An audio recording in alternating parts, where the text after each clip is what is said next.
using nothing more than a bottle and a label. And as far as I know, he was never caught, never outed for being a dirtbag. The days of pulling off a scam like this, at least in most first world countries, at least over and over, might be gone for the time being. At the very least, it's way harder now. Nowadays, with so much technology, you can't just keep reappearing as a scam artist, whatever, over and over again like that. With companies monitoring how we spend time online, with our GPS technology embedded in the many apps we use every day, the ability to track credit card purchases, dig through someone's online history, figure out what they were thinking, almost impossible to hide from people who really want to find you. But it's still something many of us think about.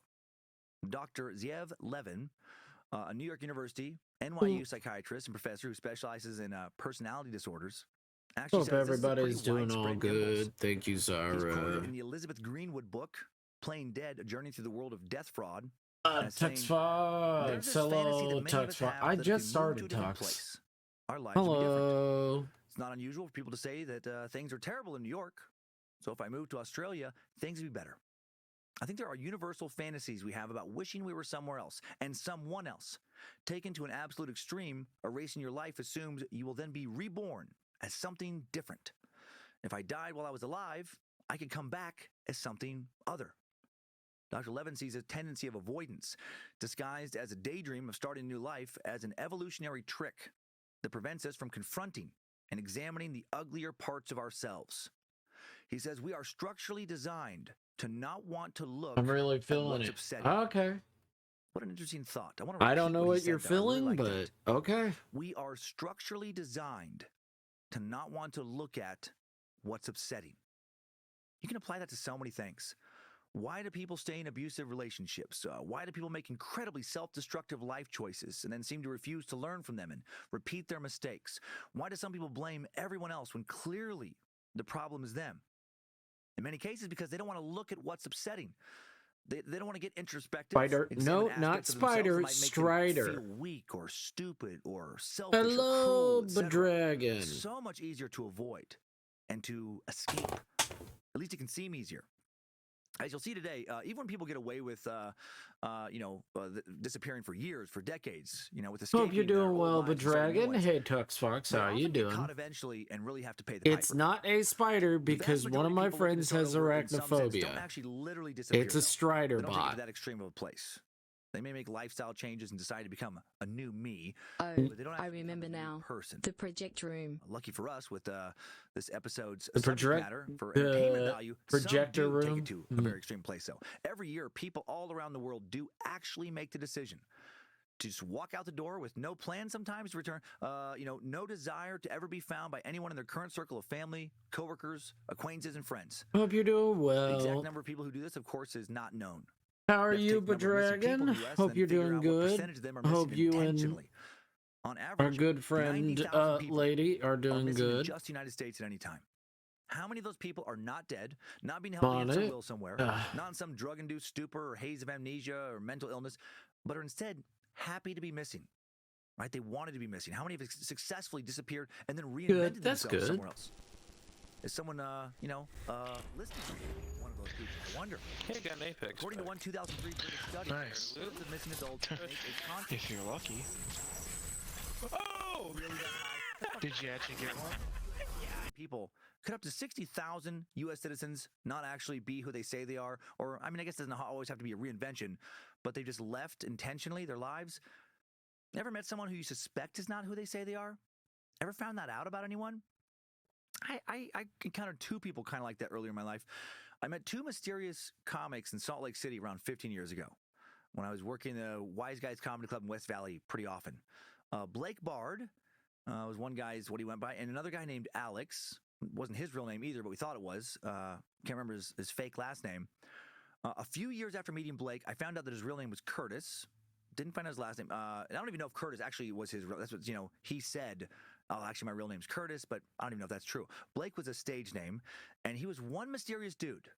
You didn't really know about his life outside of, the comedy world. He wouldn't, share a lot. He'd just kind of keep it vague, and you could tell he was doing that. No one seemed to have met any of his non-comedy friends or his family, or have even been to his house. And he hung around the scene for probably, I don't know, about 5 years, and then one day just vanished, just poof, was gone, and you couldn't find any info about him online. And that was also weird. He didn't have social media accounts, when those were starting to get going. I hung out with him a ton of times, as did several other comics I still stay in touch with. No one knows where he went. Might have died, just might be somewhere else, living under a different name. The other guy, Alex, crazier story. He vanished after local comics found out he was not who he claimed to be.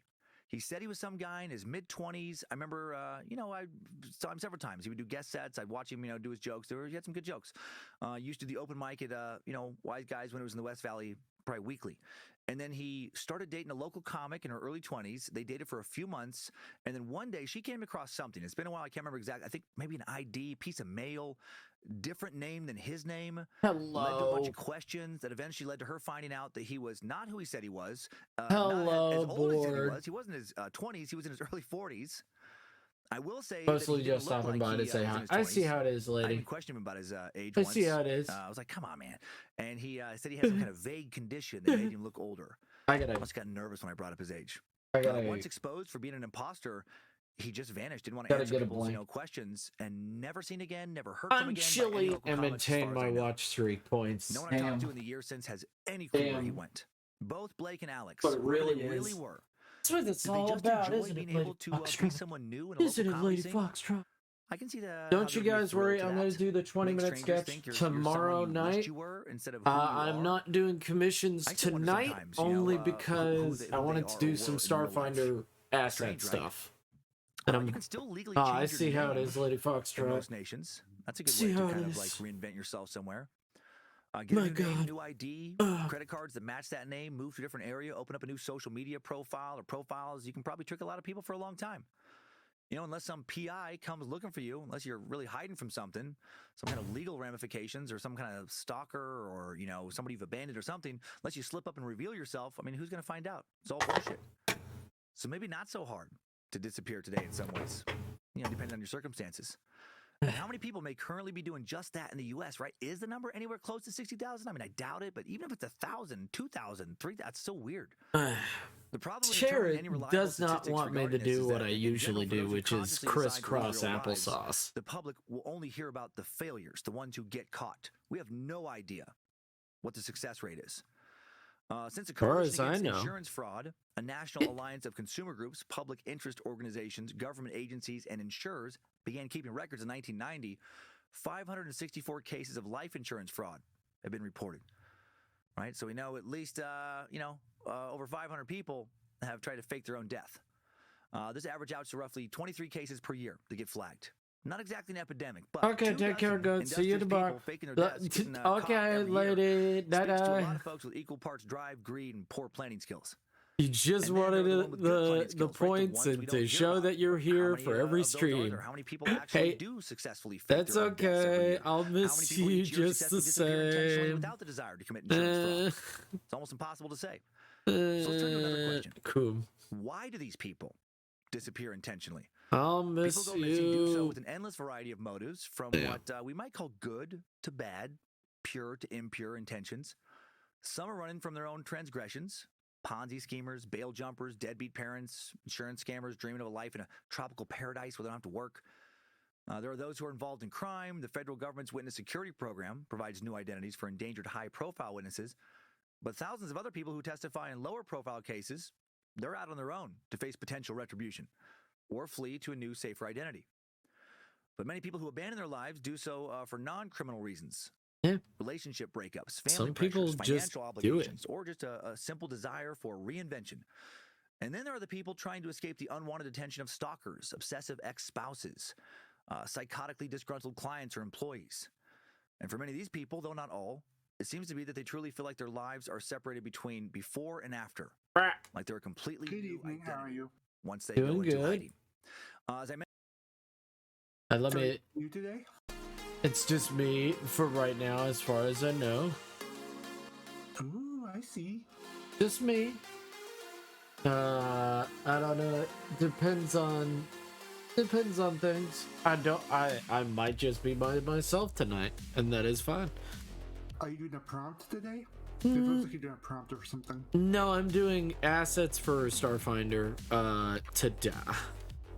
Ooh, assets. That's always fun. Yeah, so I wanted to...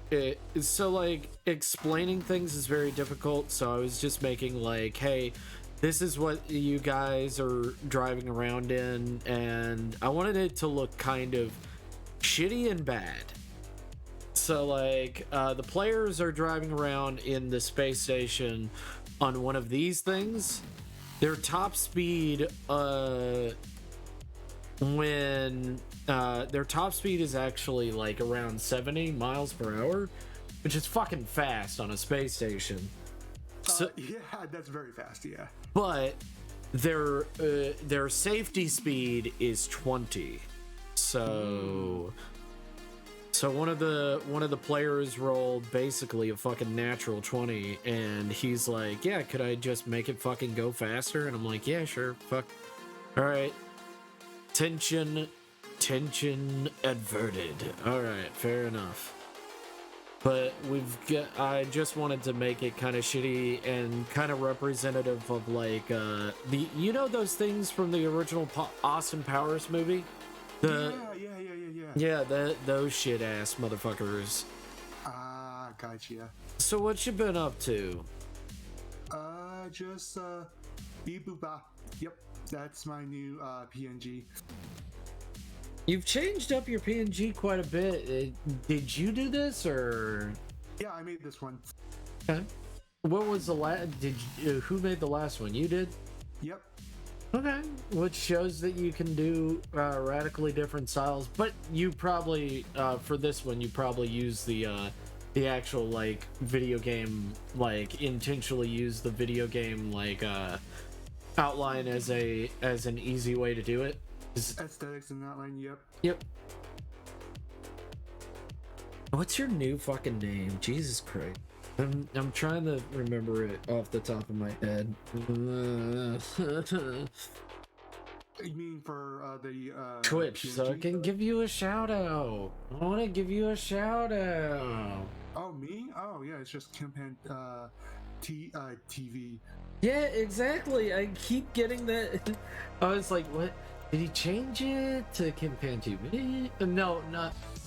That is not the person. That's not you. It's Campaign TV. Oh my goodness. That's not. You know what? Follow that person. You know what, guys? Give them a follow. Give them also. Is that how you spell it? No, it's TTV.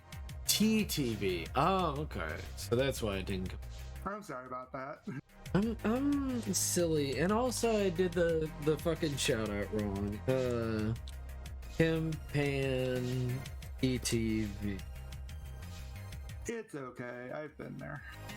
I just want to make sure that people notice you and check you out. Really appreciate that. How many people have you gotten so far? You mean follow-wise? Yeah. 200 something. Yeah, look at that. Not too bad, not too shabby, Yeah. see? See, it's interesting because I even have a lot of followers. There's hardly anyone in stream, but when they are there, they're just lurking because my channel is just a vibe channel. Yeah. So you just listen to me vibe with the music basically as I draw. It's pretty Most of cool. the time. That's pretty cool, but also I gotta ask a customer something. Bloodhide, do you want me to separate this?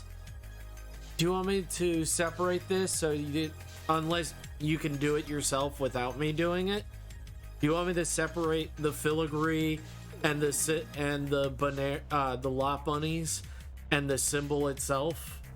Do you want me to do that? Because it's real easy for me to do, but I don't know if you want that, Bloodhide. Because having them separate would be cool. Oh, by the way, Kim Pan, did you see what I did for Bloodhide?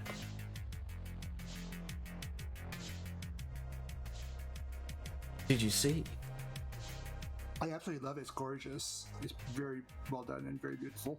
I just I didn't copy any of the filigree. I just used the idea of the filigree and then made it 3D, which I don't think that's what he wanted, but I think he's like, oh okay, yeah, I'll take that. I think he wanted it like as a flat design, and then I was like, I don't want it flat.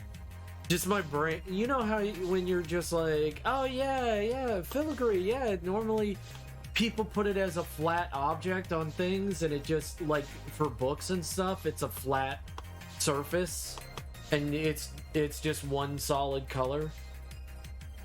And I just... So, but I've seen a bunch that are actually just shaded like that, but they're not flat, they're actually a stamp or something. Oh yeah, it's pretty cool.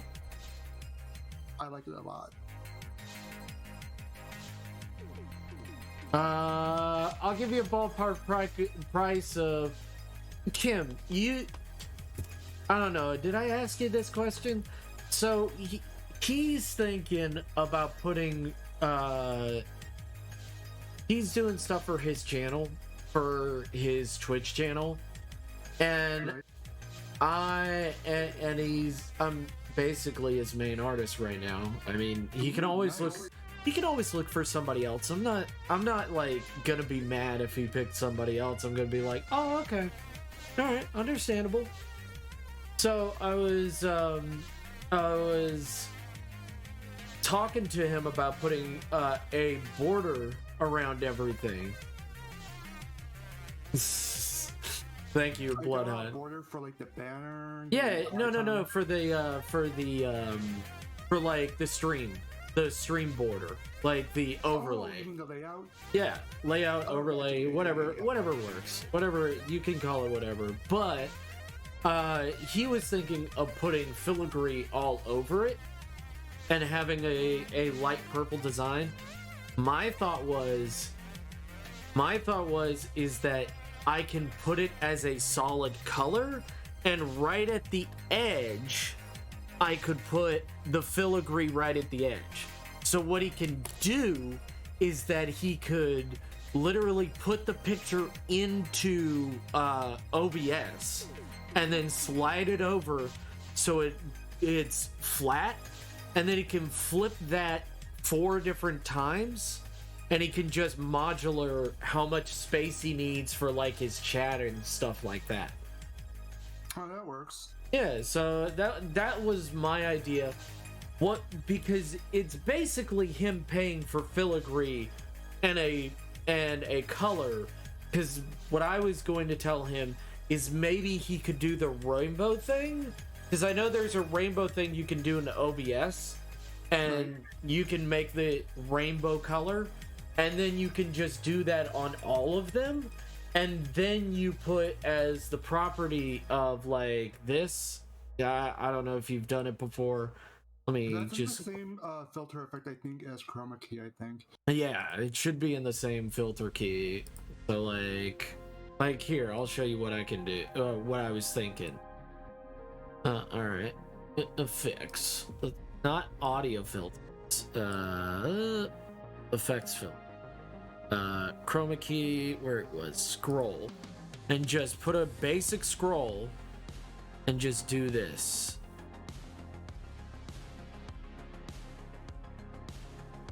Just do this. It's not too bad, not too hard. You're slowly levitating. Yeah. And then just...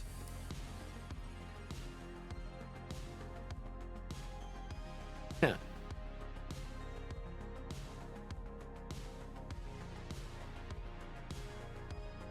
Oh, because it's a cool idea. Because it's a cool idea. Yeah. So, the reason why I would do it... I'm gonna take off this scroll for me, because that's stupid. It's dumb for me, but cool for you. Close.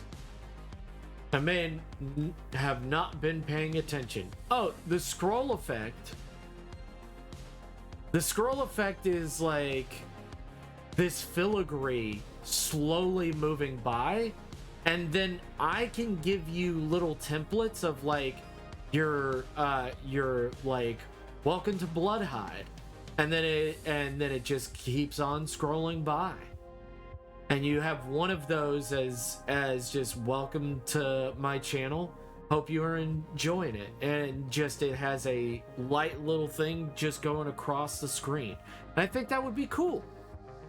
Why would you do it? I don't do those kind of things. I haven't really looked into it, but I do want to get one of those scrolling things for when I do redo my whole entire format of my channel. Yeah. I know that does sound cool. So, Kim, how much would you put as on a price tag for that? It really depends, like complexity and like intricacy of the filigree, as you call it. I mean, this is pretty intricate for a filigree, so like this, just like more of this, non-repeating.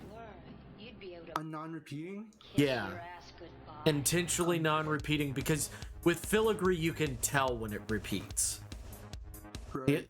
The only thing that it would be repeating would if Bloodhide doesn't want to do what I was talking about and just do a regular overlay. What do you think it would be?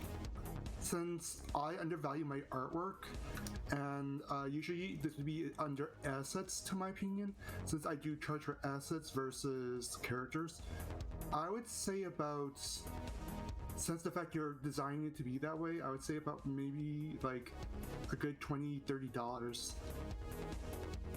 20-30? Alright. So $30 for the overlay?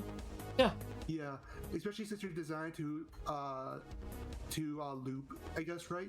Yeah. So that way it doesn't look like it has an end to it, right? Is that what you're saying? Exactly. So it doesn't have an end. That would definitely be about $30. Yeah. Sounds good. $30. $30 isn't a bad idea. I like that. $30 is nice. It's in a way that we're all doing well and stuff like that. I like that. What do you think, Bloodhide? How do you feel about that? Are you thinking I'm undercutting myself, or do you think that that's a good price? To me, I think that's reasonable for an asset that is designed like that. I think $30 is very reasonable. So it's made in a way that he can do whatever he wants with it. Oh, he might have just paid for it right there. So there's a possibility he might have just paid for it. That's So, awesome. Nice. Let's overlay, bitch. $30. Yeah, he just paid for it. There you go. I guess he agrees. $30. Alright. See business happening right there.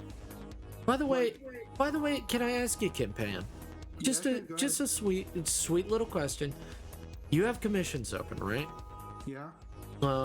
You do draw porn, but you're not a porn artist. You can do more than just porn, right?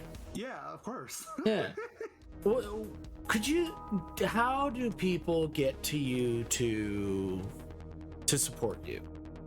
How can they contact or see where they can go to really, find you and stuff like that? They can find me at my Twitter, my Safe Work Twitter, as the main primary contact way, or they can go to my AD as well to contact me as well. Oh. But we can go with the whole Twitter Safe Work one as well. Okay. So that would be at Kim Hanchum at Twitter. Okay. So I'm thinking about doing something really cool because I'm the kind of person that likes to help out my art friends. Oh, really? You don't say? I want to make sure that I like money. I like money. And I know what everybody's thinking. No, I don't like money. No. So I was thinking that I could just put in a little, another little, panel down there underneath everything on my Twitch and just put a lot of artists that I know. Hey, if you like my art, these are a few artists that I would recommend. that that are also. I like that. Yeah. I need to put those down. I keep forgetting to do that as well for Yeah. my own thing.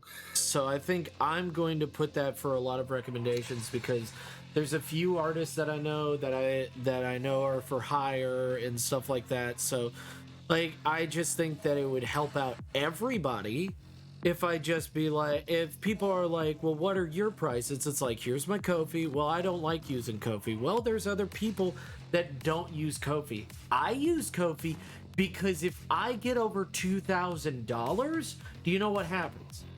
Yes, I do. I have to tax it. So that's why I put it on Ko-fi, so I can literally be like, hey, take out my taxes. There you go. There you go. Easy. So that's why I do it, because it's literally built into the system, and I can literally be like, there's my Ko-fi, there's my tax people. There you go. I don't have to worry about it. That sounds fantastic. So, but other people don't use Ko-fi. Oh yeah, but Dragon, yeah. But some people can't use Ko-fi or like use other like countries that don't use PayPal and stuff like that. And that's why that I would recommend other artists of like, hey, these people use other things. I just don't use it because it's a pain in my fucking ass for $20. I don't want to do that. But some people already have that set up for themselves, so why would I even bother? Like, go to them. They'll definitely. And also, not just that, is people can draw different aesthetics Yeah. that might not match what you want to draw, so you might want to recommend to someone else. Yeah. Oh, can you draw in this style? Well, actually, I have a friend that can draw in that style, and they're about the same price as me. I am the cheapest out of all of my friends, I think. I think I'm the cheapest out of all my friends. I don't know. What's your price on headshots? I don't really have a full pricing sheet since I'm still working on that. But headshots right now would be like $10, $15. Okay, so you might be the cheapest out of them. Do you also do? I mostly just do flats. You don't do colors and background, a custom background for each one. No, like, because it's one thing is the fact that most of the time I do stuff that are used as stickers, so it's like multi-use. But if you want backgrounds, I usually charge extra for those kind of things. Yeah, this is a $30 one. Yeah, like stuff like that. I don't really do full background stuff. I usually just do simple flats because it saves me time, and also it'd save you. It would save me a lot of fucking time not doing this shit. It would save me so much fucking time doing just flats. Oh my god.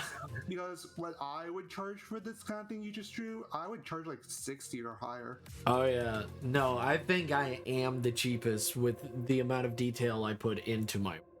So like, literally, I would charge someone $60 just for that. Yeah, but like that. But everybody has a different aesthetic. Everybody is. Oh, this is Kim Pan. Kim Pan is a lovely bean who I found randomly on Gravy's little thing. Yeah. I love all my beans I've met. Yes, Goat is cheap for those. Yeah, I have been told even $30. Even $30 is too low for me. It is. It really is. Well, also I'm using them for practice. Don't tell no one. I'm using them for practice. So. I mean, I've had to convince so many friends to boost your prices so many times. Oh yeah, no. And I need to start nagging you to raise your prices, I think. Oh no, you don't have to nag me. No. I'll be fine. Well, here's the thing. It's been getting word of mouth because of it. See, the thing is, you need to find the balance of, is it cheap because you want the them word of mouth to go, or do you want to cheat because that's just how you are? Because some people do cheat because they have the time and effort and resources to do so. Right. And then sometimes people just do cheat because they just work that fast and that well, and they say like, if we can get this pumping out fast enough and at a certain amount of time, I think it'd be worth it for people to get something of a high quality and be inexpensive for be more accessible. Yeah, exactly. Like, I totally understand that. I wish I was a lot faster. I wish that took me less than 2 hours, but like the amount of detail, and like each time I do these, I've learned so much from doing a headshot. I've learned so much about shading and lighting and stuff I want to do for each headshot, and then also making a background. What's his name again? Maybe a shout out? Yeah, sure. I can give him a shout out, no problem. I can give him one more shout out, no problem.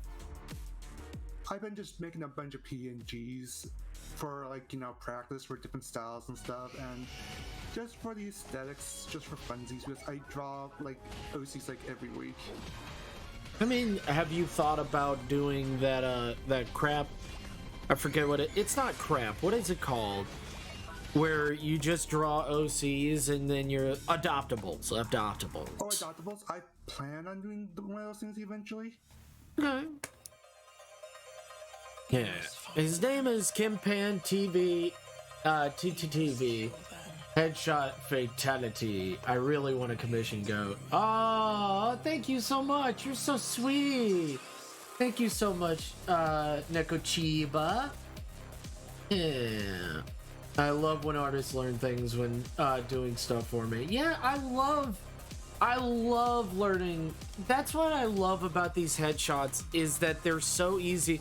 I mean, I also learn from every piece I do. I've learned so much of like what works, what doesn't work, what I want in an aesthetic, like what I actually like in an aesthetic. Thank you for the follow. Hopefully you're not a bot. Hopefully I hope you enjoy this. I love making this goat draw my D&D character Brick. You've got more than one D&D character. So Kim, do you know what Starfinder is? Say again? Starfinder? Starfinder. Yes. I know Pathfinder, I don't know Starfinder. Starfinder is the space version of Pathfinder. It's made by the same people. Okay. Made by the same people. Neat. Thank you so much, Staxon. I hope you're doing well. Hope life is treating you well. You're a very new user, so that's why it didn't, the sound alert didn't go off. So I hope you enjoy your time. Thank you so much. Thank you so much. Hope you like D&D stuff and all that. So Starfinder is all free. Ooh, fun. Good Just like Pathfinder, it's all free. Just like Pathfinder 2.0, it's all online. They want you to pay money to be like, hey, I want to support this company and stuff like that. But in all honesty, you don't have to. I like that. Yeah. So so do you remember that whole D&D thing of like why they created Pathfinder? That was a long time ago, but I think I remember a little bit, yeah. Yeah. So like in that vein, like you're going to the shadow realm, Jimbo. Have fun. Thank you so much, Texan. The last name in my YouTube channel, hey, that's also my channel name. Oh, thank you so much. But yes, but people were like, oh man, I want a modern D&D game that works. Because every time somebody puts D&D in modern, you know what happens, right? Oh, I've heard stories. It breaks down almost immediately. It makes it's not built for it, so people always go to what is it? They go to that Shadowrun. They always go to Shadowrun. I have a question for you guys. Well, we might have some answers, Texan. So they go to that. So they made this game. There's slight differences in the game. I think the characters are a bit overpowered. But other than that, so far the game is not horrible. Do you like Godzilla or Kong? I like Godzilla. Kong's just a big ape, though. I don't really know the IP enough to put a comment on that. Fair enough. Fair enough. Everybody has their own opinions. Because I've never actually seen either of the movies. Kong is a bit boring. Godzilla has some up and downs throughout the series. So like, you know, you just gotta look up. Your boss kicks in your door. Your boss kicks in your door. What? Screaming about yesterday's missing report. Roll initiative. Players roll. One looks up, rolling for history check to see if I remember where I put the report. Nice. Cool, my favorite kaiju is Anguirus? I don't remember. Either. I love Ultraman. Ain't found shit. Angrius? I've never heard of that. I know a few kaiju, but I'm not too familiar. So Godzilla was created. Do you know how Godzilla was created? Radiation. Yeah, created for by test of the nuclear bomb. Right. It's actually to what I know from the history of Godzilla, it's basically a whole result of World War II and some kind of bias with the whole aftermath of the nuclear bomb. Yeah. So like, because people are terrible sometimes, you know. Yeah, exactly. But Godzilla is like the rejection of like modern society and stuff like that. That's what they've stated. But if you watch the movies, that's not really what it is. It's not a rejection of modern technology and stuff like that. It's actually like it's grown to be its own little monster itself because Godzilla has no like purpose. Kong doesn't have enough of an IP to have like that much backstory. To what I can tell, Kong was just created as a reflection of a Godzilla movie back a long time ago, so they just had their own Americanized version or something. Ooh. Oh, I've seen this bastard. Is he, I've seen this motherfucker. He's a dickwad. He's a dingus. Yeah. He's a dickwad. But some of the modern interpretations do make him look pretty cool. I like it. I will say, when I do work, right? When I do artwork for people, I have a lot of people sometimes get turned off by the fact that I have fees all around the corner if they start asking for certain things, because I feel that I should be paid for those situations. Like if someone wants to do something for commercial use, I charge some fees for using it as commercial use and stuff like that. Fair enough. I mean, I completely understand. Every artist is completely different. I'm in the stance of like, if I am not currently on that project, I just want to be paid a flat fee and then be done with it. So Yeah, like, basically, yeah. yeah. So like, I'd rather get a flat fee. Oh no, I'm just gonna be lurking tonight to support you. Oh, thank you, Shy. Give out a shout out. He's so sweet. He's so sweet. He's a big sweetheart. Go. Also, my favorite Godzilla is a Singular Point and Millennium. Oh. Told ya, alcoholic. Oh, and another thing is funny to what people do most of the time. Most of the time, people charge for not safe for work content, but what I do is I charge for having clothing because clothing is so much more work. So like, hey, this is default. Not safe for work is default flat pricing. If you want clothing, I'm charging you extra. Oh, I get you. Work smarter, not harder. I completely understand.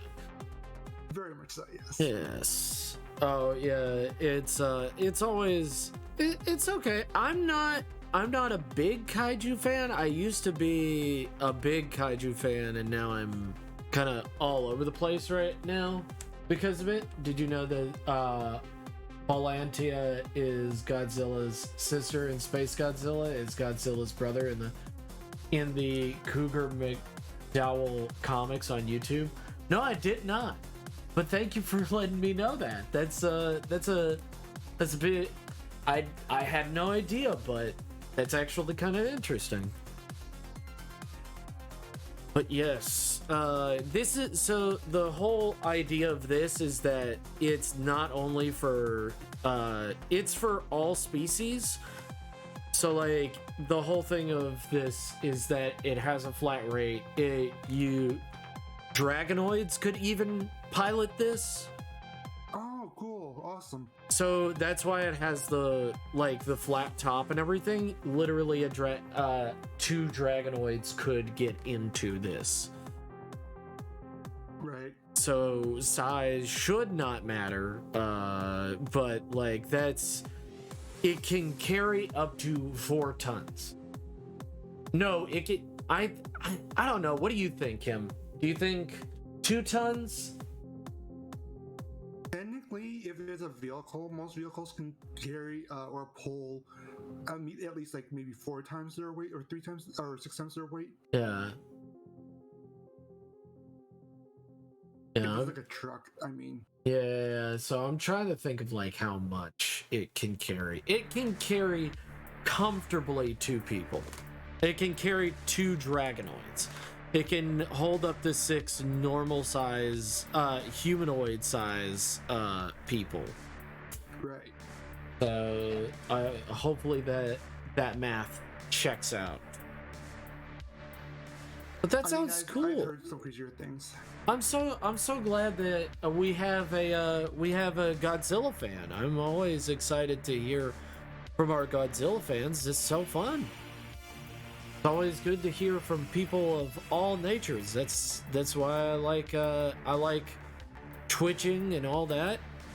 So what is your next big stream, Kim? Oh, my next big stream is whenever I'm just not unconscious. Understood. Love Godzilla. Like, I also like people in general talk about things I don't know anything about, because I'm kind of a dummy, because I don't usually have money for these things.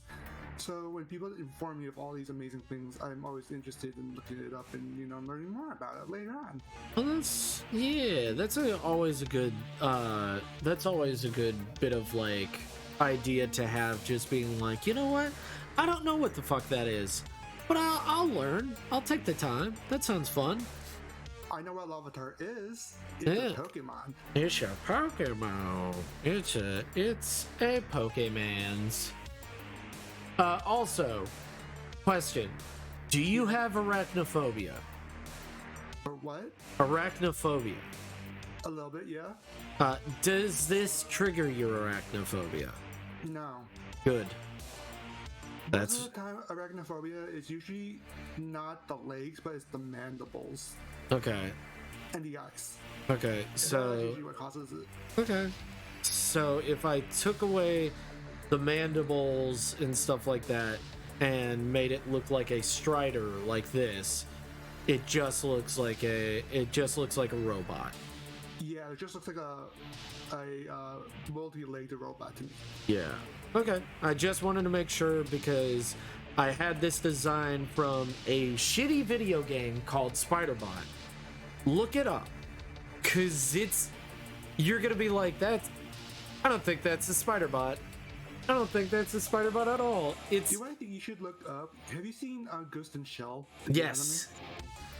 Yes. You should take some influence from those robots from Ghost in Shell. Yeah, but these are like literally like, these are about to your knee. Ah, gotcha. So they're small. They're small, but the thing is that they're intended to be for like anti-gravity work. Oh, okay. So they grab on with their little grabbers, and then they use the air, they pull in air to shoot out. What if you made them more like ants? That'd be my question. That is a Make them good more like question. workers than instead. Let's see. Well, I don't want to give them that. I mean, I could always change their head's shape, which is what would be aesthetic. So, like, if I changed it to a more heart shape and still kept the name Strider, that still works. And also, Strider insects are really neat. I like those, by the way. Some what? Strider insects, I like those. Yeah, Strider's insects ones are pretty cool. Let's see what a Strider. Let's see, Strider bug. Let's look at this. Ooh, they got big goofy eyes. They're silly. Yeah, I like them. That's why they're so silly. They're so silly. My goodness. I generally overuse right now. Oh, understood. Spiders are generally creepy in part because of how they walk. The fact that they are pretty ninja-like and the slender aspect, multiple limbs, eyes, teeth, generally. Oh, okay. Well, thank you for the shout-out. I appreciate the shout-out. Thank you so much. One, not enough legs. Two, there's aspects of spiders that make them creepy. Ah, understood. So they're knee-height, loosely resemble spiders and shoot air. They store in before they face hug a guy and shoot themselves, and the guy out the airlock. So these things are basically like, so they're maintenance droids that are easily customizable to be more than that. Like, it's not that hard to put emphasis on that they are no longer they're no longer maintenance droids. So like this little nozzle right here is supposed to store air easily, and then it's supposed to shoot it out because any kind of gas can become easily a cutter. So it's supposed to be able to pull back air in its little pouch, in its back pouch back here, and then release it quickly and create a burst of flame. So high PSI burst cutter, I guess? Yes. Like a water cutter too, but it's air instead. Yes. That sounds dangerous. Yeah, it is very dangerous. It's quite dangerous. But on space stations, where literally you have a low amount of fuel and you can't just be using fuel all the time. Use what you got that's already there, because it's not. Right. So it's only going to be burning up a small amount of oxygen. Right. That'll turn into carbon, which your carbon, the carbon air, what I forget what it would be. A hydroponics place, I guess, would be a place where they would change carbon into oxygen. So it'd be a. Go ahead. I was going to say, as someone that's really into science and space technology, what actually would be more realistic is if it was a wire hydraulic, because the fact is when it would use the wire, it would evaporate and it would go into the air filter system, and it would be reused again, the wire, with the recycling of like we have in the International Space Station. So this would be more of a water thing. So it has a limited amount of that water, and it needs to pump in water to be able to do it. Okay, that's fine. I'm fine with that. It would be recycled though, because it would become vapor, and then the filtration system would reinstitute it to either oxygen or water again. Guys, it's Tiomar. Hello, Tio. Hey, if you didn't know, also Tiomaro, do you have prices? Do you have prices for commissions? Because I love Tiamara's art. That sounds awesome. I should check them out then. And like also not just that, with the whole hydrogen fuel is very common in space. So you would actually use the hydrogen fuel to turn into water. So you would have a more abundant resource that was also recycled as well. So water would be a much better. H2O is better than oxygen.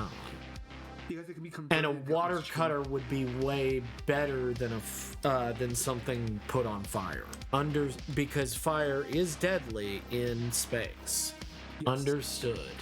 And also, a lot of things in space are under pressurized gas, so it would actually explode, which is even more dangerous. Mm-hmm. So they would be shooting out because I wanted them to fight the players, and the players cannot talk their way out of these bastards.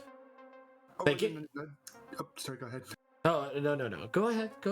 I was also going to say is that water is also a very abundant resource in space, because if you're on a ship, you would actually go to different asteroids and planets, and then you would farm frozen hydrogen, or at least frozen liquid, and that's how you would refill your resource, because that's actually more abundant than oxygen.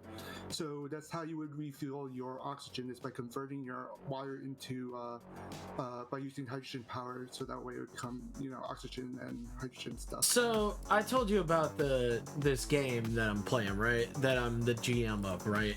No. Okay, so they are at a space station that is literally a giant space elevator. Nice. So the space elevator is connected to the planet, and the players are trying to get all the unions together because a company has bought out the space elevator to literally they are not recontracting people. So the space station is the size of a large city. Okay, got it. So, and it's a giant space elevator. Yeah, water would still be the most important resource on that thing, because people need to drink, people need to breathe, so they would turn the water into oxygen. Yeah. So that was my thing, is like there would be a hydroponics place where it would turn water into oxygen and stuff like that, and it would bring water back to everything. And water is such a like specific resource on the space station. So like robots that literally use water, I was like, maybe not, but it's like, I could go with that. So like, I just wanted to make sure that everything went up and up. Yeah, I'm just a nerd here. I don't always understand how I can fit realistic logic to video game or gaming logic. Yeah, I mean, there's obviously gonna be things that it's like I want to be as close as possible, but if it literally is like, oh, it's unfun, then I'm not going to do it. Then I'm gonna be like, oh, okay. All right, so I need a literal like fucking, I need a degree to figure out some of this stuff. Cool, I guess. Oh well. But yeah, if you guys didn't know, Tiamara is up for commissions and stuff like that. Tiamara, I was just wondering. I hope you're doing well, and I hope everything is doing up and up. I hope that your next stream is amazing and incredible. I'm just doing assets for my game. Right. Yeah. That sounds awesome. Yeah, so these little bastards, they can hack them, but I was gonna make it kind of difficult to hack them. It would be a pain in the ass, and it would just be... So you can only hack one at a time. So like these little bastards are so I didn't want to add a gun to them because no one in a security thing of like, oh, these are my friends and family on this space station. Like, these people, we've been here for generations. Why would they have guns? Why would their turrets be like, why would they have automated turrets that were deadly? Why would they? So like, what if someone was like, oh, I converted one to be deadly, I converted these little bastards to be deadly? Yeah, so like I said, water would probably be your best bet because water is very common in space for technology uses. Okay. So Just water. the fact that it's mostly versatile. It's just because it's so versatile of use. Dick lasers are much better. Oh, okay. Space dick lasers. Let's go. Oh no. Have you ever played Ratchet and Clank, by the way? I've never played the game, but I did watch my friends play it a lot. Oh yeah, it's where don't think too much about some of the things that are happening. There's a loose thought of science. Don't think too much. By the way, Ratchet can't breathe in space. But also, we don't care sometimes, so have fun with it. So, I don't know, like, I love the series. I've always been a big fan of Ratchet and Clank and Jack and Dexter, but like, there's multiple instances. There's a gun that literally creates a small black hole, and then it disappears, and it only works on it works on all enemies, but it does just damage on stronger enemies. But it's just like, if it created a black hole, I don't care how strong you think your enemies are. I just put a small black hole onto your fucking onto your thing. It needs no energy source. It literally will rip that thing apart and then probably rip a hole in the side of the planet.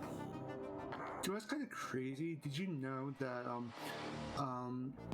there is a limit to size on how large a black hole can exist? It's called Hawking's radiation, where technically we've made many black holes on Earth. We have with particle accelerators and stuff, but since they're so small and they don't have such a gravitational force, they come out of existence within a blip of not even a second. Right. It's probably even less than a second and like a millisecond. Like, it's quicker than that. Yeah, it's really ridiculous as far as I've heard. Like, if it doesn't have enough strength, small black hole on me, that sucks. Oh man.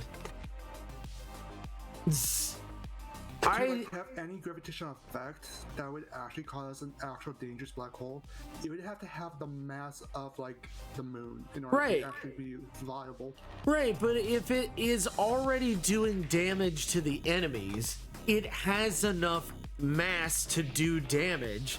So if it would be creating an infinite black, it would start to become a bigger and bigger black hole, wouldn't it? That's correct.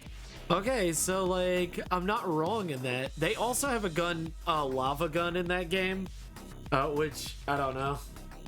Also, the fact that that was the case, it would instantly obliterate the whole entire planet and galaxy within seconds. Yeah, so like, just that's why I'm like, don't think about it too much. The new Ratchet and Clank. Yeah, like in the new Ratchet and Clank game, there's some things that are just like, maybe just don't think about it. Like in Pokemon, there's plenty of things you shouldn't have to think about. But here's the thing, there is something that it's just like, it's a basic thing. Where are the bathrooms in Pokemon? They don't exist. Yeah, where do people go use the restroom? I don't know. I mean, I could say some things, but I don't want to say it because that'd be kind of sussy. That would be kind of sus, my friend. Whoa, hey. Trees and bushes seem fine to me, yet not for everybody. Not. Oh yeah, that's when you go to pee on a tree, you suddenly run into a Sudowoodo. Yeah, Sudowoodo do not like water, by the way, and they'll fucking rip you a new one. Thank you so much. Nature is my bathroom. I know where they are. When a star dies, that mass is displaced, causing the vacuum. Yes, I do remember that.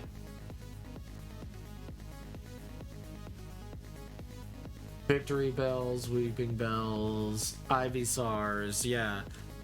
You don't don't want to mess with in the Pokemon world. So that's why I'm like, maybe we need a designate, unless there's a toilet one.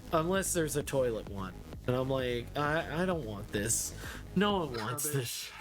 What about like Garbodor and Trubbish? Those are literal trash. Yeah, like why are you doing that? Why would you do that to Pokemon? there's also the fact that Alolan Mug is designed to clean up pollution. So maybe if you used your waste on that, you would clean up the environment. Yeah. But there's nothing too hard about it.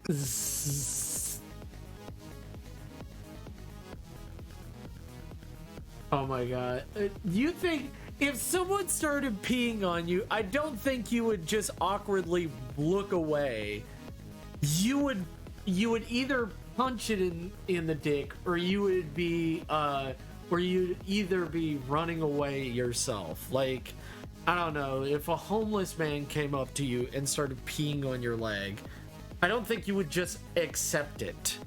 Oh, by the way, Blood Hide, actually the cup and teapot itself is not the ghost.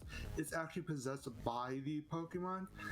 Like Appleton and Applin, they're the dragons inside the apple. So technically the apple itself and the teacup and the teapot are not the Pokemon itself. Pokemon. I'm not, I like the porn, but I'm not really into the series. The series is questionable at best. Yeah, I'm not really a big fan of Pokemon, and it's not because like anything big or bad. I'm just like, I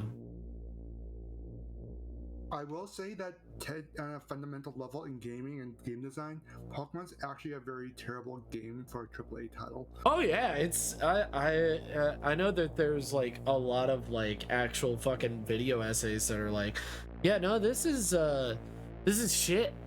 This is not good.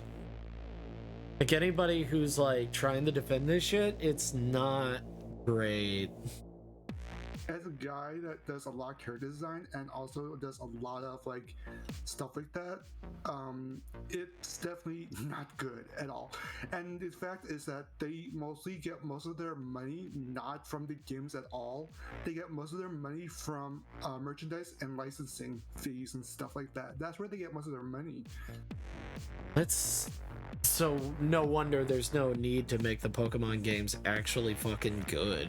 Yeah, exactly. Yeah, there's no point.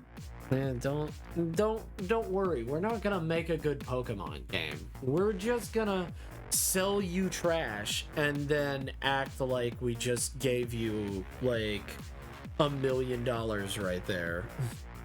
Basically, they make all their money from their Pokemon, especially the fact that this is spoilers for Gen 9 if some people care, but Gen 9, majority, like a good chunk of the Pokemon are going to be the waifu and husbando designs, and also the professors were designed to be purposely sexy and stuff, and yeah, that's going to be something interesting.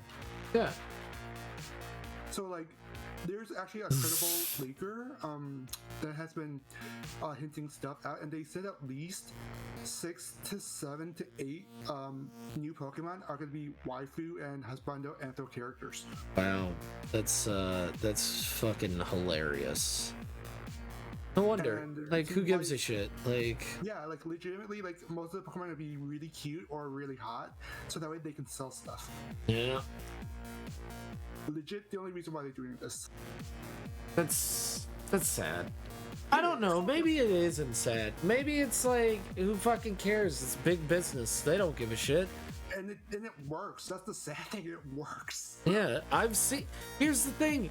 How many major streamers play fucking Pokemon? Lots.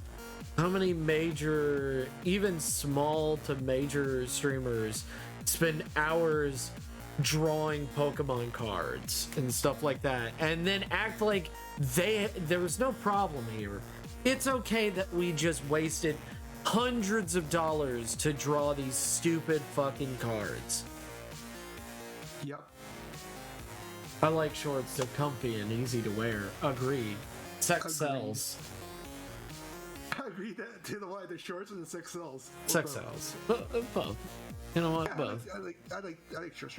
The comfy and easy to wear. That's from Gen 1, I believe. Mm-hmm. Where there was a trainer on the route, just past your city gym. You talk to this trainer. It's a Joey or a youngster trainer. It's young. It's Joey. Well, it was actually Gen 2 was Joey, but in the first gen, it was a totally different person. Yeah, but I like Joey. I like Joey's hilarious. Yeah, Joey is he's the Rattata trainer, and that's it. And top 10%. Yeah, top 10% Rattata trainer, and they don't call you about that fucking Rattata.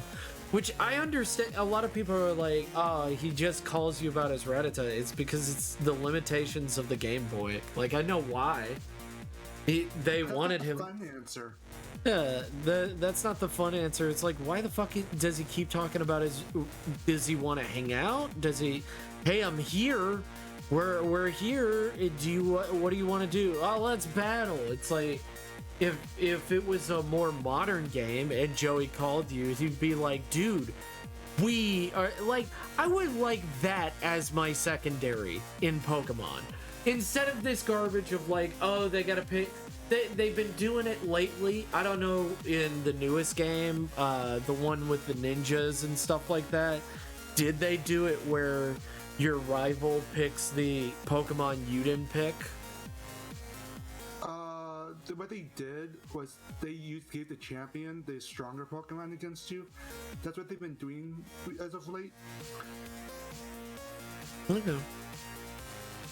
But like, wouldn't it be better if randomly you don't start with a partner, you don't start with a rival yet, and then just randomly on the road, one of those jackasses are like, you know what? No, you're not leaving until I beat you. And it's like, it's actually a fun little thing that they're like, I'm going to be the best of the best, and it's just Joey. That would be great. People want that. They'd be like, oh, okay, Rattata is, how did you make him the best? It's like, you're following him on his journey of like, I'm gonna make him the top 10%. Fuck you.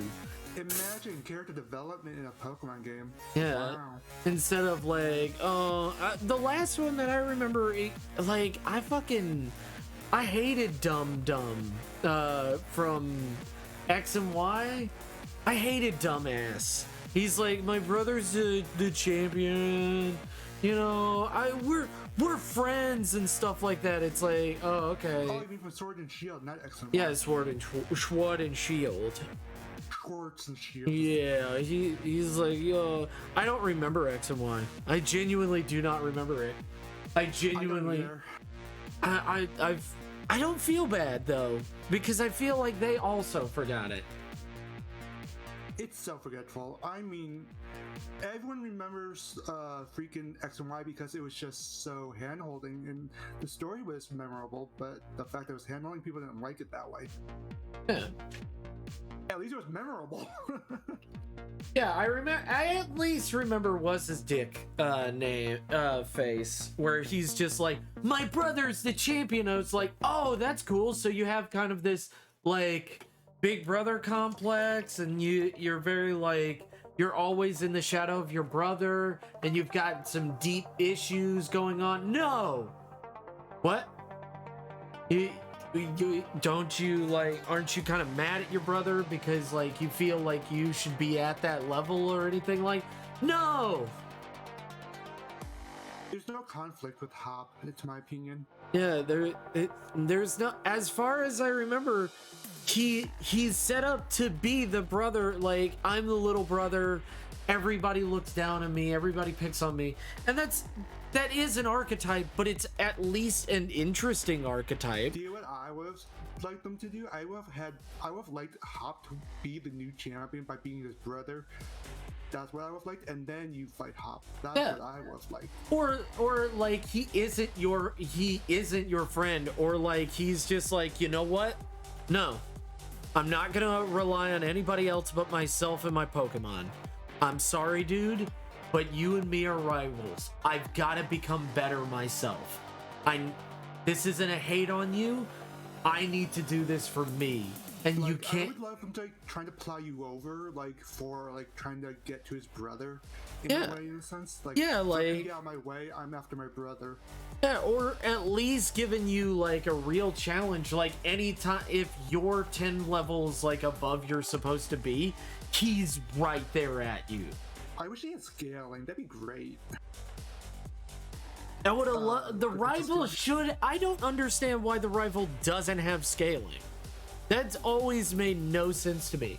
He never had scaling. Yeah, it's it's so dumb. You know what had scaling? A fucking mod for a Nuzlocke. There was one. It was I forget what it was called. It was black and white. And it was a Nuzlocke mod that literally made it so they scaled with you. And it's like, wait, what? Yeah, this normally it's a level 20 it's a level 20 Clefairy. Now it's level 80 and go fuck yourself.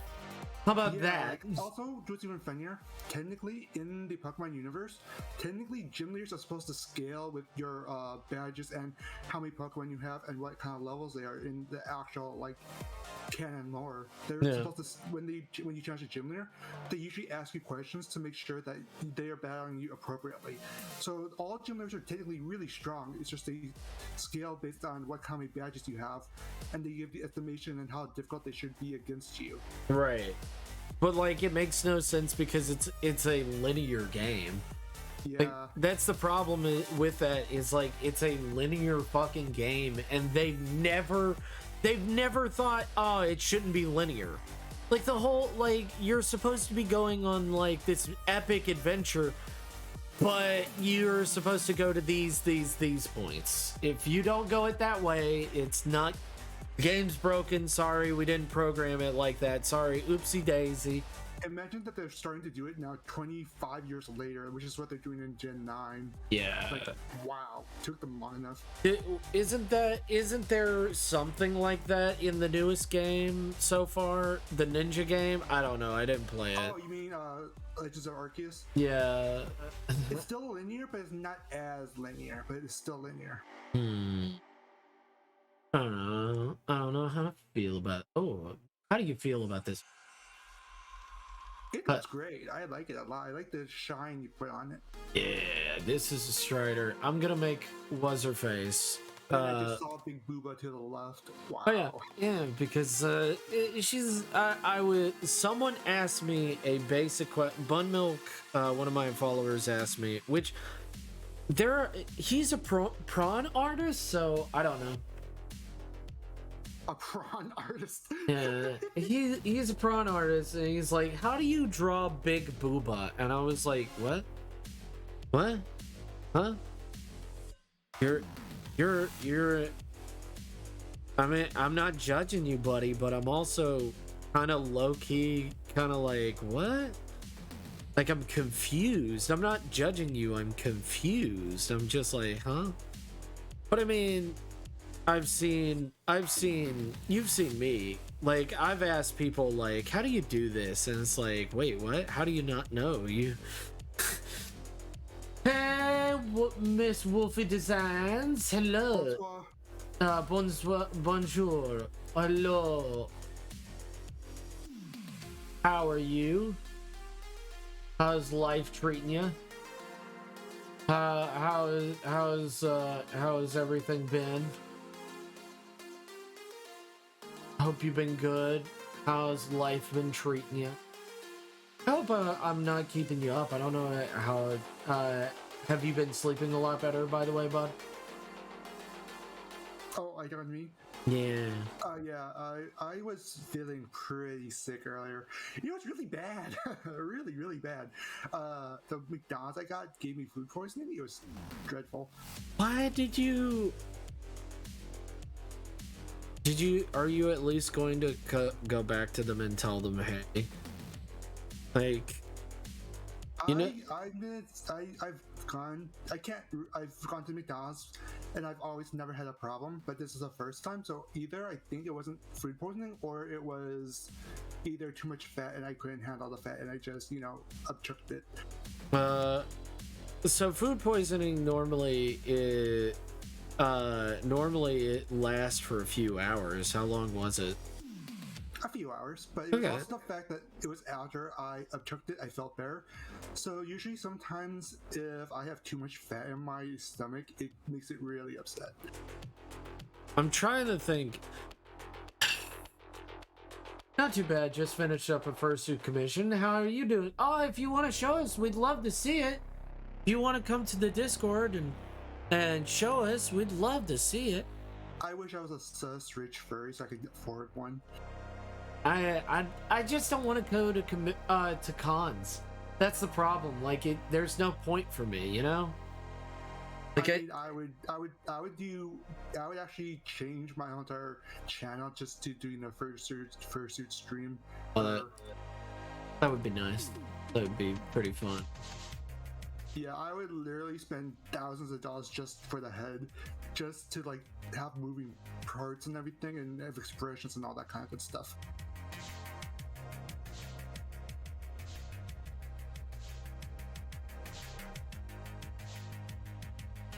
Also, I would get those modified like emoji ears that they have the technology for.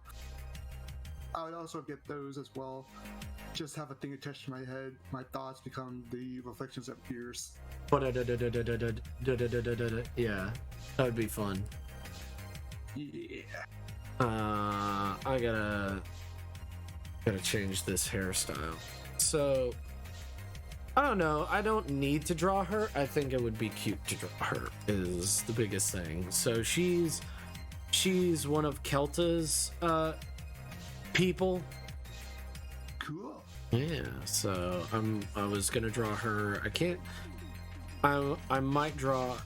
I don't know. Space pirate person. I don't know. I need to draw a big giant robot. That's right. I was gonna draw one of these bad boys. Let me bring that up. I hope everything's going good. Fun fact, if you're ever gonna be a pirate, you want to have a short haircut so that way you don't have something that's pullable. Unless it's anime. Yeah, unless it's anime, then you can fuck the rules. If it's a cartoon or anime, but like I've always been like, just as long as you don't break that rule, it's fine. But yeah. I'm also going to break that rule with my character from my comic, where it's just like she has, as you've seen, she has quite a lot of hair. So like, why not break the rule? Because it's funny. Because she can most definitely, she can fight that. She's not completely like, oh man, that you grabbed me, there's nothing I can do. It's more like, you grabbed me, don't do that. Pop. Like elbow somebody in the face. Like, you know how Superman has a cape and everything, and once in a while they say, oh, let's pull Superman's cape. It doesn't even hinder him at all because he's just so OP. Yeah, he just rip it. Like, I don't understand. And that cape is supposed to be Kryptonian fiber, so it shouldn't be easily destroyed. Yeah. Yeah. But like, as you can see, she has quite a bit of hair on her. It's not, fancy seeing you here. Oh. Oh yes, we'd love to see. Give her an eye patch, but for her boobas, pirate booba. Oh my god. I mean, that's kind of a style I've seen in clothing where they have one like booba in a different colored like cloth or bra, and then like the other one in a different color. I've seen those kind of things. Yeah, it's pretty fun. Oh, it's stylish. I will say that. So these things are called dentons. Ooh. These are they lift ship parts in the actual like station. So like the biggest thing about a space elevator is that you can move ship parts and stuff like that up and down the space elevator very easily. And so, like, hey, we need to land, or like we can't stay in space and stuff like that.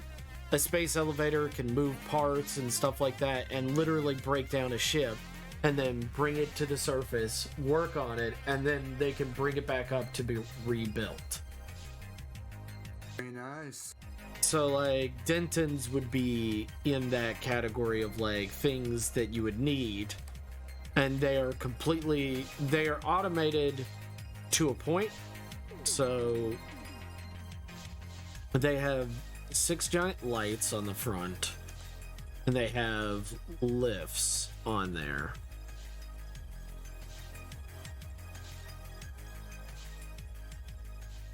What sometimes confuses me, you know, like Zelda and their like ancient technology, which is futuristic technology. I don't get that concept sometimes in fantasy, especially high fantasy. I mean, it just depends on, like...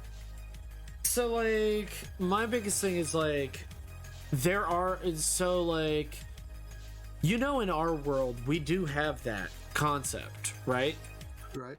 So, like, there are places that we will not fuck with anymore because we're, like, there's, like, literally, like, there is, like, literally, like, colonies out there of human beings that don't understand that there's technology that we have today. It's a ridiculous, and they're still, like, using dirts and rocks and basic tools to get through their day-to-day life. Right. There are literally places out there, and I think it's just that concept amplified.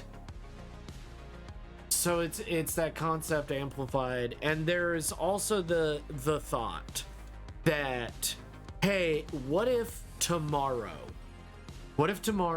it just blew up? What if it was all gone? What if we all just we just blew ourselves up? But our technology, like old rusted out cars and stuff like that, would have lasted. And now it's 400 years in the future. It's no longer a blast zone or stuff like that. No radiation, no fallout, and like maybe some mutations happen kind of quickly for certain creatures, and now we have certain dragons and stuff like that. I get that much, but it's just like for some franchises, I'm like they just introduce it out of nowhere, and that just kind of confuses me.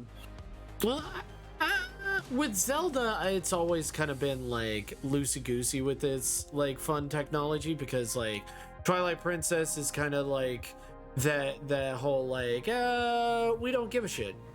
We've got old technology and new things.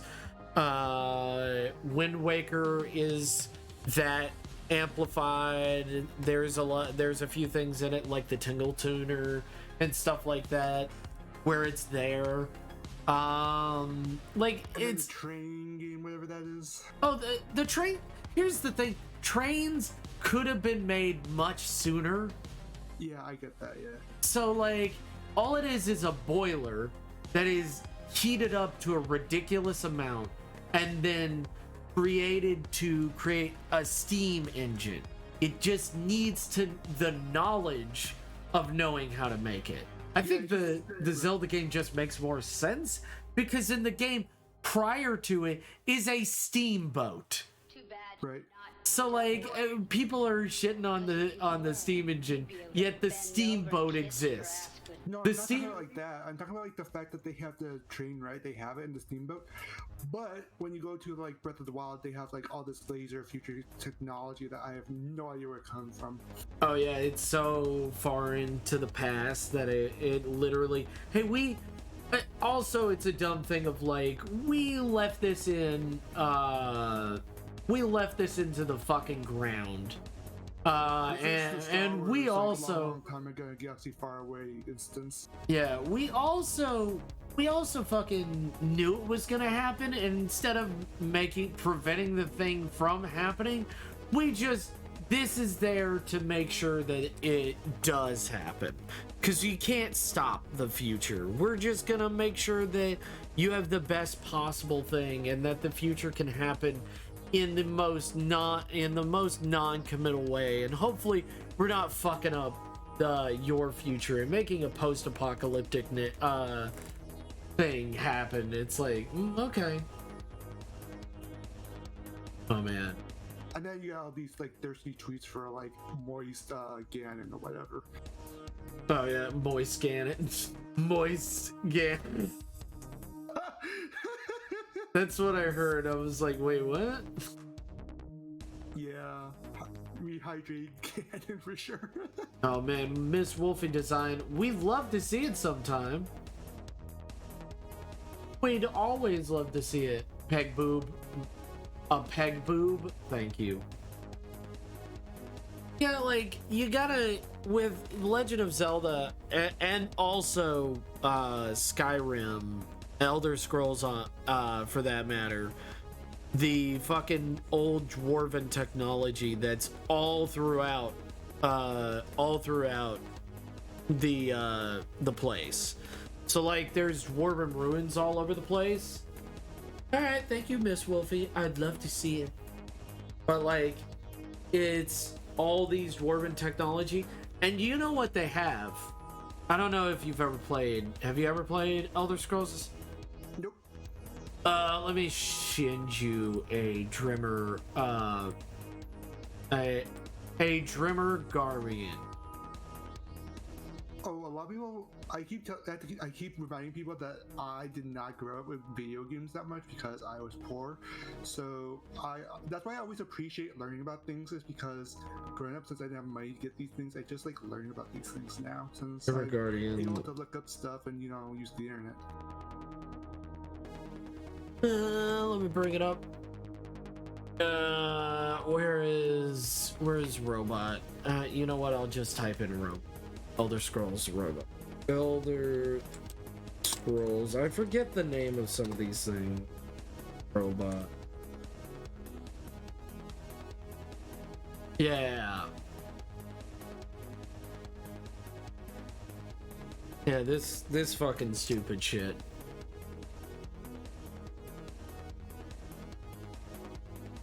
This is a robot that was made hundreds of years ago that people are digging up in the game series. These were made thousands of years ago. The dwarves are gone. The Drimmer is what they dwarven animatronics, but they're called Drimmer in these series. They're fucking stupid. I love them.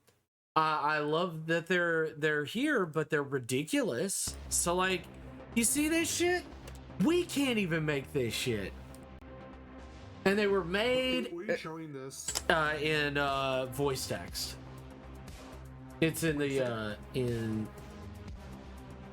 it's in the Discord. There you go. There's some of the designs. That's a whole technology jump that's kind of really stupid. Yeah. No, it's just like, and then they're gone. The dwarves are no longer there. The dwarven golems, yeah.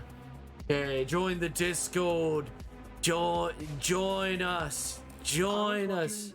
Read the rules. A video on lore for whatever Skyrim for some reason. Yeah. Like, they were talking about how the writer had a non-canon story where some robot from the future goes back in time, kind of bullshit. Mm-hmm. And then it's just like repeat the events of whatever part of Skyrim, and it's like, why? And that's why they justify the robots. It's because it was a robot that went back in time and crap. I'm like, why? Because it's funny. Anytime there's time travel, it just gives me a headache, and I'm like, why do you even try this? There's also in Morrowind, there is a giant rock that is just floating there. There is the great poet that is a god that literally, he's basically a god. He is such a god that even his ghost was holding up the goddamn, his ghost, by the way. He has a physical body. His ghost, because in the mission, he dies. By the way, spoilers for Elder Scrolls Online, he fucking dies. And when he dies, he's still holding up the fucking rock. There's a giant rock above the city. It's a pyramid city. It's a pyramid city, which I think is radical. Meteor thing? I heard there was some kind of meteor thing. No, it wasn't a meteor. It's the top of the mountain. The top of the mountain exploded. So this is the top of, because it's a volcanic island, the top of it exploded and was going to hit the city. And he stopped it, and that's when he became a god.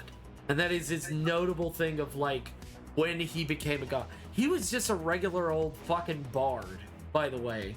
And he became a god, like, being, because he said no. He wrote it where he fucking says no. He wrote. Yeah, it sounds hilarious, but also at the same time, not gonna lie. Yeah, so, like, it's pyramid-like structures. It's pretty cool. I actually love the structures. It's kind of my favorite area in the whole fucking Elder Scrolls game. Imagine becoming a god just to say no. Yeah, just to say no to. So the boulder is that the boulder is that big.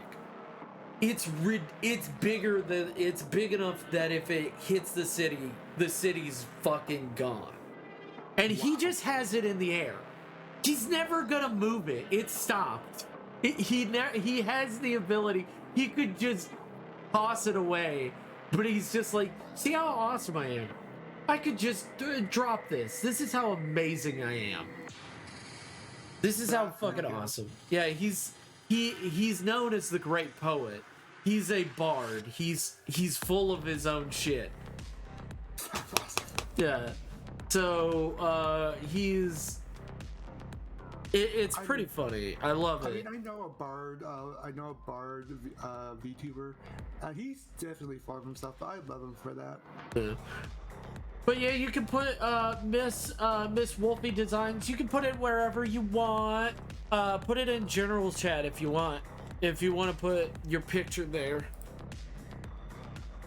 But yeah, he's kind of a pile of shit. He's the best character, by the way. He cares about his citizens. He genuinely puts people, he genuinely cares about people, but he also is like, I don't know if he's pro-slavery or against it, because I know the island is filled with slaves. I can't remember if he's pro or against it. I'm not sure about the lore. He's just letting it happen. I don't remember if he's cool with it or not. Because I know that the rest of the place is cool with slavery, but their whole thing is like, they think everybody is born a slave, and then you make yourself into the person you are. So it's basically a caste system of like, you're born. But if you're a dark elf, you're automatically you're never considered a slave. But if you're everything else, you gotta fucking work for that shit. So capitalism? Not. It's more of a, what is it called? It's not capitalist society. It's a oh fuck, what is that word? It's a it's a society that doesn't believe in, it actually doesn't believe in gold. It believes that it only uses gold because everybody else uses gold, but having money doesn't necessarily make you better or worse than somebody else. It's, I don't know how to explain it. It's more of a, what is it called? It's not capitalist society. It's a it's a society that doesn't believe in gold. It only uses gold because everybody else uses gold, but having money doesn't necessarily make you better or worse than somebody else. It's, It's something where it's a meritocracy. That's right. Oh, okay, got it. Yeah, it's a meritocracy. That's why everybody loves Morrowind for that matter, because it's a meritocracy. It is full of shit, but all of Elder Scrolls is full of shit. So that you can get out of that shit by just being like, oh, I'm just gonna become a really cool wizard. Well, okay, all right. You're very. You have helped out society so much. You have gained your freedom. Go ahead. Things are getting really dumb. When I've been playing Elder Scrolls Online a long time ago, I spent like over 50 hours of gameplay just unlocking doors with picks and just knocking chests and stuff for over 50 hours of work. And I didn't really advance anything. All I did was just unlock chests. That's all I did. Oh, you know that's now a leveling up system, right? Yeah, I do now, but it's sad. Yeah, nah, I have Elder Scrolls Online. I just recently got it back on my computer. We could always play. We should spend some time. I don't have many friends that do gaming with me because a lot of my games I play require a lot of investment in time. And MMOs right now, I'm just kind of burnt out. Because, Fair enough. You know, when you're playing Final Fantasy XIV, the critically acclaimed game, yeah, you burn out really fast when you're doing A Realm Reborn. That's pretty draining right there.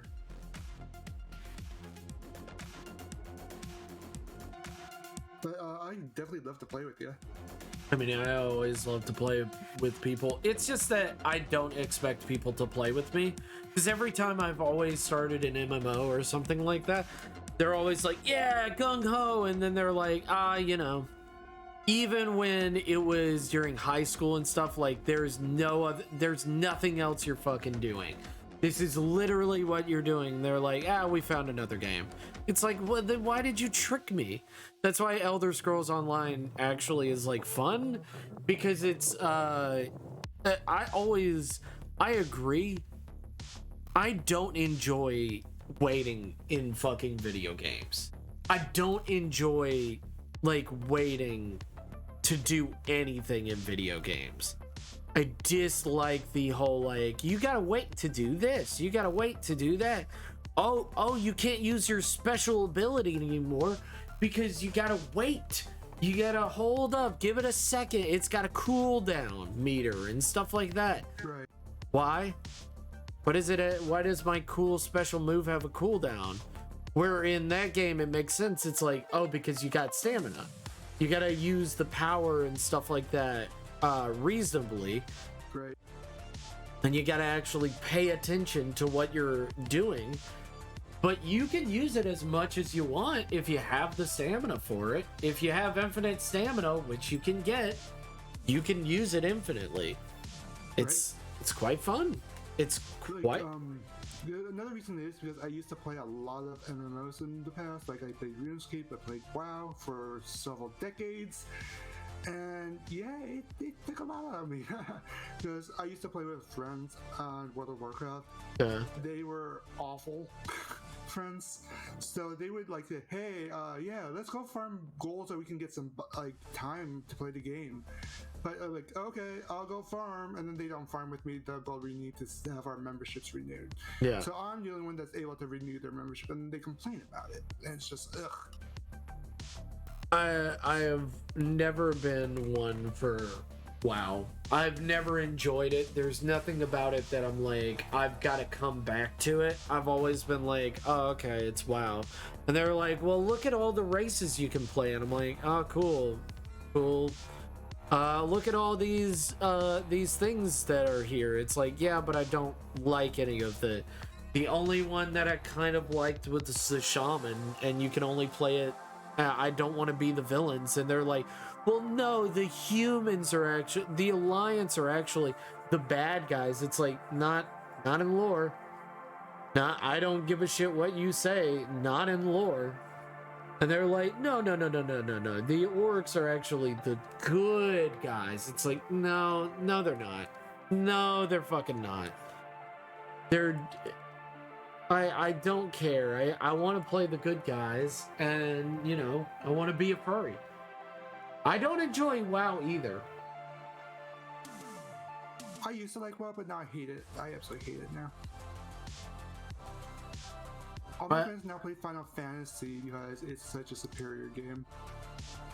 I don't play Final Fantasy because I don't know. It just doesn't interest me. I have no real thought to it. It's not because I'm like, oh my gosh, I hated Final Fantasy before then. It's like, no, I just not your thing. Yeah. I get that. I've tried my best to get into Final Fantasy. I love the concepts of Final Fantasy.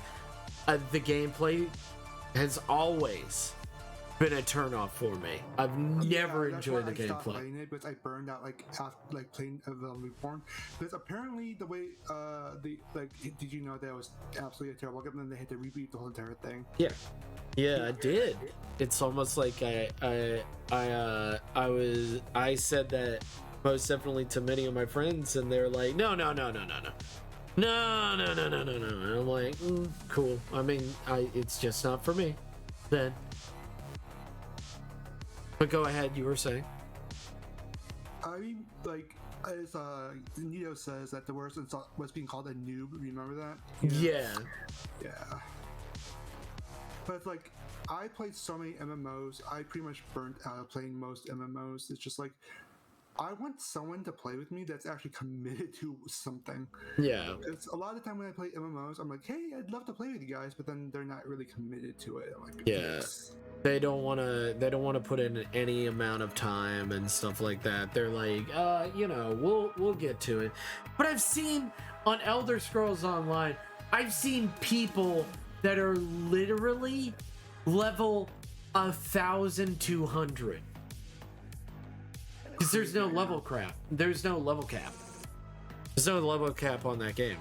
You don't stop. So it's just like, if you want to play the game till that time, they seem to enjoy it. I don't hate them for it. You can literally just farm for XP forever. You get XP for just playing PvP, for even trying to play PvP. You get experience.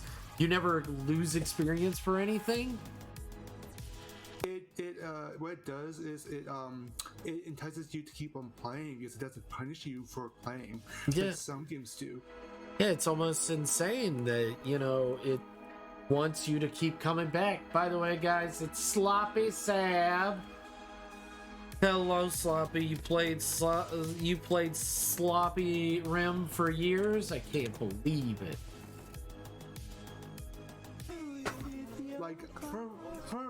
As of late, I've been just hopping different games, aesthetics, and stuff. I've just been bored. I love Not gonna lie. my salad. Oh no. God. And any specifics of why it makes you bored, or is it just like, none of it's really interesting me. Nothing's hitting me like it should. Because I don't have friends. That's the reason. It's because I don't have any. You can always find friends. There's people out there that are ready and willing to be your friend. I mean, you just gotta keep the ears out. I mean, you found me, and I'm literally just a friend of a friend. I literally can't. So I mean, come on. Yeah, sometime. Yeah. I literally came from nowhere. I was like, hey, what's up, guys? I'll join. I don't give a shit. Fine. Because a lot of games I want to play involve a lot of time investment. Oh yeah. That's the problem. It's the time investment games I play, like RuneScape, Final Fantasy 14, and some those sandbox games like Minecraft. I play all those games, and it's like, hey, those require several hours of gameplay together. And I'm like, okay. But then people I dedicate to singular games when I start something, and then people get bored or they want to switch to something different. I'm like, but we have this investment we're working on. Why do you want to do this right now? Yeah. We've been doing this thing for hours and we haven't done anything to progress. Yeah. I don't know. It's just like, I do understand that, but it's just like, you gotta find friends that can do it. and that's hard because everyone has lives and I don't. Yeah, I do have a life, and I don't need to put my foot there because that is where the switch is, because I don't want that to switch off and turn my whole system off. That would suck. See, that's the thing. Like, I understand completely, and I get why people don't want to play those games because it's heavily time invested. And people have jobs. People like to go out and socialize and do other fun things, not just be at the computer all day. But the thing is, I don't have a job, and I have the luxury of time to do whatever I want because of being disabled and not being able to get education and afford education. So it's like, hey, I'm just at home, free to do whatever. Right. I mean, affordable education. I mean, you could always apply. I mean, you seem pretty smart. The thing is, I've been trying to, but then it's like, hey, my school says I never graduated, because even though I have the diploma saying I did. And now there's a lot of hindrances behind that, and it's just kind of bleh. Yeah, I had to try getting my school to convince themselves that, yes, I did graduate, I did get a diploma. It's just a pain right now. Poppy Sab, it's fine if you can't hold a conversation. Sometimes it's just difficult talking. Like, I know it's difficult to talk, especially about like any kind of subject. Sometimes I just lose interest. I've gone to parties multiple times. I don't know if this rings any bells for anybody. I've gone to parties and literally, so if there's a conversation I'm like not really invested in, and I'm like, hey, what's going on? And they're like, oh, life's like this, life's like that. And then they talk to me about something I don't give a shit about. I have a lot of times just walked away. And I never noticed, and I'm like, oh yeah, the conversation was done. It's like, no, they were in the middle of talking to you. And I was like, oh, I didn't notice, because they weren't talking about anything interesting. So I assumed that the conversation was over, so I left. So I walked away. My perspective of socializing, Nito, is that when I socialize with people, I like meaningful conversations and relationships that are what's that word? Relevant to the situation or to the person. Like, yeah. I like when I talk to people, I like to know more about them, their likes, their dislikes, and I like to build relationships, like that kind of thing. And it's just like, hey, if we're gonna talk more often, I'd like to know more about you. And people sometimes, since I'm a not safe for work artist, that's all they talk about is the big O-D word, and I'm like, it's so not my conversation. I want a real meaningful conversation and not talk about the D all day. Yeah, maybe I don't want to be talking about the D every day. Maybe I talk about the D someday. Oh, talking about the D, I don't know. Like, I don't know how you feel. Maybe I'm just a bit of a prude. Maybe it's because I'm a slight bit of a prude, but not like, I won't stop you from doing what you want to do. I'll never be like, hey, I'll probably just walk away before that happens, or I'll be like, yeah, guys, I gotta get going. So sorry, guys. Something came up. I gotta work. Or I'm like, oh, I gotta work on my project. I'm sorry, I can't really talk about that right now. I get flustered and stuff like that. So like, I'm a bit of a prude in that way, but I'll never call you out on it.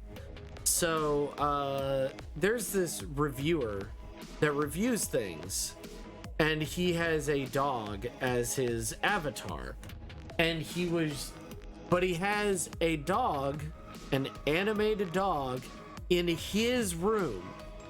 It is his streaming room. It is a very nice room. And then in the back corner, I see big old fucking dragon dong. A big old dragon dildo in the background.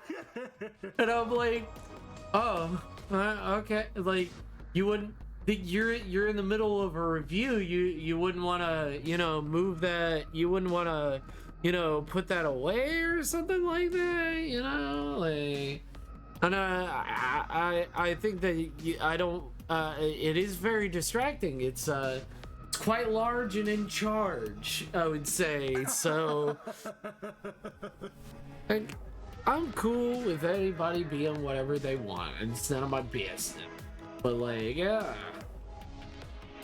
I sometimes believe professionalism is a thing sometimes. Yeah. Like, that's cool that you like penis. You know what? In fact, that's radical that you like penis. That's awesome. Like, I mean, I like the fact that you appreciate the booba, but it's just not my thing. Yeah. But I just not like, it's like these people that talk to me, they're like, oh, hey, let's talk about the D all day. I'm like, okay, sure, fine. Like, a little bit, why not? But then it becomes like, what, maybe a couple of days of nothing, but then I'm like, why? I'm working with a burning. I Like, just want people to have a normal conversation with me sometimes. yeah, like you're like, hey, can I just talk to you about stuff? Hey, here's what's going on in my life. It's like, oh yeah, of course. And then everybody else is like, well, since you draw the D so much, you must be thinking about it all the time. It's like, no, it's not true. Like, you draw boobs all the time. You must think about them all the time. No, I'm thinking about them right now because I'm drawing them, but not really all the time. Not really. And, like, the other thing is, like, I have other interests. Like, I like to cook, I like to go on walks on the beach, and all that good stuff, all that small conversation. And it's just like, no one's interested in learning about anything other than that. Oh, also, you know about Steven's penis? No. Have you heard of it? Do you know what I'm talking about? Nope. Okay, I'm gonna send you a funny. Okay. It's promise you it's not sexual. It's just a funny. Even if it is, I would allow it because I'm home, so I wouldn't really care. Oh. Hold up. It's funny. Big old funny. I do like a funny. Just bring it into the voice text and you decide if you think it's funny or not. Okay. You just give it a little look-see look. Already, I think it's gonna be funny just because it's got Steven Universe. Yeah.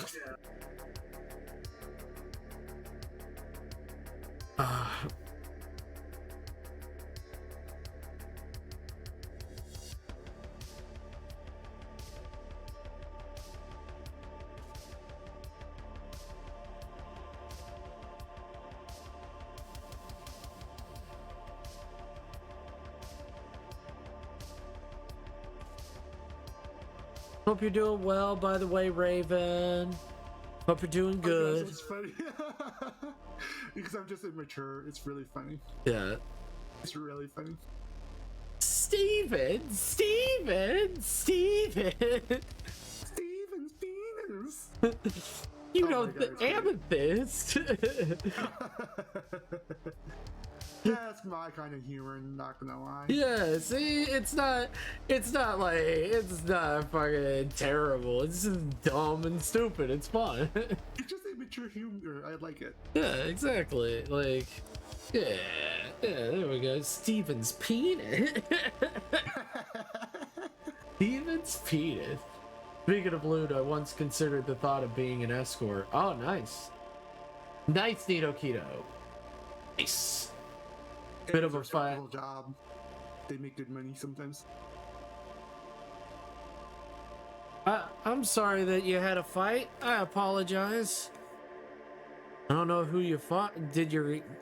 I hate to ask, so I will. Wow.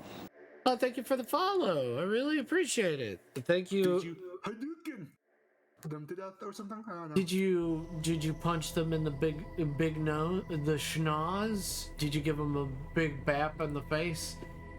Was it a physical fight or was it a verbal fight? You Kaiju, thank you for the follow. Thank you so much.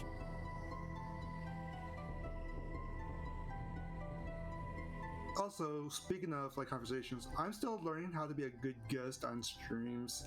It's sometimes hard. You're being good. Don't worry. You haven't. The biggest thing is like the biggest thing that I try to read the room, and you've been doing a pretty good job. It's just like when being a guest on somebody else's stream is read the room. If nobody else is agreeing with you on anything, just drop the conversation or drop what you have to say. If you have something that the host has stated, tell them privately. Just like, hey man, I didn't like what you said. I don't want to make it a big deal. Can we just change the subject or something like that? Try not to be, just try not to be too big about it. Tell them how you feel, but don't tell the audience. Right. I figured that much at least. So if there's any thing of oh man, I'm not really don't want to talk about this conversation. If it's something something political or something like that, I try to be hey, I don't really like what I really don't want to talk about it. I really want to keep it light and fun and stuff like that. But if they're hey, I'm not gonna change the subject, it's you know what, it's I gotta get out of here and stuff like that. So try to be as polite as possible. Try to read the room and try to just be yourself, because that's the best way to be a guest, is to be yourself. Because they didn't ask anybody else. They didn't ask for anybody else to be on the stream. They asked you to be on the stream. Right. Do I ask anything of you? Have I privately asked you to be anything that you're not? No. Yeah. Seems like, have you done anything that you think has been horrendous or anything as a guest of my channel? Oh, your shit? No. No. Yeah. Has there been any incidents at all? Not gonna think of, no. Yeah. So I think, just don't worry about it. Try to be yourself and, enjoy your time with the people you're around. Don't overthink it, Oh boy, that's just me overthinking everything. That's me. I know. Most people catch that on really fast when they meet me. I overthink things way too fast. It's understandable. But Raven, I hope you're okay. You know that you're an amazing person. We love you. Oh yeah? Oh fuck. It was a fight with dreams. Damn it. Oh man. She has bad dreams. Oh, I hate that. I get vivid dreams as well because of my medication. It does really weird things to you when you have certain medications. Yeah. A lot of the time I get these really weird nightmares of just planes and just devastation of them crashing all the time. I don't know why. It's just when I take my medication, it just does that. How many planes have you been on? Only 3. Yeah, what? That's weird. That's so weird. Yeah, it's the weird thing. I've only been on a plane 3 times, and it's just every time I go to sleep with my medication, it's just doomsday crash every time. Can't go wrong. Can't go wrong. By the way, Neko Chiba, guys, if you didn't know, Neko Chiba also streams, so give her a fucking check. Check out Neko Chiba. He's an amazing person. And also, hope Heaven is doing well. I haven't heard from her. God damn it. Alright, are we gonna race or what? Yeah, anxiety is a hell of a drug. Yes, that is correct. Anxiety is definitely a drug. It's better to kill than be killed. Do you agree with the statement? Would just the fact that my dreams are just doomsday dreams for some reason and nothing else, just really sometimes just saying. Gives me a headache because I want a nice dream once in a while, you know? Just having one of those nice, you know, floating in the sky, you know, having some, like, sit on a cloud or something. That'd be nice, but, you know, just get all these, like, high anxiety dreams because, you know, it just happens. Yeah. I totally understand. And I used to have dreams of like things coming out of closets and in the dark staring at me. That's why I have a lamp on 24/7. Cuz I like the low light anyway, and I keep the doors closed for that reason because I just anything in a closet fucking spooks the shit out of me. I used to be that way too as well. Alright, night, bored birdie. Get some rest. Get some Night, goddamn Bored Birdie. rest. Guys, he's so sweet. So amazing. Told me not to tell everyone. He's an amazing person and a great friend. So he told me not to tell. He was very specific about it. He's like, don't tell anybody. Stop it. No. I've got to tell everybody. He's a good friend. I got to. You cannot tell a lie. I cannot tell a lie. Also, George Washington, piece of shit. You did tell lies. A lot of them. Hey, you bastard. You bastard. Hello, yes, also, hello, Kelta, hello, Thunder Sims. By the way, he's also like, a lot of people don't, a lot of lurkers don't like being, shouted out or anything like that. I don't know why, but it's just something that happens, and I've been, I let him do that because I've always been the person that's just like, you know what? It makes him happy to acknowledge people, so I'm not gonna stop him. When I have my lurkers looking around, I sometimes just poke at them to tell people about them, and then if they don't say anything, then I continue to just shut them out every so often because they haven't said nothing. Oh good gracious, finally made it to the PC. Dang. Oh yeah, so this is a Denton. Dentons are completely automated things that carry giant pieces of like ship parts all across the station. They can lug. They are automated and from small burst automation, so they need a pilot of some kind that is normally that it's basically, you know, those what are those lifts, forklifts. It's basically it's basically like a automated forklift. Yeah, not automated. It's still controlled, but the driver is not on the actual forklift itself. Also, it's a drone forklift. Yeah, it's a drone forklift. So the Dentons are and also they're they're hardy things that you can't just shoot at and break. So pretty fun. Ooh, sounds like it's gonna chase people down until it dies. Yeah.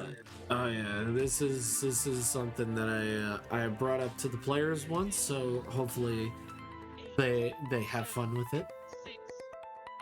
Yeah, imagine being chased down by a forklift. That's actually frightening. Just think of it.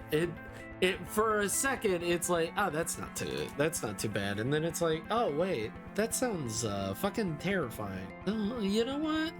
Sounds like a nightmare. That sounds like a real fucking nightmare. Sounds like a bad time to get ran over by a vehicle.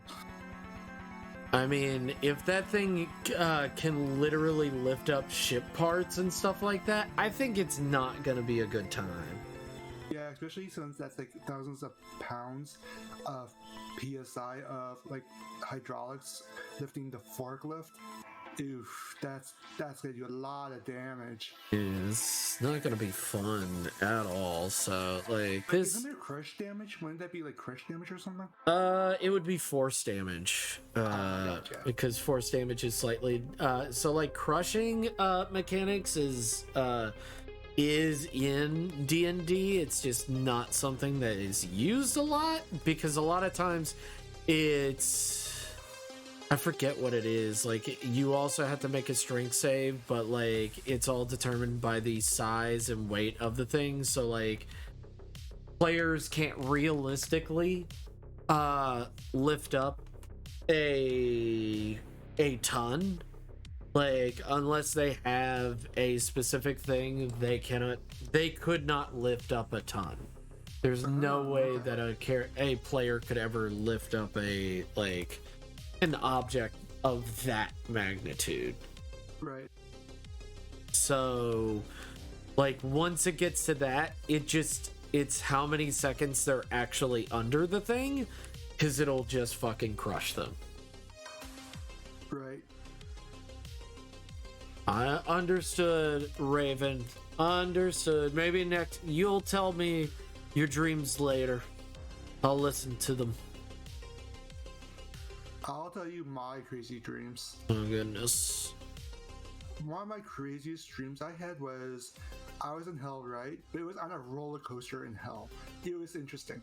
Okay, so it starts with me in a roller coaster in hell, and then like I get to the top of the roller coaster, and then suddenly it's just like demons come next to me, and then they're like, "Hi, you're now burning in hell." And then I just go straight down the roller coaster all the way into the flames, and I burn for like what seems like an eternity in my dream. Huh. And Man. it's not fun, but it's one of my crazier dreams I've had. Wow. I don't think I've never had something that is like my dreams actually trying to harm me. I've never had that. I've never had that like I emphasize with people with bad dreams because I've had bad dreams, but like the most that my dreams have ever done is like a skull screaming at me. And then I'm like, that's scary. But like, in all honesty, that's all it did. There wasn't like any, like, from what I've heard from Raven and stuff like that, and how like vivid her dreams are, I'm like, oh yeah, skull screaming at me. That's startling. But like, it's not like I can't just move on from it. I'll just be like, okay, I guess there was a skull there and it screamed at me. I mean, I don't know what that says about me, but yeah, it was a skull and it spooked me real good. And it's like, oh, where did you ever have a dream where you went to hell? No, there was a zombie attack, and then when the zombies actually bit me, that's when the dream was like, oh right, you can't be killed. And it's like, oh, I'm dreaming right now, so I guess I'm leaving now. And like the zombies are like, we caught up to you. It's like, okay, like, well, I'm not gonna turn into a zombie, I know that.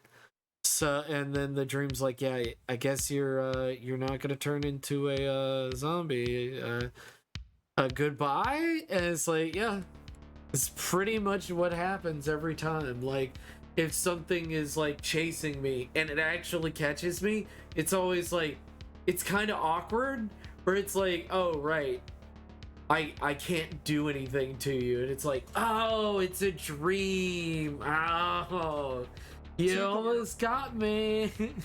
The worst thing about mine is I know I'm dreaming, but yet I get they're so vivid. I feel like pain in these nightmares, which is just really harmful to me mentally. Yeah, And Raven also sometimes gets that. Like, she also has that happen to. Like, do you know Naruto, right? Yeah. Do you know the Sharingan? Yeah. Well, it's like that, where you're like Kakashi being stabbed like over and over and over, and it's like only within a second of time, but it feels like 1,000 years. It's basically like that. Yeah, it sucks. No. I can emphasize, like, there's nothing you can do. You're kind of shit out of luck and stuff like that.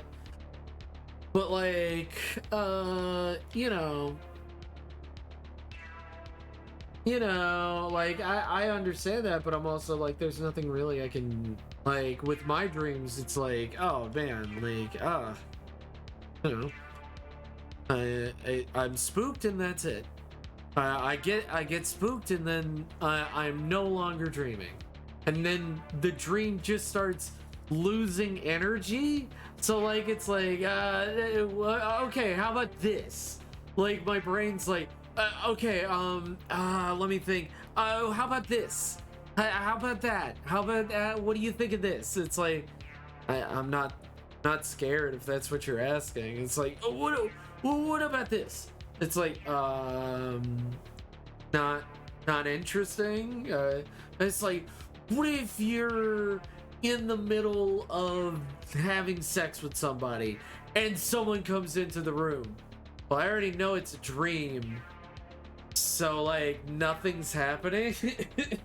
It's like, god damn it. Yeah, like what Red White, oh my gosh, what Red White Raven saying, those Riven that are hyper realistic psychological horrors.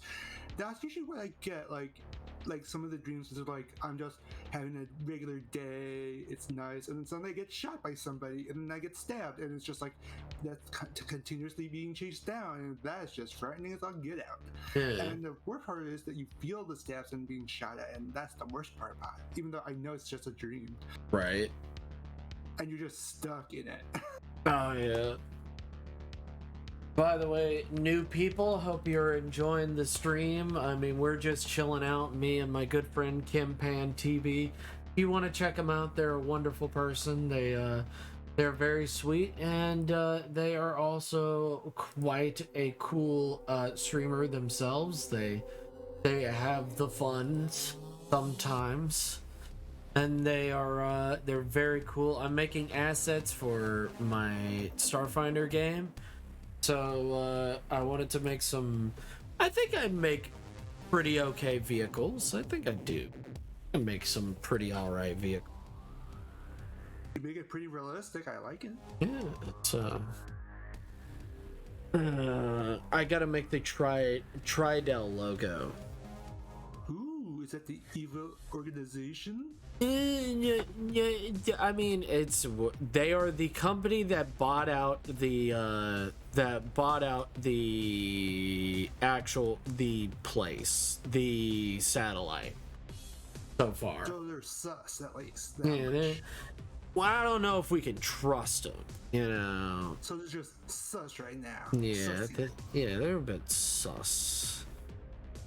Sussy. Sussy bastard. Oh, that reminds me. I saw this like video from Anthrocon where this guy is dancing and it's in a Red Among Us costume. It's great. You should totally check it out sometime on Twitter. Send it to me. You can. Well, dude, it's so awesome because the guy is such a good dancer. So great. I'll send it to you when the stream is over or whenever Gotcha. I leave. But it's great. I enjoy a good sussy dance. Steven! You want to bring Steven? But what if his penis gets in the way? It won't. Steven's penis. I don't Steven's really penis. get, You want to bring you know, I don't usually Steven's get good dreams often, and they're very rare for me. Steven's Because I'm always just stressed out all the time, so that's why I get a lot of nightmares a lot. It's just I'm always stressed. Right. And if I wasn't so stressed all the time, I usually wouldn't get them, but when I'm not stressed, I usually don't get dreams at all. You tell him. Because dreams, scientifically, are just ways to process your life and what you did that day Did you give as a way to like filter out your brain, which develop proteins during the day, which Right. you need to empty out with sleep. So it also helps your sanity as well with the whole what you call it, dreaming and sleeping is a healthy way to recuperate your emotional state. Right. Like it's like with nightmares, when you feel those like horrible pains and stuff, it's how your brain can process it without feeling actual pain and like actual harm to yourself when you're awake. So it's a defense mechanism of how to keep your state of mind healthy. Right. That's understandable. I completely agree. But like, sleep is good, but don't oversleep because that is depression. But also get enough sleep. If there is a way that people can exercise their body and mind, try to, as best as you can. Because I know that there's always circumstances that you don't know. You know, there's people that are just like, I literally cannot get out of my chair. I'm wheelchair ridden or something like that. But it's like, I always feel like, you know, try your best. Try to get that out there and stuff like that. Don't try to motivate yourself to move forward and make good decisions, because you know, and a lot of people are like, oh man, how do I get good mental health? Well, the best thing to do is, you know, do things for your body and yourself. Yeah. I go out walking every day so I can get some sun, because you need sun to help you produce vitamin D in your body, which also reduces depression. Yes, go lurk if you must. I'm not going to hate you for lurking. I'm just going to be so sad that you won't be here. That's a mood. So sad. It's big sag. I haven't heard from Heaven in a few days. Hope she's...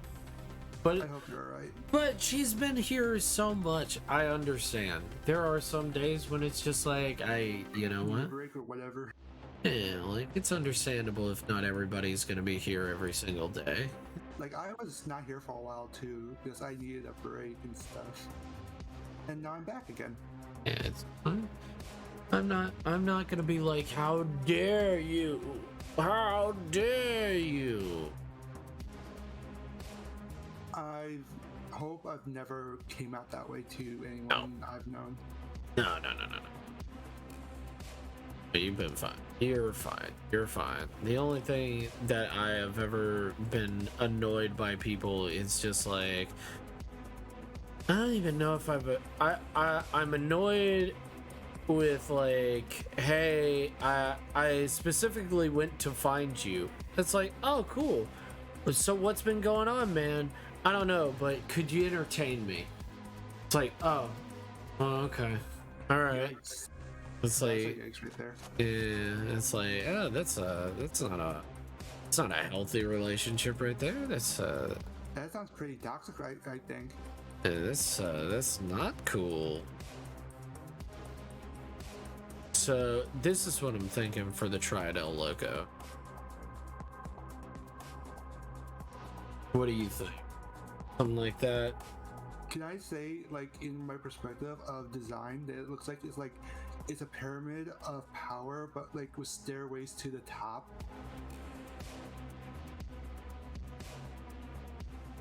Does that make any sense? Yeah, no, makes sense. Sense to me. Join our organization and you can climb up to the top. That's why I get the vibe from it. Yeah, it feels like that.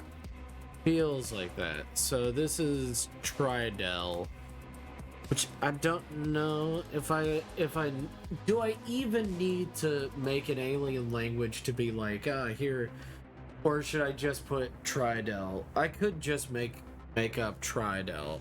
Let's see.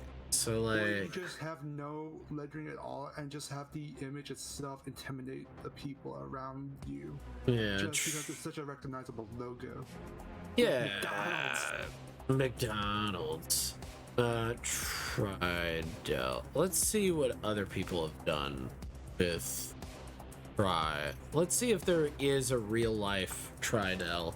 That would be so funny if there is. I just wanted to go. If I'm literally ruining their company, that would be fucking hilarious. That wouldn't be like, that would just be like, haha, like, I didn't mean it, funny. Tridel, Utah, isn't it?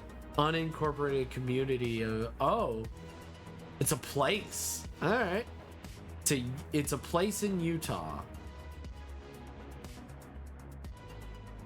Its also name is Liberty. Nothing notable. Let's see. County. Located at... Okay, cool.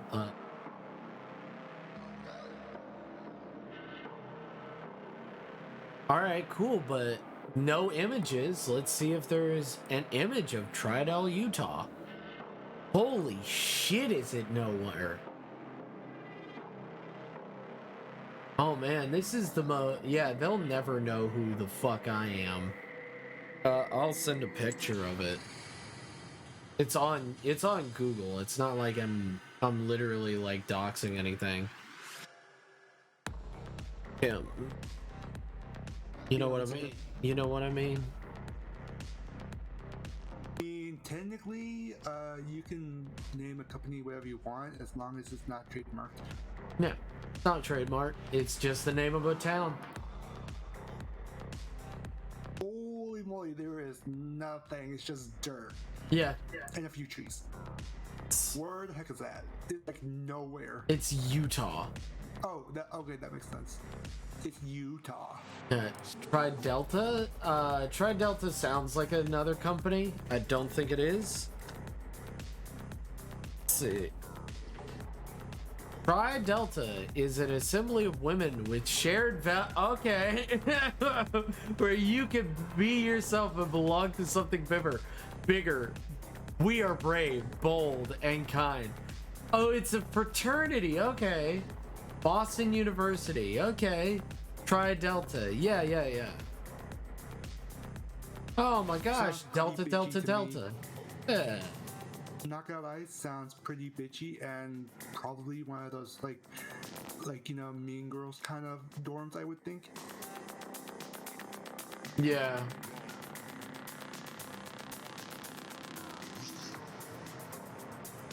Sounds like a no-brainer to me. Oh my god, Tridell does exist. Tridell, Tridel,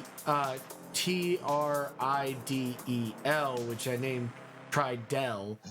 Tridell is a built for life. To date, the tribal group of companies is responsible for producing over 87,000 homes. Wow. Oh, it's condo development. Oh, okay. The condo development. Oh. Space estate. Let's go. It's real stupid. Also, I need to make a map of the space station. I've been dreading doing it, but I do need to. Actually, I'll probably do it tonight, but I needed the logo for the company. So I have it. So I can't be like, oh, I don't know what the logo is. It's like, Can I say when I made my new PNG, I just winged it and I was just like, let's go. I want to do something fun. Baby, let's do it. Let's do it to it. Let's fucking do it, Michelangelo. Oh, also the new Shredder, the new fucking Ninja Turtle game came. I heard. They have playable April O'Neil and Casey Jones. And I don't know if you remember Casey Jones from the original. I remember Casey from the original, and I don't really care for the character. Never cared for Hockey Mask Man? No. You never were like, oh man, that guy, he's a radical motherfucker. He's just a motherfucker. There you go. Damn, you heard it here. He's not here for Casey Jones. Damn. I mean, if you know me, you know who I'm there for. Yeah. Raphael? No. Splinter? Have you ever watched Green Lovers? Have I ever watched Green Lovers? No. What's never heard of it. I'm there for the Shredder and Master Splinter dynamics. That's what I'm there for. You mean where it's oh my god, you're a talking rat. You mean the pet rat from my old frenemy, Yoshi? Or in the cartoon where they're like, even they were like, that's fucking stupid. Let's make him actually Yoshi. Yeah, I don't mind that either. I don't mind any of them. They're just great. Let's just put it that way. I love it when well, here's the thing, it fucking means something when he's like, oh yeah, I'm actually Yoshi. Like, I like it. It's a lot better when it's like, oh yeah, I am Yoshi. It makes more sense. I know, yeah. Instead of being like, how did you learn all this kung fu? I watched my master when I was just a normal fucking rat. It's like, makes no fucking sense. I don't think that's how that works, Master Splinter. I don't want to be rude. In fact, you don't have a Sharingan, so you can't do that. I'm sorry. I'm gonna have to call bullshit on that. Exactly. I'm so sorry, Master. I apologize. That's very rude of me, but I'm gonna call you out on Twitter.com. You're gonna tweet about it. I'm gonna be like, Master Splinter, you fucking liar. There's no fucking way. You're full of shit. To my opinion, he's always full of shit, not gonna lie. What? Are good. Like, thinking about, like, okay, like, think about it. Like, the whole training the turtles to do his fight, right? Yeah. That's kind of weird in general. And the fact that they're teenage mutant ninja turtles is even weirder. And it's just like, okay. Well, I mean, if they were your sons, like well, no, but if they turned into literal children when he got them, because that's when that's what they turned into. They didn't turn into teenagers. They turned into basically kiddos. And he's like, you know what? They need guidance. They need guidance in this world. That's understandable, but just the fact that they had to learn ninjutsu and, you know, fight the Shredder is just kind of like... They don't have to, in the original, they don't have to fight. In the original, yeah, I know, but then now it's just like, okay, that's the whole thing about them. Now it's just they have to fight the Shredder. Splinter is not cancelable to his culture appropriation. He is Japanese. What do you mean? He's Japanese. It's crazy, you know. It's crazy. It's not that crazy. It's not like, oh, I can't believe it. I mean, literally, there's mutants in the fucking everywhere. Of course. I mean, it can't. Oh, sorry. Go ahead. Sorry. No. Go ahead. I was about to say it can't be as crazy as that comic where those two boneheads' names are, where they're just running around naked for some reason. Oh, you mean which ones? You mean and then the Hog dude, I forgot. Yeah. What are their names? I know their names. Bebop and Rocksteady. Yeah. And the funny thing is, in the comics too, where apparently they said we're gonna go the naturalist route, and then they're just riding around naked with no clothes. I'm like, why? Because one of the writers thought it would be very funny.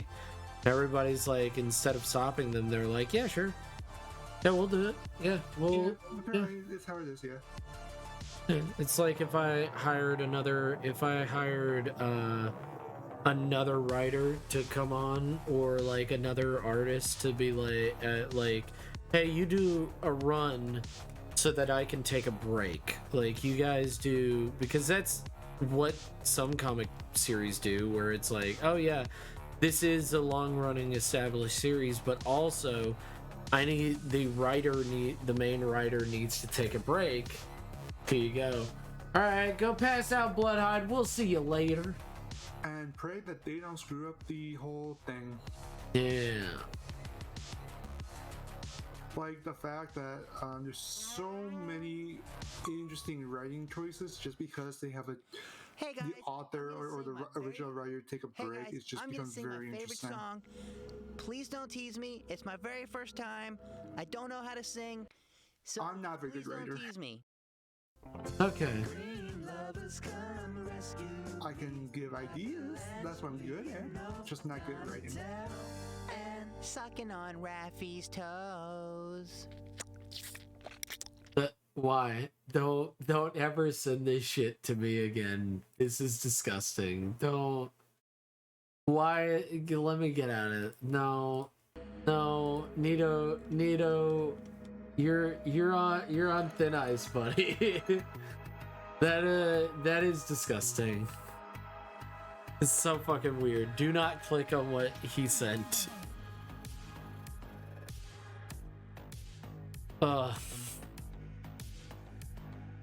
Okay, I regret clicking on it. Okay. I just told you, do not do that. I told you, bro. You know, I will admit I've seen worse because I've seen all of the internet. I've seen worse, but oh god. I don't know why. Like I've seen porn of like some of my favorite childhood characters, and it doesn't affect me as much as the Ninja Turtles. Like genuinely, almost none of them. Every one of them, I'm like, agreed. Pretty hot. Oh yeah. Oh, my formative years. Oh yeah. Fine. I don't mind. Angelica Pickles. I wouldn't be on board, but you drew her pretty nice. You know what? I'll give you a pass. All right. But it'd be like that, you know. You know, it'd be like that sometimes. But with the Ninja Turtles, I don't know what it is. It's like, I don't know. Please, never. They are. I guess everybody has their golden cow of just like, do not do this to me. Don't fucking do this to me. I mean, as everyone knows what I draw, yeah, I to my opinion, I'm improving my childhood. That's just my opinion. What I draw. Well, I mean, there's probably one thing you're just like, I don't wanna ever see that. Like, I don't know if there's ever been like something you've been like, oh man, you know what? I don't need to see that.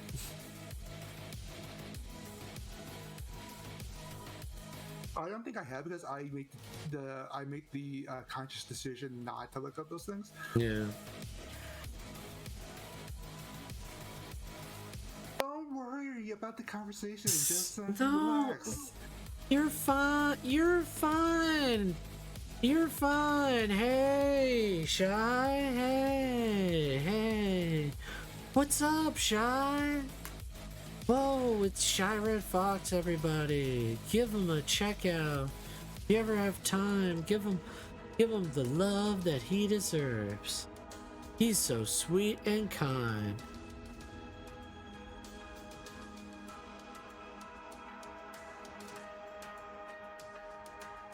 We're just deflecting things all over the place.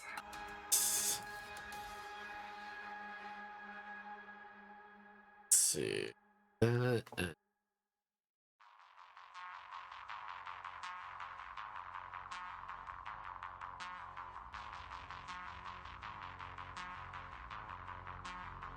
Let's see. Please. I just love that video because it gets such a reaction out of people I show. Yeah, just like Pizza Time. Please don't look up Pizza Time. Stop bringing up something you don't need to look up. It's not curious. Oh my gosh. Please don't look up Pizza Time. Oh my god, I'm curious. Telling you, don't. You're not gonna enjoy it. Curiosity killed the cat, I say. Telling you. I'm not gonna feel bad if you're like, oh wait, I've heard of it. Never mind, I've seen it. Yeah, I've seen it. Never mind. I remember now. But I wish to not remember. Yeah, I know. But my vague memory is good enough for it. But the way you're saying everything is fine worries. Whoa. Just know that everything's fine. Sherrod Fox, how have you been?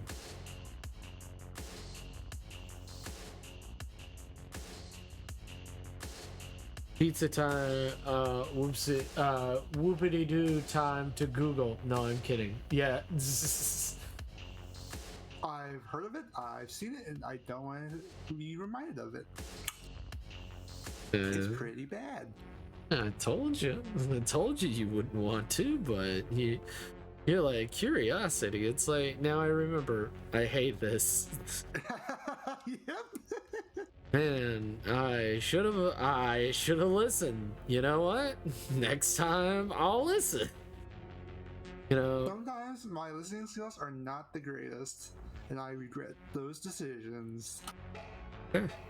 That's why we're here now.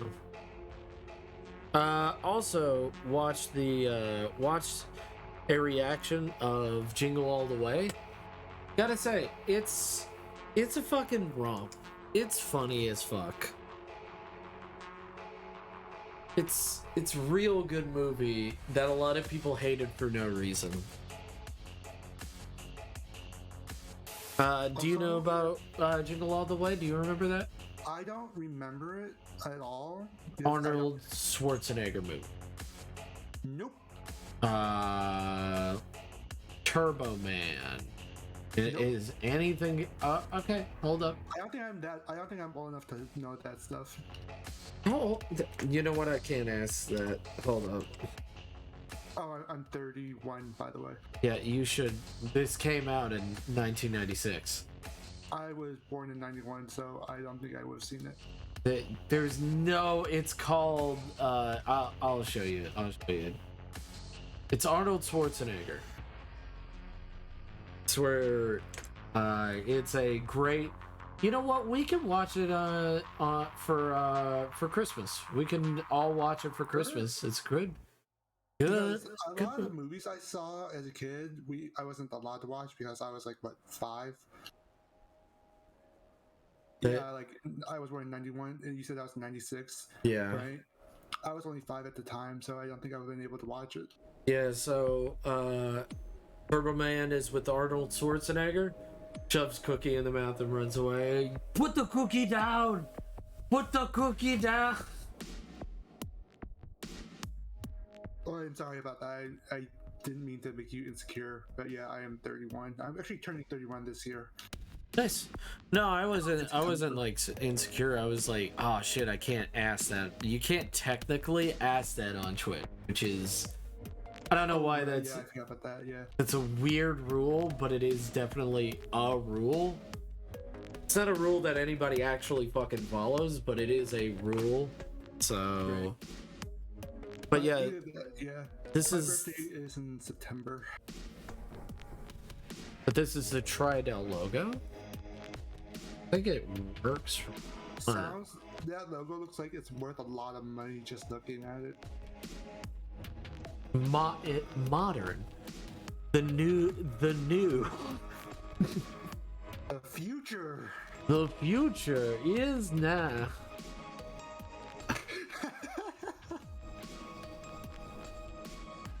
But I'm hoping that for my birthday, I'm getting Korean food. Oh, okay. I don't know. Usually my family does something together for my birthday and everyone else's birthdays, and this year I'm hoping we can just have Korean food and just, chill. Maybe make some Korean barbecue at home or something. That'll be nice. That'll be nice.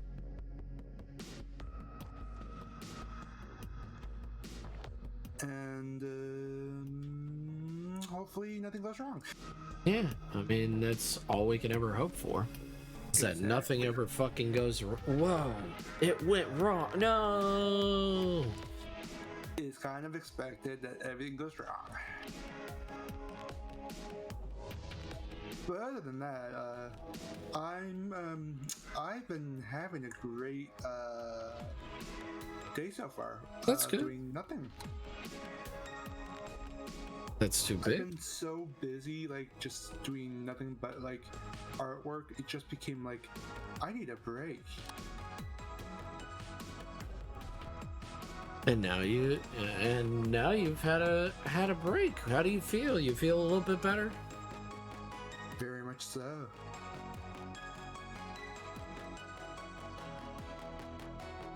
Because I also did this whole project in 2 days, the whole PNG thing. Yeah. I did all in 2 days. It was just like, wow, that went pretty fast. And it almost burnt me out. It went pretty Amber Heard. It's pretty it's pretty cringe. Pretty cringe, Amber. Ambi, how dare. She's hilariously cringe. It's so funny. She's like, I don't know why the internet didn't want my voice. It's like, because you lied. I don't know what to tell you. You lied. It's very sad. Lying is bad, guys. Did you know that? Lying is bad. Please don't lie and literally ruin somebody's career and try to make... You know, their whole, defamation, you know? It's crazy. People get angry at that. It's insane. I don't know how else to tell you, Ambi. Just treat her like a fucking child. No, I also don't like it when people are like overly mean to, like, let her move on. Like, I agree, like, let her move on. Like, even like Johnny's like, hey guys, just thank you so much for believing me. I really appreciate it. Just let it go. If she just doesn't, if she just accepts that it was a thing and now it's done, it's all good. I don't mind. And then it's like, okay. And then people just can't let it go. I mean, the only thing why I don't let it go sometimes is just the thing that just watching the trials just hilariously like circus. Oh yeah. Have you seen those pictures of Amber Heard shopping at a TJ Maxx? Not gonna lie, it was funny. It is pretty funny. No, I didn't see the pictures where she was shopping at the TJ Maxx. Oh my gosh. The rabbit. The fact that she gave Johnny Depp a big giant freaking knife, it's just wow. Oh yeah. And the fact that Johnny's lawyers brought in the actual knife is just even more like wow. I mean, and then people were trying to make it a political thing. It's like, it's not a political thing. It's just like, hey, like, why don't you stop lying about Johnny? Like, you gotta just stop lying about him. And then I mean, she wouldn't have lost so much money if she just didn't lie. Yeah, like, nobody was like, oh man, you. And then she comes out in an interview saying, they stopped my voice. It's like, huh? I don't know where that came from, but okay. You didn't have a voice to begin with when you lied. Yeah, when you literally took away his voice, and lied about like what he did. It's very specific of like, what? I say it's very petty. Yeah.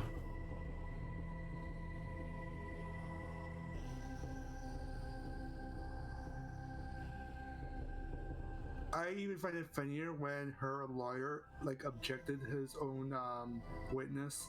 Yeah. That was a funny right there. And what the heck just happened moment.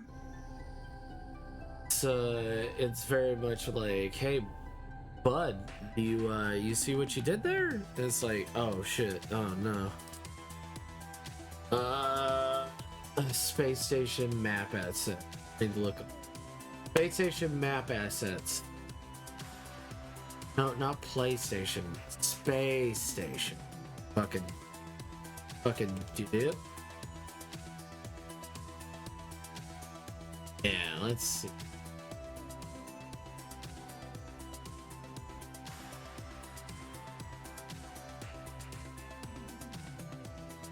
It's a pretty big station. Just trying this. if anybody has. Yeah, all of these are just rooms and stuff like that. Okay. That's a little bit better.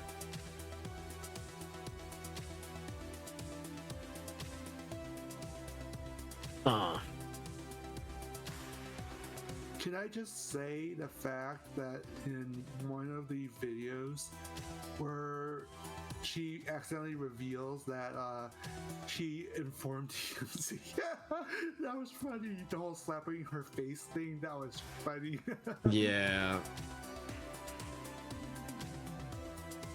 I mean, I don't know, like, how to even go about, like, trying to figure out everything that is wrong with Amber.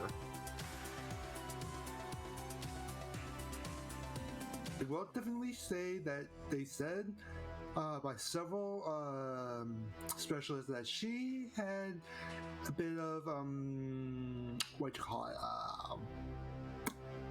it, issues. Yeah.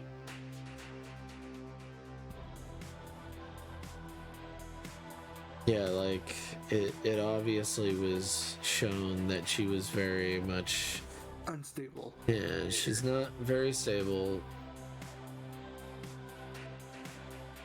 And delusional. Yeah.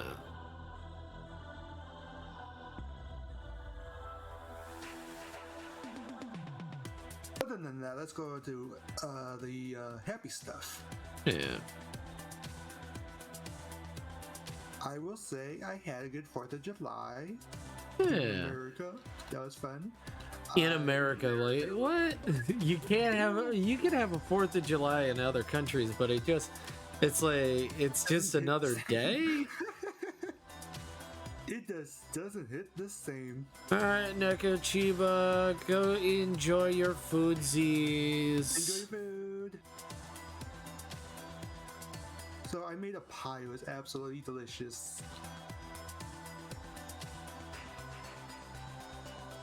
Good.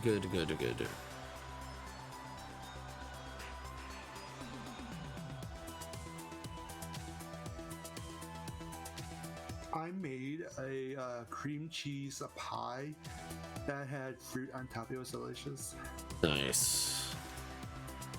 You make the cream cheese room temperature, and then you fold in whipped cream, and then you put in the graham cracker crust, and then you freeze it, or not freeze it, you chill it in the refrigerator so it becomes hard again, and then you put your berries on top, and it's delicious.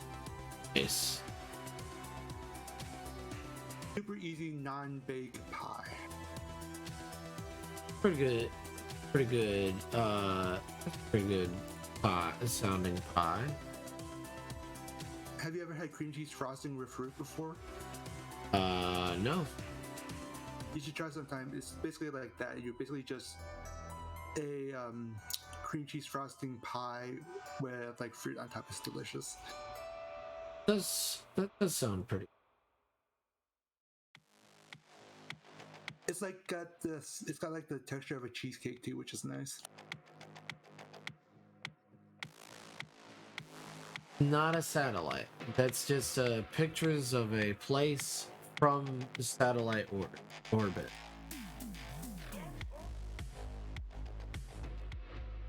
That is... What? I don't know what that is, but that is a game. Okay, cool. I'm looking at space stations. For a second there, I thought I was looking at the Death Star. So, like, it's a bit round, and there's these 4 tubes are supposed to be, like, the 4 tubes that are the actual space station itself. Right. So, like, you know, like, they're the 4 space elevators themselves. So, Kim, do you guys ever stretch and massage your muscles after not doing so for a long time? It both hurts and relieving in the same time. I am stretching before going to bed to wind down. Oh. Is that your subtle way of saying... It hurts. Is that a subtle way of saying I'm getting ready for bed, but I'm still here? Is that your subtlety right there, Nito Keto? Is that a subtle moment to tell us to stretch as well and, you know, stand up? I'm already. I've got enough room. I'm kind of shrimping over right now. I should sit up straight.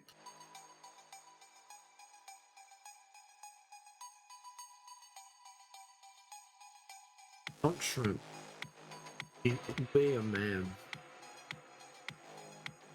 Be a short Asian standing tall man. There you go. Since I'm Korean and all, I should be sitting up straight, standing tall as a short Asian man. Hmm.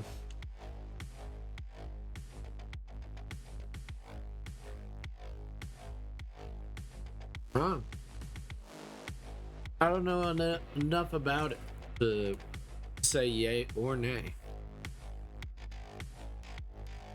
Stretching before bed actually helps because when you actually lay down, your muscles and your bones will actually stop being compressed as much, so you actually quote unquote get taller, but it's actually just gravity that's not compressing your body when you're laying down horizontally. So it actually can prevent from getting sore from when your body is laying flat for a long time. Right. Makes sense. And that's why sometimes you feel stiff in the morning, is because your body is reshaping itself from all the compression from standing and gravity during the day.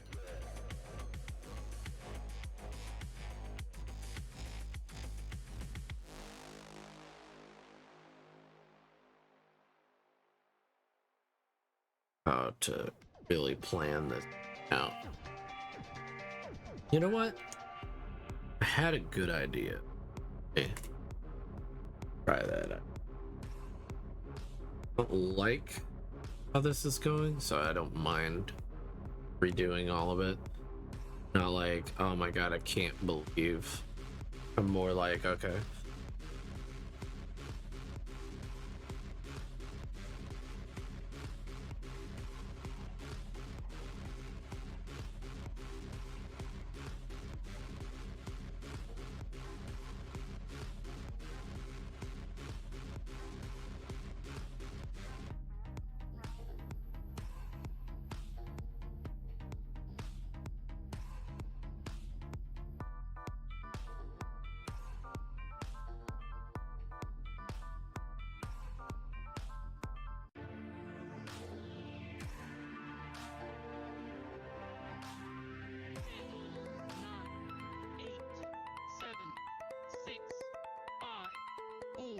I feel like if I was to make more of these like PNGs, I'd probably like charge a lot of more money than I would probably pay for.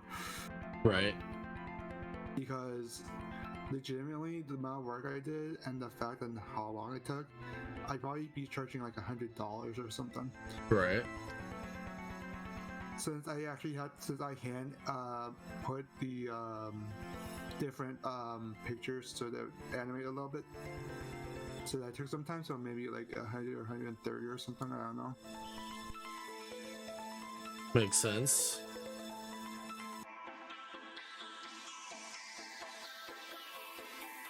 I find it really interesting that assets are more expensive than actual drawings because of how things work with assets and how you design assets versus a character design. Right.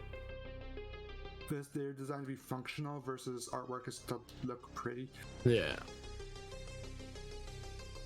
It's meant to be looked at, not to be really used for anything. There you go.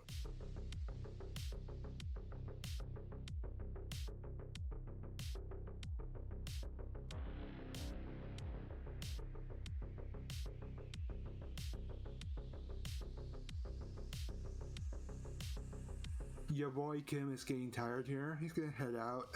Alright. If you need to head on out, that's fine. Go get some rest. Don't feel like you have to, you don't have to stay up because of me, but it's good to hear from you, and I'm glad you're doing a lot better. Thank you for having me on as usual, and I've always had a great time talking to you. It's been a great pleasure. It's always a good pleasure to hang out with you. You go get some rest. Don't put yourself, and we'll see you later. Well, you know, everyone in chat has a good night or day, whatever time it is in their time zones. And thank you again so much for having me on. All right, now you stay out of trouble now. Do my best, and no promises. I believe in you. Good night. Night.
Scared to Death is explicit in every way.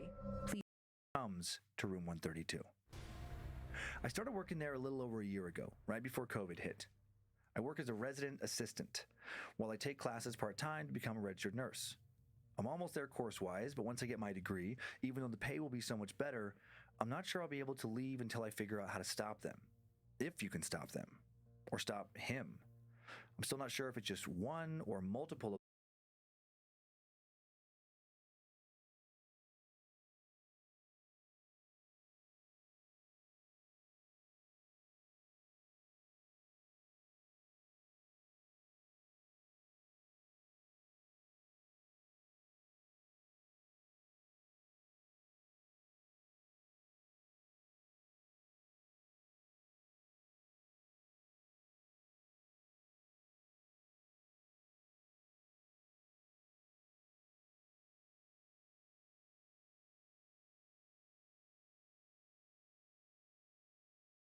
There. I restarted stream.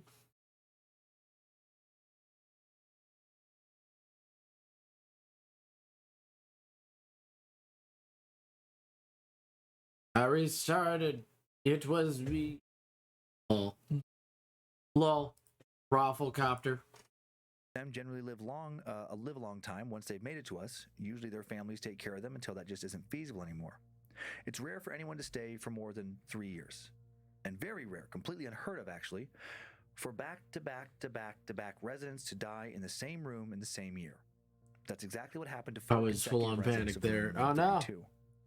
To keep their names confidential, I'll just identify them by the first letters of their last names. Mr. B was the first to go. He was living there for over 2 years when I got the job. Great guy. When he was lucid, he was so funny. Night, you stayed just to say goodnight. Night. And when I said I was, he said, good. You don't seem quite as stupid as the last guy. And you're almost not as ugly. Then he laughed this big, hearty laugh off my shocked reaction, slapped me on the shoulder, and I laughed too. I was surprised he knew I was the new guy. Well, he didn't. He said the same thing to me the next day, and the day after that. Not every day, though. Sometimes it was like his dementia fleeted and his old self again. Those were the toughest days. The days he could remember, when he knew why he was where he was and who he had been before. He could still be really funny in moments, but overall his spirits were down on those days.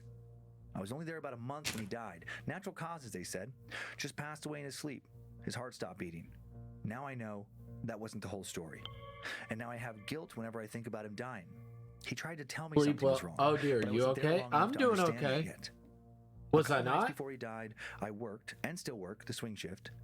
He said a boy tried to get into his room. Said a boy with dark eyes, all black eyes, knocked on his window and asked to be let in. No! Asked for permission to come in, to be specific. I believe that was how he phrased it. Mr. B was pretty lucid that day, and he said he told the boy, who he thought might be his grandson at first, but then realized he didn't recognize him, to go around to the lobby and ask someone there to let him in. And the boy got angry, shot him a cold stare, spooked him, demanded to be invited in. Mr. B shut the curtains on him and pressed the buzzer for me to check on him. When he told me the story, I was positive it was just his dementia. I told him we'd check outside and see what was going on, but we didn't. I didn't even tell anyone. It all sounded so crazy. Not a part of me thought what he said could be real at that moment. There was some... Oh yeah, Doritos. I was getting some Doritos. I was informed that he'd passed away sometime the night before, natural causes. And I wouldn't have ever doubted that it was natural causes except for one odd detail. All right. His window, which he always kept closed in my experience, had been left open. Hold up, Raven. When I heard that, it made me think about what he spoke of I gotta last get time we boy talked. some water. Now I think that thing came back for him.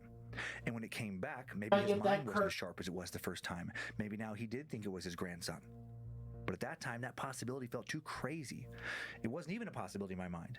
I wrote the window being open off as a coincidence, and the story about the boy was nothing more than dementia.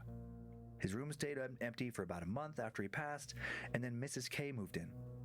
Mrs. K was old, very old, even for our center, in her mid-90s. When she died about 6 weeks after moving in, no one batted an eye. Had to get that baby boy some mama. Not really. He's such a baby. She never said much. She always seemed confused. He's my little no lucid moments. She barely spoke. She even had trouble moving around. She never seemed scared or anything before she passed, so I had no reason to link her death to Mr. B's, except her window had also been found open. And I also couldn't recall her ever opening it before. She might have died towards the end of my shift, but no one found out until the following shift. Again, natural causes. Now, of course, I don't think there was anything natural about it. Room 132 stayed open for almost 3 months after that. A lot of people were reluctant to put their parents or grandparents in homes like ours, thanks to COVID, and we had more vacancy than normal. But then Mrs. G moved in. She was a lot younger, in her early 70s, and her dementia wasn't nearly as advanced as Mrs. K or Mr. B's. She mostly moved into our center because she didn't have anyone to take care of her. I expected her to live another 2-3 years at least, but she didn't last 3 weeks. No warning signs with her either before she died, and now I'm not surprised. She was a very sweet, kind woman, and she loved children. She talked about her own grandchildren a lot who lived across the country. If some child came to her window and asked if they could come in, I have no doubt she wouldn't have hesitated to give them permission. And I think that's exactly what happened. Heart attack was listed as the cause of death this time around. And yes, that damn window was found open. Mrs. G would open the window quite often, so no one was really worried about a pattern yet, except for me. But even I didn't raise any kind of fuss. You have to understand, this facility has over 130 patients at any given time. Death is frequent. Death is expected. So while yes, people are dying in room 132, people are also dying all over the rest of the facility. Room 132 now sat vacant almost 2 months, until Mr. S moved in. He'd live longer. He'd make it over 10 weeks. His dementia was pretty advanced, but like Mr. B, he'd have moments where he knew exactly what was going on, and some of the things he said scared the hell out of me. Mr. S was almost always a grumpy guy, and when he was more lucid, he was often an angry guy. He was mad at his kids for not taking care of him, mad at us for not letting him leave, mad at the world for having the brain he couldn't trust. One night, when he'd been there for about a month, I heard him talking to himself when I was tidying up his room. "Goddamn kid," he barked. "Tried it again last night, little thug ain't crawling into my room. Lucky I don't have any of my guns. I'd scare him good. Kid or not, I'd shoot that little prick if he tried climbing in my window. Little bastard yelled at me. I should have let him in and wrung his scrawny neck." "Everything okay, Mr. S?" I asked, having some trouble. "Nothing I can't handle," he snapped. "Not some helpless little baby like all you people think I am." I don't think that," I started to say. "Get out," he yelled now. "Get out of my room." Not wanting him to get any more worked up, I left. But then I couldn't stop thinking about what he said. I wanted to try and ask him about it again, to warn him, to make sure he didn't let anyone in, but then he went through a pretty rough spell of being very, very confused. Lasted for a little over a month. During that time, I never heard him mention any kids outside his window again, and I never saw having the brain you can't trust is a fucking worse. I hit that point a tad over your back. The facility had security cameras all around the building, and that there was nothing to worry about. I asked if he could check the footage taken outside of the room 132 the night before I heard Mr. S grumbling, and he said, "Sure, I can have someone look it over." But he said it too quick. I knew immediately he wasn't going to have anyone check on anything. He was just placating me. And then I heard Mr. S say something else that scared me. When I came into his room one night to check on him, I heard him yell right before I walked in, "Go away!" He sounded frightened. And when I opened the door, I thought I saw a flicker of movement right outside his window. "That goddamn boy," he yelled. "He keeps coming back. I don't like him. I don't like his eyes. Tell whoever owns this goddamn place to make sure he doesn't come back." I'll tell him," I assured Mr. S. "Tell him now," he yelled. A nurse heard him scream at me, and when she came in, he got even more worked up. He ended up pushing her pretty hard into the wall. I had to help restrain him, and another resident assistant came over to help as well. We ended up sedating him that night. And then when it wore off, he was gone again, lost inside his broken mind. And then a week later, he was dead. Some very unnatural natural causes had struck once again, and of course, the window had been left open. The nurse who worked the same shift as me, generally checked on the same patients, thought this was spooky too. At least I wasn't alone. But she didn't think any strange child was actually killing anyone. She just thought it was weird. Maybe it's a ghost, she wondered before laughing. I didn't laugh. I got the chills when she said that. Maybe it was a ghost, a bad one. Or maybe it was something worse than a ghost. 4 dead patients now in just under a year. And 2, shortly before they died, reported seeing a child outside their window who wanted to be let in not long before passing away. And all four had their windows open the night they died. Mr. C still lives in 132 as I write this. And if any part of me still doubted some strange monster being behind these desks before he moved in, no part of me doubted any longer after a few of the things he told me. And then I saw for myself. Mr. C's on the older side. He's 88, but he's more lucid than any of 132's previous residents. He doesn't move around real well, but his mind is one of the sharper ones I've ever seen. And just a week after he moved in, never having heard stories about what the previous occupants of room 132 had witnessed, he described the same monster that Mr. B described to me a year earlier. He said a boy with dark eyes, all black eyes, had knocked on his window and asked for permission to be let in. And this boy immediately frightened Mr. C. He doesn't have any grandkids. He knew right away there was something wrong with this kid. He knew that this thing wasn't really a kid. He told this thing to get the hell away from his window before he called the police. And just like with Mr. B, this thing got angry, screamed for him to be let in. "No," Mr. B said, he yelled, "Get out of here!" And then he hit the buzzer to have someone come to his room, and I answered that call. He was so scared when I showed up, he was shaking. He told me this thing sped away right when the door opened, sped away with impossible speed. And he told me that after he yelled at this thing to leave the last time, it sort of hissed at him, that it bared its teeth, or fangs rather.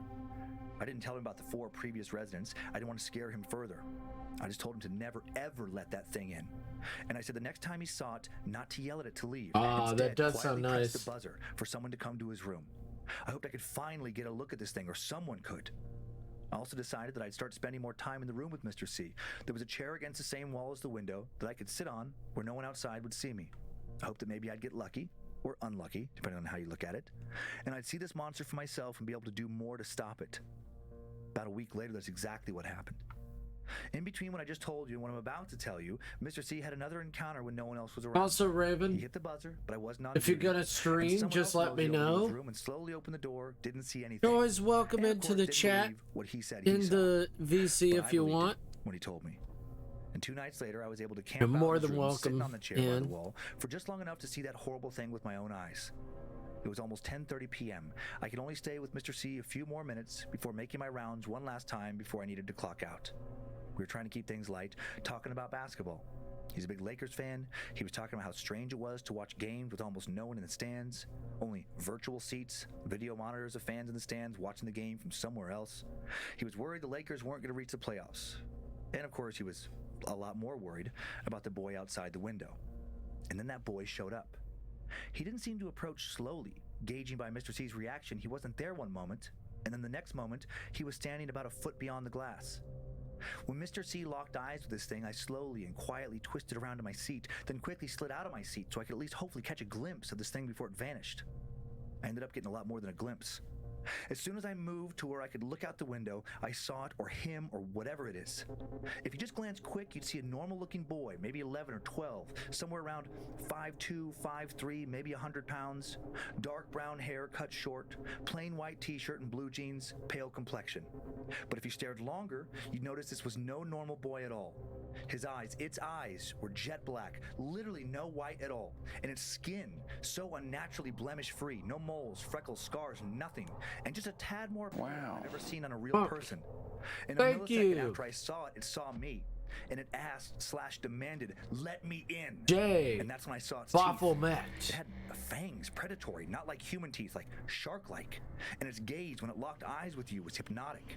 After all my concerns, knowing what I knew, when it gazed into my eyes, asked me to let it in just for a moment, I considered it. Luckily, I shook it off, called my supervisor, who answered the phone after the first ring. "There's someone trying to break into room 132, the window, right now. We need to get security out here immediately." Security was called, but they didn't make it to the little patch of trees outside of Mr. C's room in time. They made it in under 2 minutes, but it wasn't fast enough. After I hung up my phone, this thing screamed, "Let me in! Let me in! Let me in!" It felt like its last scream shook the window. It was so loud. But when I asked around later, no one else remembered hearing it. And then it just vanished in a blur, just shot off into the woods before the security guard got there. I now told Mr. C what had happened to the previous 4 occupants of the Hope you're doing well. I'm doing good. Hope you're doing well, Jay Baphomet. I assured him I'd work on getting him transferred. Hope you're doing good. Hope life has been treating you well. That was a few weeks ago, but he's still there. What you doing? And the other rooms are still full. After the security guard didn't see anything, what you doing, Jay? Any signs of anyone having been out there, I asked to look at the security footage. An artist. And it showed nothing. According to the footage, that thing outside the window screaming at us existed only in our minds. My supervisor was not happy with me. Welcome, Jay. Mr. C was incredibly worked up, and he thought it was my fault, that I was enabling his delusions. The next day, Mr. C told his daughter about what had happened, and she too was extremely upset. She also thought I'd gotten her dad all worked up over something that was crazy, and she thought I was crazy. I came real close to getting fired. So now what do I do? I've done a lot of online research, and I think this is one of those black-eyed children, also called black-eyed kids. I'm just working on assets for Starfinder. Some think they're aliens, others think they're demonic, maybe vampires of some sort. No one really seems to know much for certain. Other than not inviting them in, no one seems to know how to protect yourself from them. The lack of information is pretty disappointing. Hell yeah! We're always looking. If you want to show us some of your art, join the Discord. We'll see what you got. Within an address, over and over and over again. I also can't find a story of them seeming to kill people.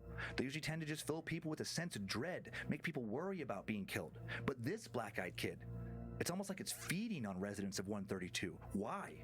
Why keep coming back to the exact same room? There are so many other rooms and residents it could prey on. What does it want? How do I stop it? How do I protect Mr. C? Yeah, if you want to join the Discord and show us what you got, we'd love to see it. In the meantime, I'll just keep working here. I'll keep checking on Mr. C as much as I can. I'll keep reminding him to never, ever invite this thing in. And I'll just hope, I guess, that his mind holds up for long enough to have him stay alive until I can figure something out. Arts. All the arts, yeah. And that's the end of this residence assistance post. Let's hope over the last 15 months, they've been able to keep Mr. C safe. Let's hope they found the solution they were looking for and share it soon. So here's some stuff that I've been working on. That you were talking about that really freaked you out. I don't like that. I mean, what a like weird combination of things of like a memory clinic and then seeing a black-eyed kid. Yeah, and so lucky that the RA saw it as well, so that it wouldn't just be written off. I mean, I guess kind of. It's like now there's just. I know, but doesn't it feel good when you think that you've seen something that at least one other person can verify it? Yes, but it's so tragic for the person working there, that if you were to see this thing and now you know, but like you can't get anyone else to believe you, and you know it's a ticking clock. Like this person's mind is fading. Eventually, they're going to let this thing in. Okay, but I was thinking like a couple things. Locks on the window. I'm making a map for. If that's not their. Oh, no one's checking. They're so busy taking care of people. They're not going to be like checking all the windows to make sure they have or don't have a lock on them, like something special to like. I don't know. Probably some fire code violation, but I don't know. I would fucking take Gorilla Glue and glue the lock shut. I don't know. Like fire code violation. Who fucking cares? This is an old person who's not going to climb out that window to save themselves in a fire, anyways. Right. There's going to be a staff of people that are going to wheelchair you out or break the window, something. Yeah. So you could do that. Yeah. I had that thought. Curtains, like why can't we just like pull curtains across the windows just so you don't have to see the thing? Because I think but again, if you're not thinking correctly, you would forget why the curtains are closed and you just go open them. But this RA, when the RA is working, they could put it in the person's chart that Mr. C likes the curtains closed every night, and if you don't close them, he'll really lose it. He'll go out, like it really upsets him. It really, causes a kerfuffle. Like I feel like you could come up. I'm not saying that is like the perfect or permanent solution, but right. Ooh-wee. No pics for accompany this story, but I did find a pic of a black-eyed child we haven't seen attached to one of these stories before, just on the web. Just reminding me of this story. I'm refusing to look. Oh, yeah, you are. Oh, God. And then there's another random pic of a black-eyed boy. This one's screaming. Now imagine this thing, but looking a little older with fangs. I know the fangs. Now that's a detail I don't think I've ever heard before about black-eyed children. I don't think so either. Yeah, like little, yeah. And then this next one, this is just silly. It's just somebody turned a picture of Justin Bieber into a black-eyed child. Okay. Oh, the Biebs not doing great right now. I know, poor guy has some kind of viral infection that paralyzed part of his face. I was curious and looked into it.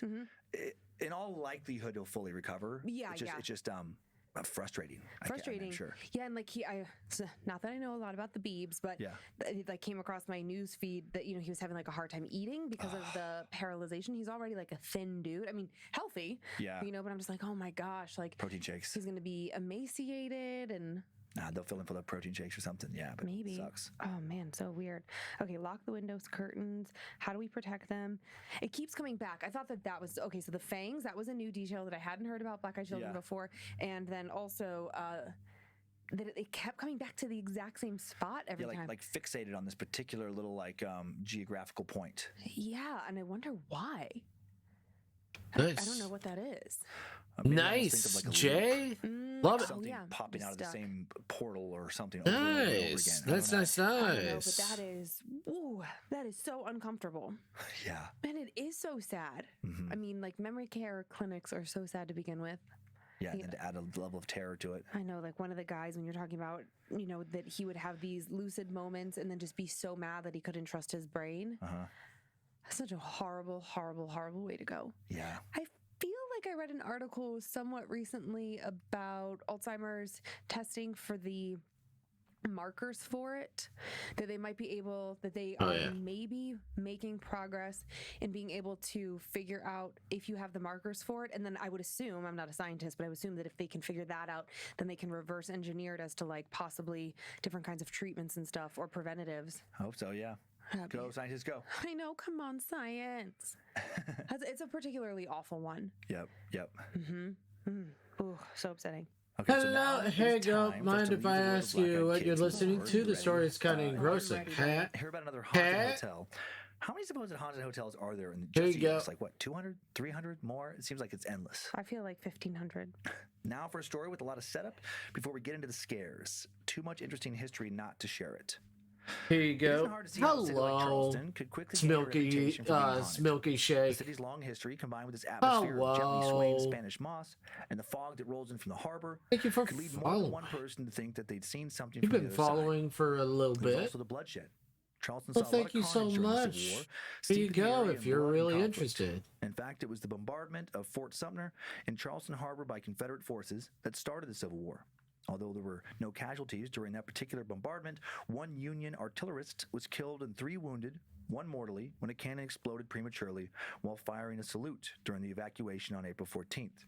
And many think that numerous historic buildings of Charleston, those old Southern estates and their intricate wrought iron balconies and ornate facades, are home to more than just living occupants.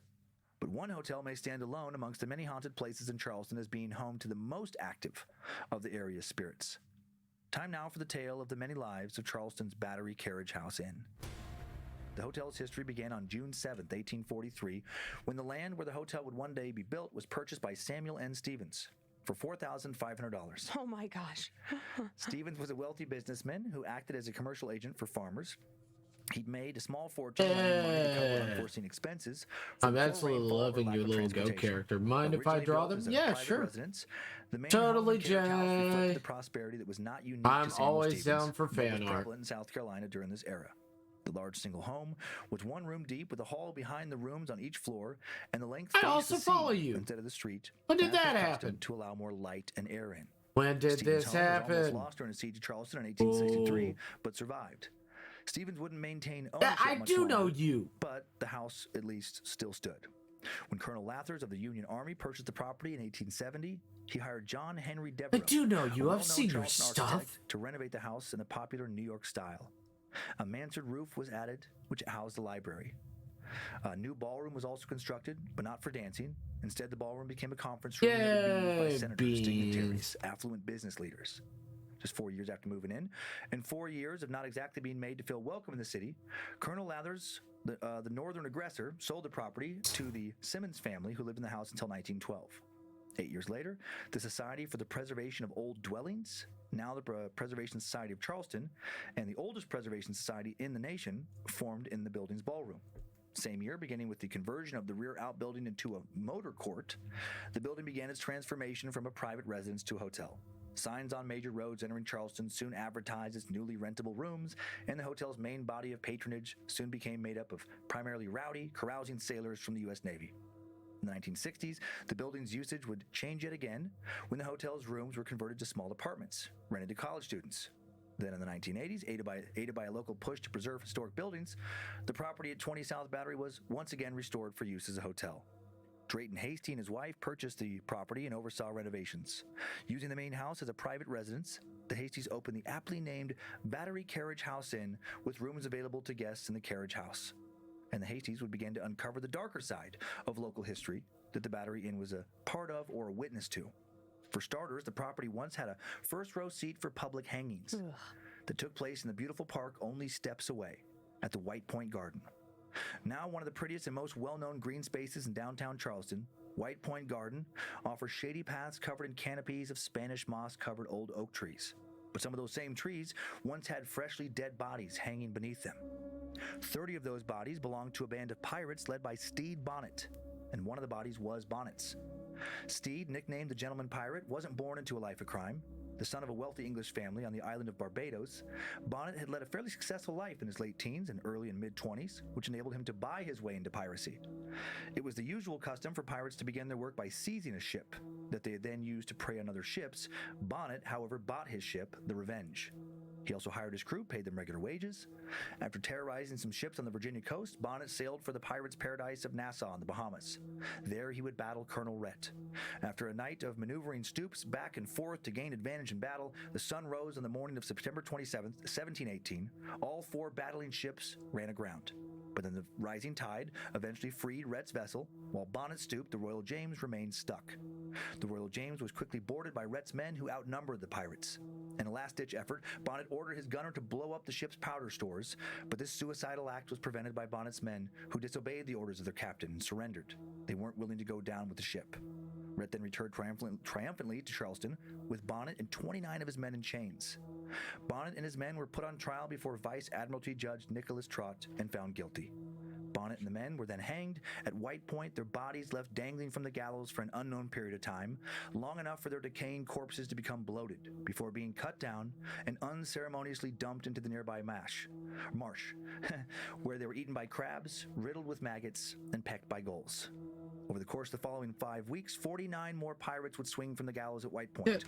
Within a couple months, 20 more met the same fate. In addition to all the pirates, scores of slaves were also hanged. I didn't know a lot of people, and at least 2 people a lot about Pelt. Gibbeted, a particularly cruel form of showcasing the dead. My goodness. Gibbeting was more commonly used in England, but made its way across the Atlantic to Charleston. The practice of gibbeting. By the way, guys, if you ever want to draw my stuff, I don't. I've never bothered. It was also used as a method of execution, the criminal being left to die of exposure, thirst, or starvation in full public view. In some cases, the bodies would then be left until their clothes started to rot, even until the bodies completely decomposed, turned to skeletons, and then the bones would be scattered. I also hope Henrik is doing well. Sending good vibes to Henrik. One looks out on the bay from the foot of Walter Street, where Vanderhorst Creek once met the waters of the Cooper River. When the moon is high, they can see the bloated faces of the long-dead pirates just under the water's surface. Damn. But the most terrifying spirits are the ones who don't seem to lie beneath the surface. They come for you.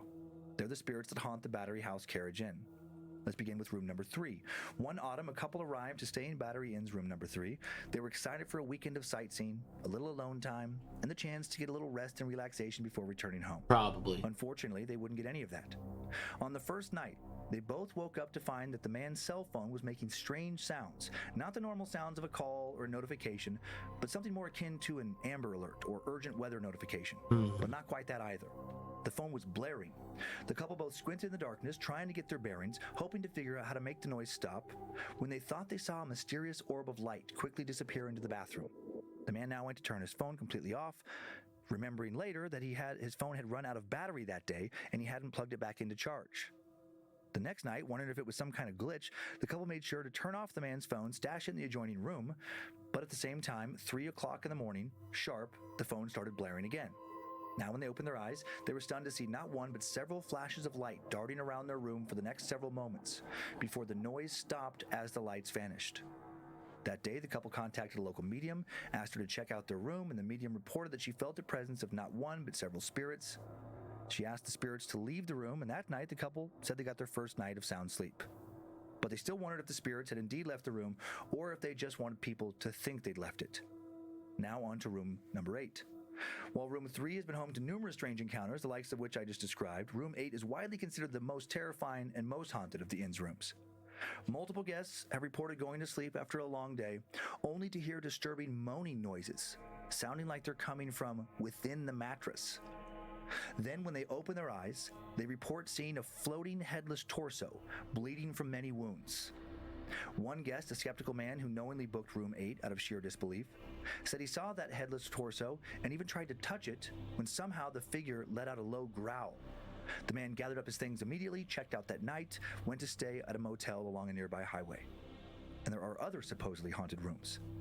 The entity that inhabits room number 10 is considered to be the friendly spirit, but maybe too friendly for a lot of guest comfort. The gentleman ghost, as he's called, is reportedly the apparition of an average-looking man who glides around the room in the early hours of the morning. Some guests claim that he's done more than float by, though. I believe in you, Raven. That's why I said if you needed company, I'm here. Most of these guests assume it's their partner or spouse and snuggle in, only to then find not that kind of company. You understand what I mean. At that point, the gentleman ghost lying next to them vanishes. Finally, a concierge recalled an amateur ghost hunter who came to stay in room number 10 a few years ago and got more than they were hoping for. The ghost hunter, a young man, had a thermal camera that he set up in the room, and this ghost hunter later showed the concierge 2 videos, and she supposedly would wish that she had never seen them. In the first video, some kind of shadowy stick figure shape entity touches and then stands on top of the ghost hunter's wife's head while she's lying in bed. In the second video, this stick figure thing is sitting in a chair along the back wall. After several seconds, it jumps to the window, appears to hang onto the curtains for several more seconds before then disappearing. What the hell is it? You can investigate any of these rooms to try and find out for yourself if you want to. Just hope that the ghost of the battery carriage wait, nudge. Check out with you when you leave. Standing on her head? I know, like, I wanted to find that video. Of course, I couldn't find it, but I'm like, come on, why isn't that thing out there? Wow. It's so amusing. I know. What a weird little, thank you so much for the follow. I really appreciate it. If you saw a little stick figure guy standing on my head, what would you do? Wow. You know, it is funny, like, that specific image. I hope you're doing well. Thank you for the follow. I really appreciate it. I assumed that you would say that you would laugh. Yeah, I don't know. I'd be weirded out, but I mean, depending on, like, the energy, I guess, I might laugh. Like, what? Yeah.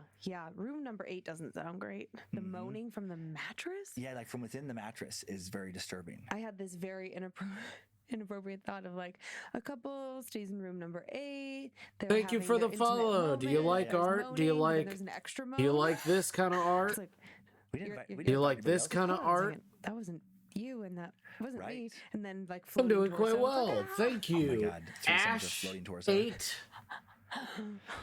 Ghost threesome. What a weird how do you say your name? I do like the variety. Ashy Bun. Sure. But then you like come across new little like. Thank you so much, Bun. I know what Thank you so much. Within a mattress. I've like never heard that detail. Hi, Ash. I do have some photos. This first one, you can just call me Ash if you like. Okay. Gosh dang, oh my heck. I've never been to Ash, what do you do? Do you like art? Do you do art? Years ago, but Are you a fan of furry art? Are you a fan of D&D? South Carolinian. I know. Yeah, Olivia is. They are Ash now. Maybe Maybe she's a ghost. Maybe she's a ghost. Maybe she's out. Oh my God, Olivia Lee's not real. I also do commissions, and I'm also working on other stuff. That reminds me of. I'm also working on my own comic book. I guess so. On my own manga.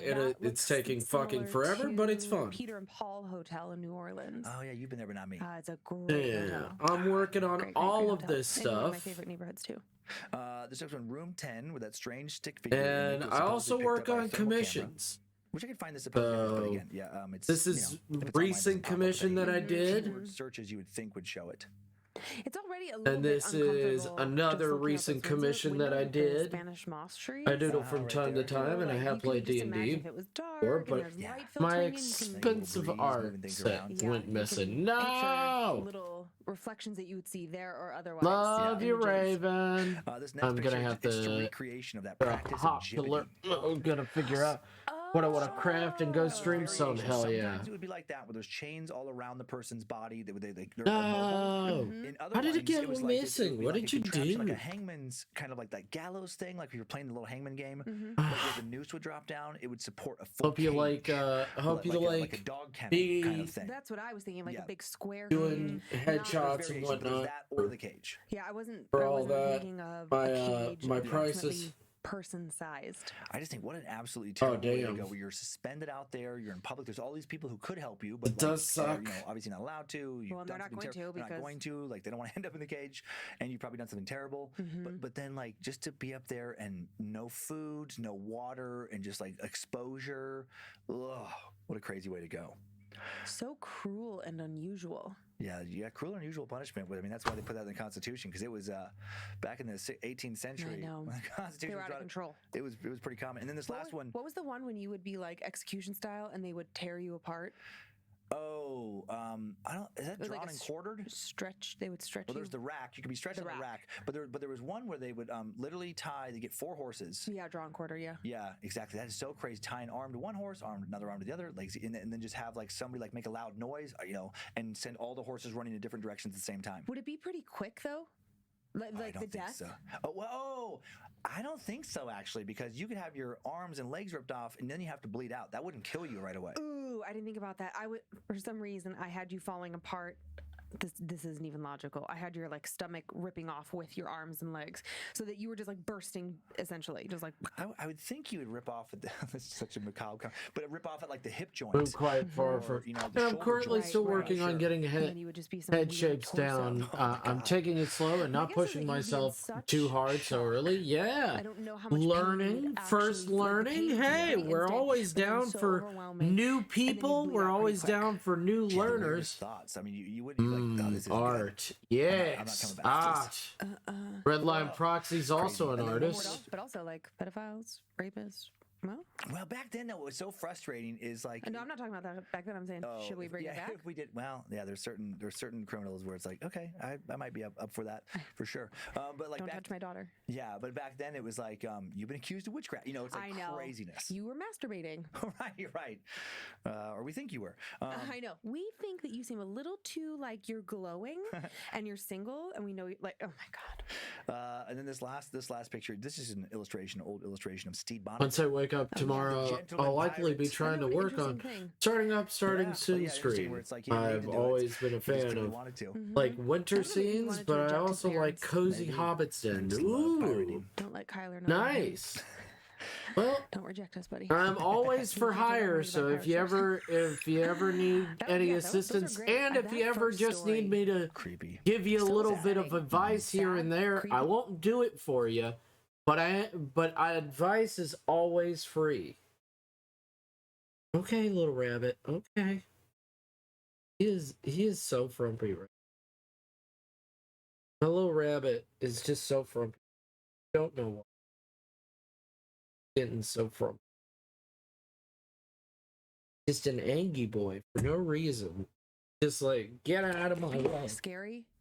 All the adjectives. Get out of my way. Cool. But if you ever need help, just send me what you got. With me too, that first one, because in my story, as you're about to find out, there's also a window thing, like seeing something in a window, which is like, I mean, it is so scary because I just think about, okay, like we often work together like we were last night.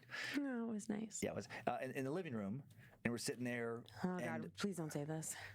I know, but it's just like with the windows in the setup, it's like you can't face all of them. Mm-hmm. And man, I would lose my shit if I was like in the swivel chair, and I think I heard something, a scratch, or just sense a presence, and then I'll be lurking while working. Like, have fun, not a problem, Jay. You shouldn't be able to look in if you're standing, just because of the way the recess is. But yeah, if you like, I can send a piece I've done already. That means still need to work on line arts. Or he's very tall. Look, if you want to, you can join the Discord and show us there. Oh man, but yeah, I'd have a breakdown. Yeah, we have too many windows in this house. I've decided that in future houses, I want less windows. Natural light though. Less windows. It's scary. Can be, yeah, at night. I know. That's why you have to keep all the curtains and blinds closed. I don't like when they're open late at night.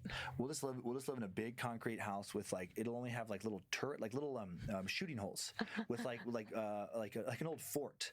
I'm there.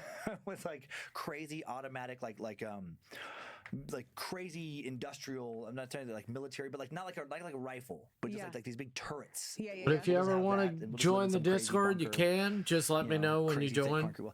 It'd be really good for my skin. It is sad that some people do get so paranoid. I know that they end up living in not like that but like a version of that, running drills and oh man. Well, I'm not going that far, but I mean, full prepper. No. I'm not scared. The prepper part doesn't. I'm like that actually okay. You've got a plan, whatever.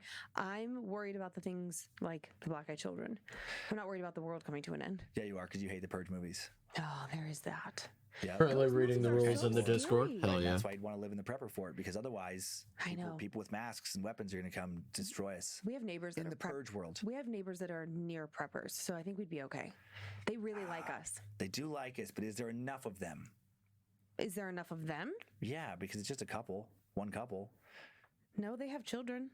I know, but they're not going to help defend. I'm talking about is there enough people to defend us from Purge? Oh no, I'm saying if there is a Purge, we go to their house and we stay with them because they have everything we need. Maybe Arthur and I could just handle it. Yeah. Okay, he's got a lot of stuff. He's got a lot of stuff. He's good with guns. He's law enforcement. He probably got some cool weapons. Yeah. He at least has a gun. He's proficient. At least. Sometimes he has a sweet mustache. I'll be his assistant. Okay. Yeah. We go there. That's where we start. And then when we think it's all clear, during the daytime. Yeah.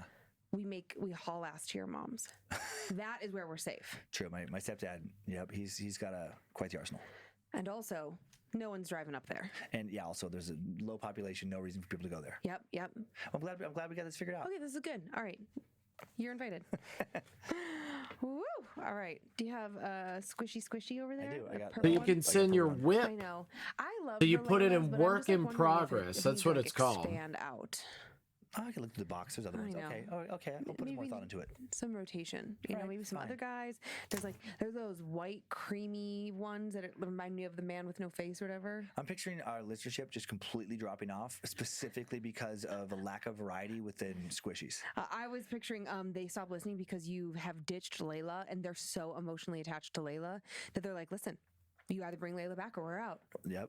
Thousands and thousands of people just so angry outside the studio. We want Layla. We want Layla. Could you imagine? No. But that would be so funny. So if anybody wants to stage that, I'm here for it. Oh my God, it'd be so funny. Other people in the building are like, who's Layla and what's happening? Oh, that'd be so great. Okay. Are you ready? I'm ready. Just one big juicy hamburger tail. Okay. Let's get that burger. Let's get the burger cooked up. Let's get that burger, bro. A little family curse, maybe. A little hide and go seek is the biggest chunk of it. Which, were you good at hide and go seek as a kid? And were there enough kids around to really play it? I don't think I was that good. No. Oh. I mean, I was okay. I don't remember ever standing out for my hide and seek skills. Were you scared when you were hiding? No. Like when I was playing hide and go seek, we often played it. I don't think I was patient enough. That would make sense. I would be impatient and I would try to move to a different place and get caught. That sounds like you.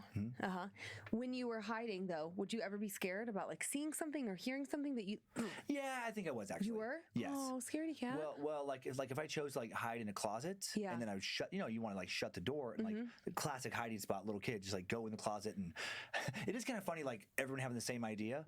It's like go into the closet and then hide behind the clothes. Because like when I would play with Kyler Monroe when they were younger, it's like it's a go-to, and then they were always like so surprised I would find them. I was like, yeah, it's the first place people go, and then I would like eventually, of course, like wait and look around other places, knowing that they were there. Yeah, I mean, you wouldn't just like ruin the game for your kids, would you? No, you're not a monster. Not are you? a monster. But if I when I was a kid, I do remember being in there and it taking a while for someone to find me. Yeah, and almost getting to the point where you wanted to be found because I'm like, I don't like it in here. I have a great deal of patience, so if I hid in a closet, there were a couple closets in our house, and there was one that was particularly creepy, but for some reason didn't bother me. But I knew my brother wouldn't come down there because he was creeped out by it. It was like downstairs by the furnace. It was just like where my mom would store. It was like where her old wedding dress was and old coats. Like I don't even know. Well, why I mean, we had the crap always. we had in that closet, and it had Also, doors if I might ask, what would like this happen to me? Looks like an electronic circuit.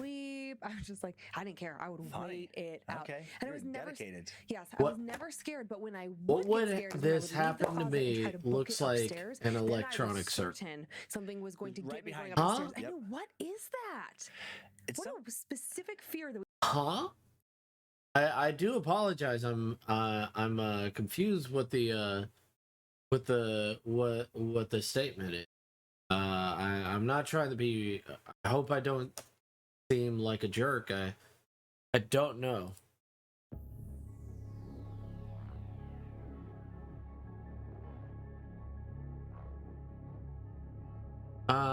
The drawing you're doing currently, sorry, about I was asking what it was. Oh, so I'm doing assets for Starfinder now. I'm doing assets for Starfinder. So I wanted to do a map of like the main area in the satellite. So like this is like the big area in the satellite, and I've got a lot to add, obviously. And also blue, I don't know. I might just make it a yellow. An easily identified color.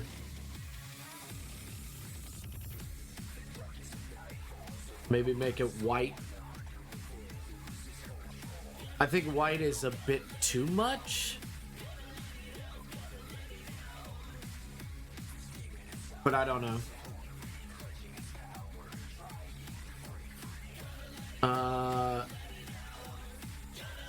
So this is a map for Starfinder. I'm doing assets for Starfinder right now. So like I'm doing this right now. So these are all assets for Starfinder. Like these are vehicles, robot, character that I need to finish, character map that I need to get rid of there, Boob McGee, Janny, and a few other people.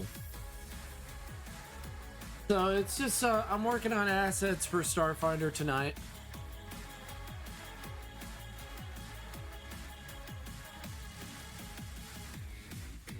So I'm having lots of fun.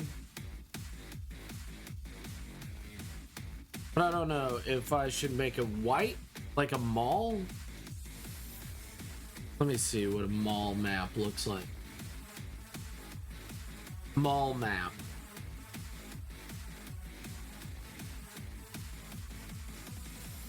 Yeah.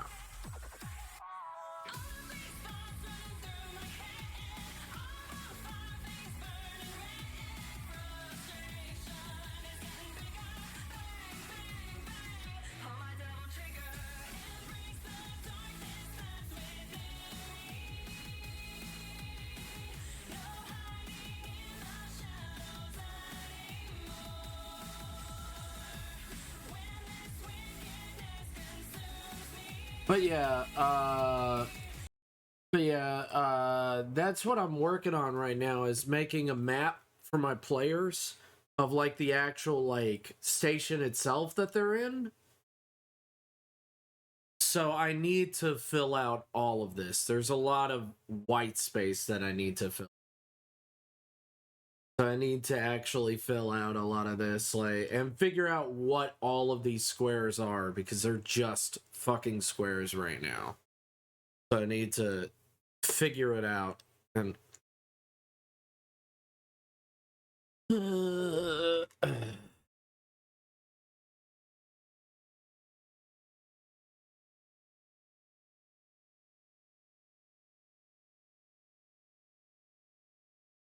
but I hope you're doing well. Hope life is treating you good.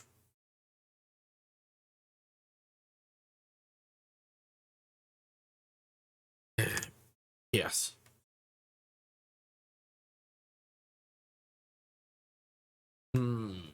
I really do need to stop putting off doodling up a ref sheet of my character, though. I mean, do whatever you like. So many movies. Yeah, when you start running up the stairs, you're afraid that something's right behind you. Or in movies, they put something right behind you. Yeah, it's the same. It's like the same part of the brain gets activated as when you are like swimming towards shore, and you think that, like, for me, and I think on certain other people, where you think something's about to come get you in the water, and then like the faster you're swimming, that you just picture this thing speeding up behind you. You have to make it to shore in time to keep from this thing getting you.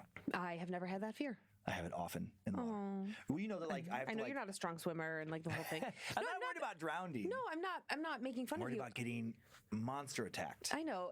Well, and I know that like water is just a little, like, you didn't grow up around a ton of water in that way. Yeah, it's okay.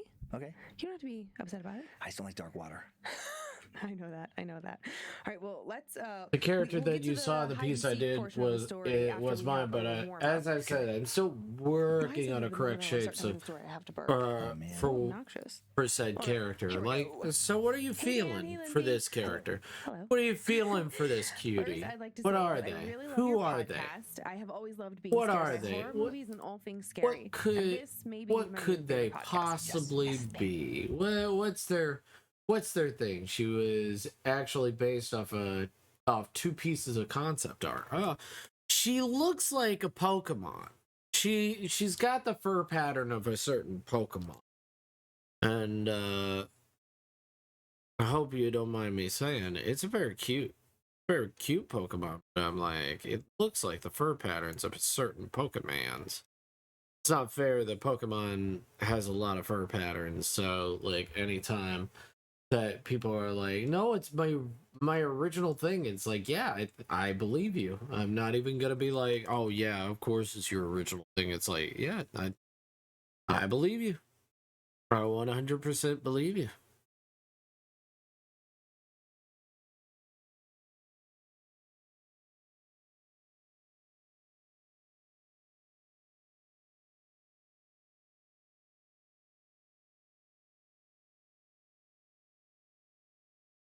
I'm gonna say that it's Luxray that you're thinking of. Yeah, probably what I'm thinking of.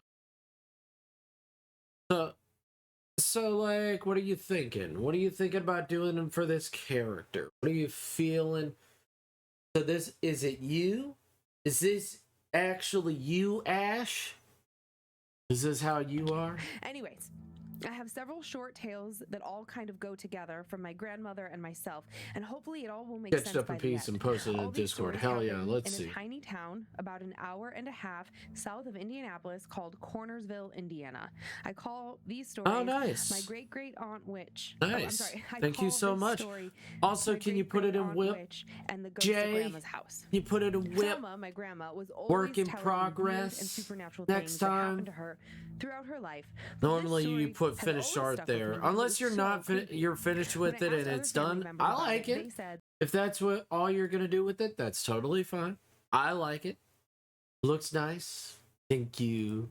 Very sweet of you, Jay. Parts in the exact way that she would retell it. Thank you. Grandma Thelma and Grandpa Jesse I mean, that an artist drew her up for me. My mom, my uncle to be Jesse. honest, she is. One day, she is when actually the fair mine. was in town, my grandpa Yes, I can. took Sorry my about mom that. No, and it's Aunt okay. Joyce to the fair, and my grandma stayed home with my uncle because he was too young to ride the rides. Grandma said she had just put Jesse down for a nap and was about to do some of the girls' laundry when there was a knock on the back door. She thought it was weird, as most people came to the front door, but assumed that it was a neighbor or someone that had seen her in the back bedroom through the open windows. It was her great aunt. Grandma said that she let her in and then went back to folding her laundry while they talked. She told me that while she was always afraid of her great aunt because she thought she was a witch, her great aunt was mad. This is so great. Her great aunt was mad because she hadn't been invited to the last family gathering that Grandma and Grandpa had at their house.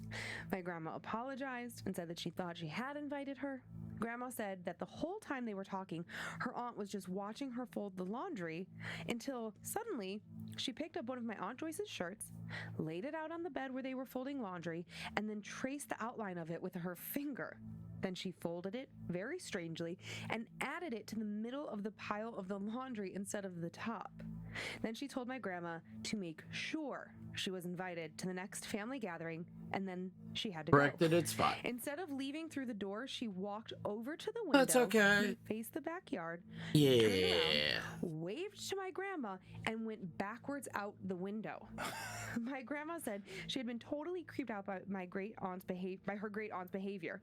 She waited until she'd walked across the backyard to the alley behind the house and had disappeared around the corner, and then she went through the pile of clothes until she found the shirt in the middle. She pulled it out, unfolded it, shook it out a few times, and then folded it normally and added it to the top of the pile and went on with her day, keeping an eye out just in case her great aunt came back. Later that day, my grandpa, my mom, and my Aunt Joyce came home from the fair. My grandma was about to tell my grandpa about the weird visit when he said that he had the weirdest thing that happened to them while they were at the fair. The girls, who were about 7 and 5, had wanted to ride the merry-go-round, and so Grandpa took them over and had them each choose a horse. Mom took a yellow horse, and Joyce took a purple one. Right before the ride started, Grandpa got the strangest bad feeling about the purple horse and forced Joyce to move to a pink one. After the ride got going, there was a sudden loud noise, and the pole keeping the purple horse up broke. The entire horse fell off the ride. Then quickly, the ride shut down. None of the kids were hurt, but he kept in them a lot off of rides the rest of the ways day, and they skilled played in games. swordplay and other areas of weaponry. Okay, hold up. Hold up. Let's get to a song that really is about talking. Guys, hold up. Alright. And other areas of weaponry. I was trained a while back, and I'm thinking of giving her a long sword, and she holsters most of the time and only uses a short sword, but training constantly as her instincts stay sharp. And I think I might come up with some sort of backstory for her at some point, but that will come later, though I do have several pieces of art of her. I think last time I counted, it was about 14. Okay, so you got a lot of her, but you don't have a actual, like for other people to use to be like, oh, here's what you can use to really, like, figure out how she looks and stuff like that. Okay. Hey, that happens from time to time. So what is this character? So is she in medieval times, or is she in her own time?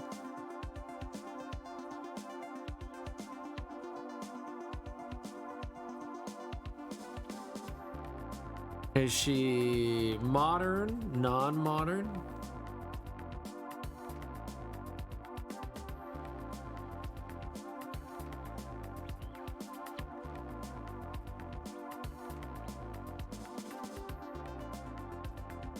But what's her whole thing?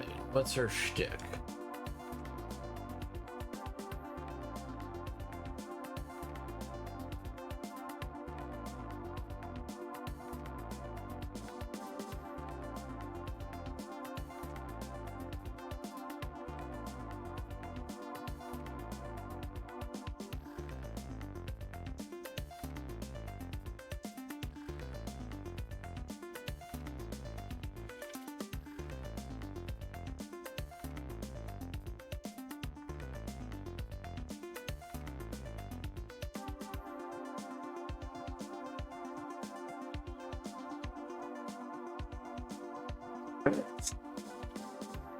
What's her whole shtick?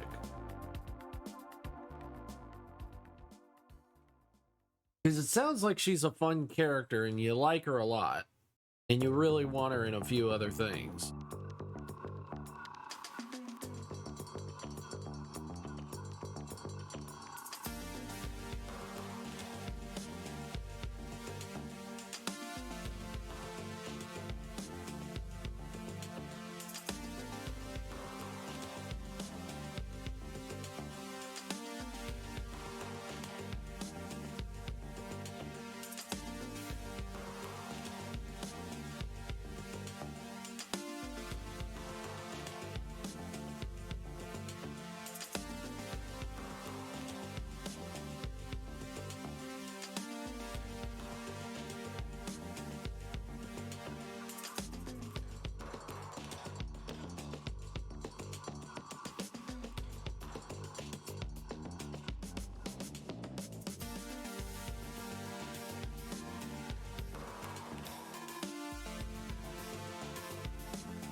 I was thinking that it would be a modern time sci-fi realm kind of thing going on, and what I would love to see at some point is to have played Final Fantasy XIV online. There are specific weapons that are mechanical and cyberpunkish, and her whole shtick would probably be that she may act all tough and strong sometimes, and she just needs to have a few people around her. Like, once you get to know her, she isn't all that scary unless she gets all mad. No one fears a patient man until his anger shows. True.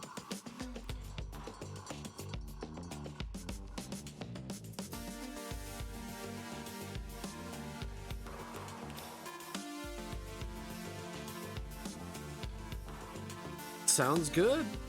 Sounds like a pretty decent concept already.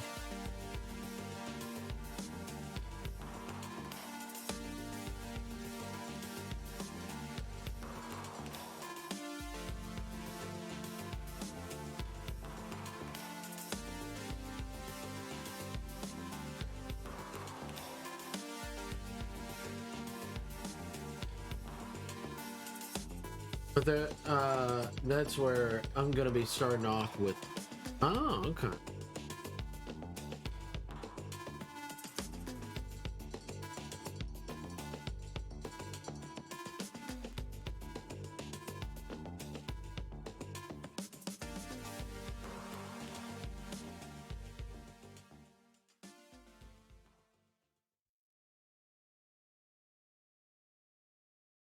I like it. I like where you're starting out with it. So if you got other pictures, I'd like to see them.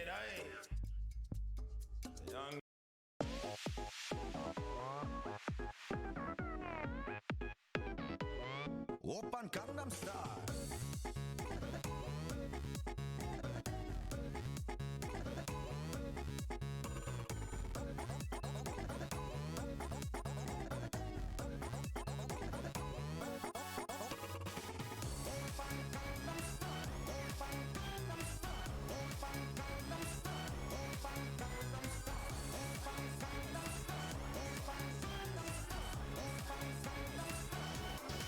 This one got me though. We're in their corner and on it because their local agent is a small business owner too.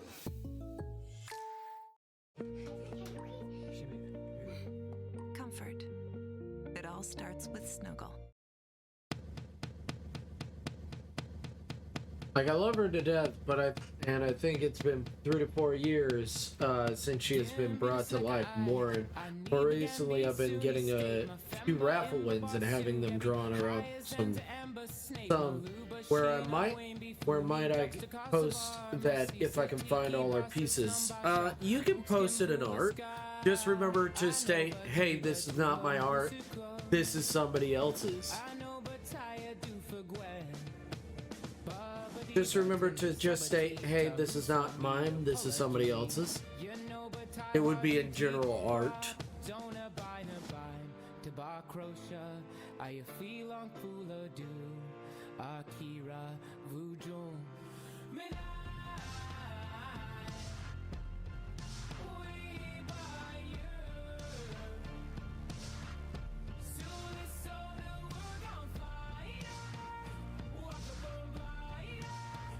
By the way, guys, this sounds so similar to another song. I don't know what it is. Oh.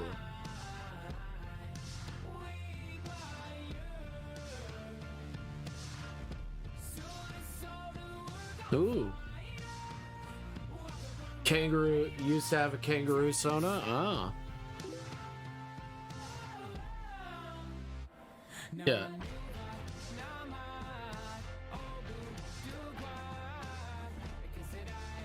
I just thought. This is almost a song, but it's not. You're actually paying attention.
I just gotta ask, like, whoever thought this fucking crazy? Tell him about her great aunt's visit, despite her feelings that the broken horse was some kind of warning from her great aunt. Grandpa would never have let the great aunt back in the house if my grandma had felt threatened and she didn't want to risk it. Years later, after I was born, they still lived in that same house. My mom and dad lived right down the street, and so we would stop by often to visit. I was always a quiet baby and hardly cried at all, but I would go berserk anytime someone took me into that kitchen. I was too young to talk or walk, so they couldn't ask me what was wrong. But I was told I would always point at the back door and cry. My grandma told me that my face reminded her of that of a child who was being yelled at by a grown-up. It got so bad that my grandma, who believed in ghosts and witches and all kinds of paranormal things, finally convinced my grandpa to move to a better part of town and rent out that house for additional income. She knew he would never move for a possible ghost yelling at me. She said I never had any problems visiting them after that. Now fast forward, well, I'm about mainstream 10 years stuff old. is weird. It is. Lot, so I stay with my grandparents. I never knew that the song went that way. It's so crazy. A one-story house with a basement. I'm so surprised. If you look at it from the street, you can only see the main level, but if you are looking from the backyard, you can see the windows of the basement, and it looks like it's a two-story house. On the side of the house where it slopes down, there are tiny windows that look into the laundry room, and on the backside of the house, there is a huge row of windows looking into what is essentially a secondary living room in the basement. I've always been kind of creeped out by basements in general, but I would still play in this one from time to time with my cousins or my friends. The way the basement is set up is you come down the stairs and you're in a huge open living room that takes up the whole right side of the basement. On the left side of the basement was a door that led to a bedroom that my older brother stayed in, a small room with a square table and a shelf full of board games and cards, and the laundry room at the other end. One day I was in the basement watching TV in the living room while my grandma was in the other room doing laundry, when out of the corner of my eye, I saw something through the huge windows on the right side of the room.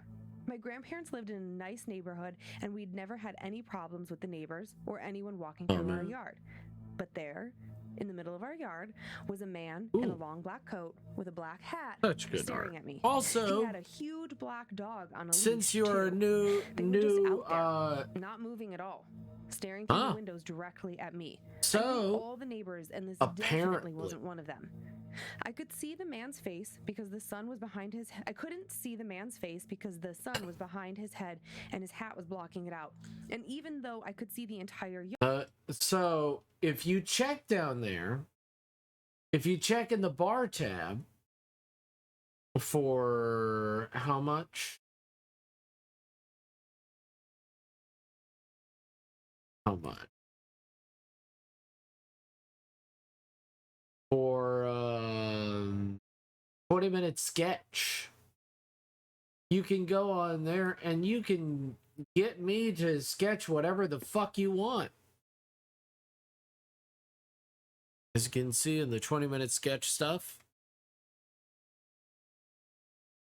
I have a few 20-minute sketches I'm gonna be doing tomorrow, but all you need is 15,000 points. You got yourself a free 20-minute sketch. We'll see if it comes to light, see what you like. And then we can draw whatever you want.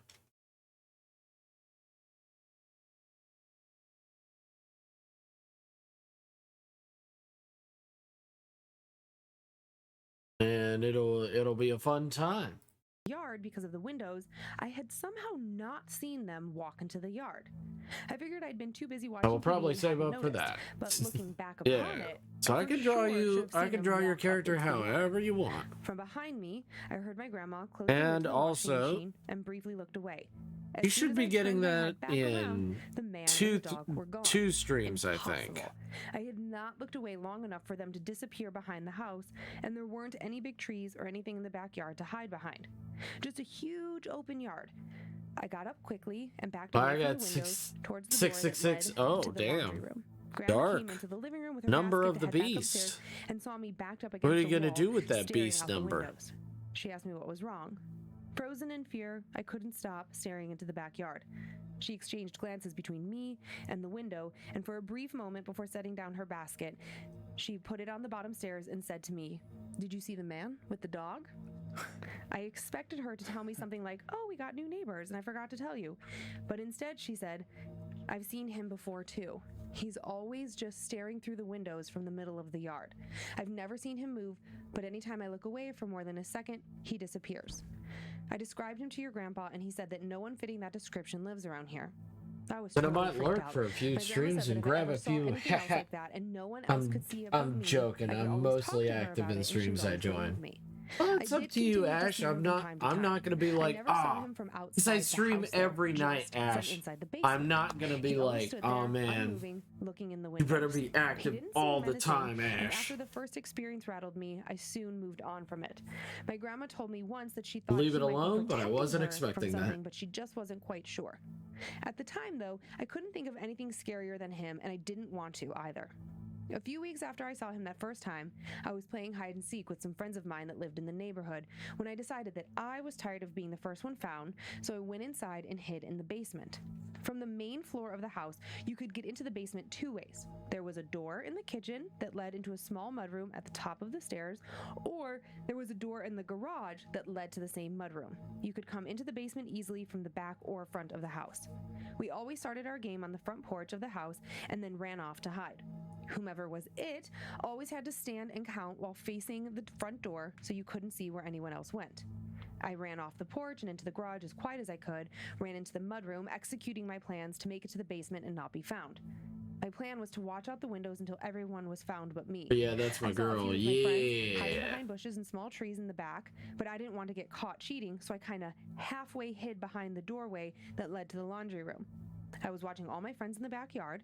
I could account for each and every one of them when I suddenly heard a tapping on the laundry room window. The window in the laundry room was really, really small. You could probably cover it up with an 8.5 by 11 piece of paper. It's just there to get a little light into the laundry room. It's also up way high on the wall, almost to the ceiling.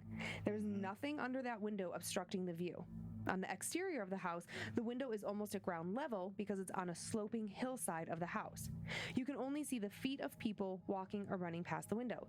I thought maybe when I heard the tapping, it was my grandma or grandpa trying to get my attention, though that was unlikely as they were very old and they would have had to practically lie on the ground to look into the window. And because I could clearly see all of my friends in the backyard, I knew it wasn't any of them. I turned to investigate what it could be and was instantly terrified. A face looking in the window with a crazed smile that was almost too wide to be real was staring at me. I ran out of there, back up the stairs, and as I was running through the doorway, I saw the man with the dog in the yard. And this time the dog wasn't just sitting there. He was jumping at the end of his leash that the man had him on and was barking loud and crazy. The man had not been there before. Where did he come from? I didn't stop running though. I booked it up those stairs as fast as I could. I wanted to get to my friends and ask them if they had seen or heard the man and the dog. But first, no matter how scared I was, I had to creep around the side of the house to see if anyone was lying on the ground outside the laundry room window. I slowly peeked around the side of the house. I saw nothing. I was both relieved, but somehow more terrified. I made my way towards all my friends. They were all there, no one missing. No one was missing. And just as I was passing the window, I heard the tapping sound again. I froze instantly. Oh, by the way, the 6th and 7th picture on the second post I did were the 2 pieces of concept art that were done for me and what started all of her beginnings. I just had an idea. The main outfit she wears is probably going to be her training clothes. Oh, nice. Had there not been a man or a dog in the backyard, so they hadn't cute. heard any barking. So cute. And they had, of course, been there the whole time. They talked me into going back into the basement to show them the window. I took them down there and pointed to the window and explained it all again. I could tell none of them training hoodie. One of the boys, who was a couple years older than me, looked at me, then studied the window for a minute, and then walked over to it and turned to me and said, "You said whoever it was waved at you with both hands, right?" I said, "Yeah." And he replied, "Not possible. No one is that tall." As soon as he said it, I grew even more terrified. He was standing under the window, and even though he was the tallest in the group, the window was still a good 5 feet above his head. There was nothing in that room that anyone could have stood on to get their eyes level with that window. I was done playing for the day, and I sent all of my friends home. I was too freaked out to go back into the basement for at least a month. From then on, anytime I was in the basement at my grandma's house, I always went back upstairs if the man and the dog appeared, fearing that that horrifying face would come back too. I never went back into that laundry room ever again. I don't really know day, what to no use for all of them. To, no one has ever believed me except my grandma. Thanks for listening. Keep it creepy. Amy. Well, I guess, I mean, it makes sense that her grandma would believe her because her grandma is the one also seeing things. And not just seeing things, seeing the same things. Right. That face at the end, like the last one, I mean, there was a lot of things that were creeping there. Obviously, like the great aunt witch, figure. What a weird thing. Why is she folding her shirt? But you know what I thought about that? Some kind of. I'm making an info sheet to pair with the Redford and Alexandria. I really need for. Take the time to have a name made for the race at the moment. They are marked as Soulborn because of what. Was she folding the shirt of Aunt Joyce? Yes. You told me about that. The horse that broke. Red line. Like, was it like this weird, like telepathic spell? I found the no. Grandpa like picked up on this like weird energy. Yes, you did. You just that gut instinct of like that's not safe. Not many people use it. That's where it started. I think it's funny. Right. And then that very specific like exit, like which is so that, and I mean it's kind of funny, but also if done in a creepy way, that would freak me out if some like weird aunt you already think is just like there's something creepy about her, right? And then she comes in and then facing you backs out of a window, and then I think also said like backs up off the property. Yeah. That is crazy. It's weird. Like if that person was blatantly mentally ill, then it would just be like, okay, that's sad. But that wasn't mentioned. And so if they're normally kind of normal and then do something so specific, I'm like, what did you just do? Well, and she feels very petty. Like, oh, you didn't invite me to this family function. Right. It's like, oh boy. But the creepiest part was the end. The second time she saw the face the smile was too wide inside the window. I know. So I'm picturing, and I think I can picture that kind of window where it's like a little rectangle, right? Yeah, like it's not an egress window. It's like a storm. It was under your I've bed, haunting your dreams. It was like old school. Yes. It would be like a glass block window. But I'm thinking of the creepy doll.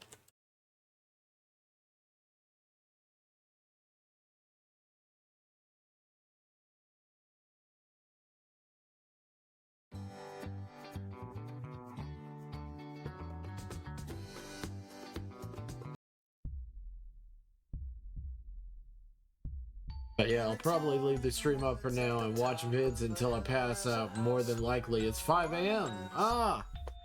It's close to 5 a.m. here.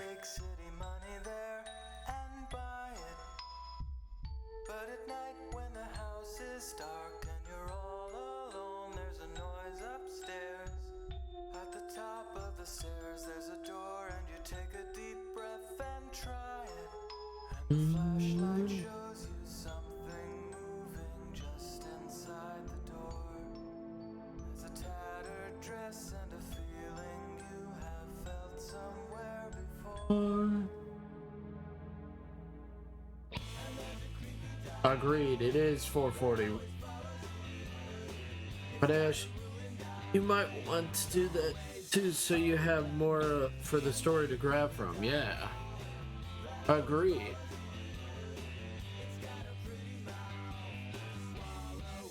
You ho.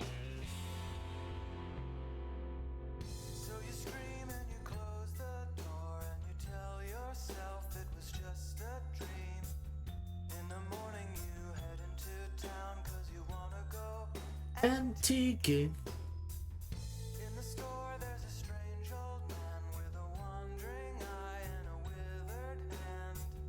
When he hands you the old wooden box, you can hear his old bones creaking, and you know what you will find inside the moment that you see that someone's carved your name in. No.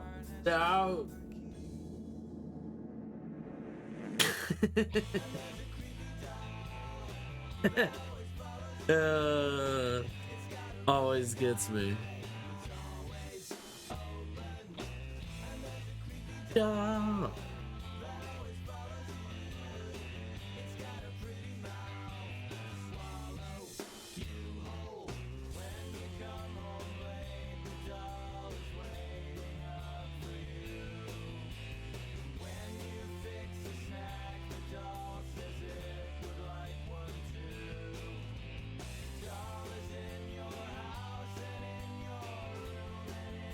When time goes in reverse and you're in the abandoned warehouse. Yeah. In your head and you are crazy. Now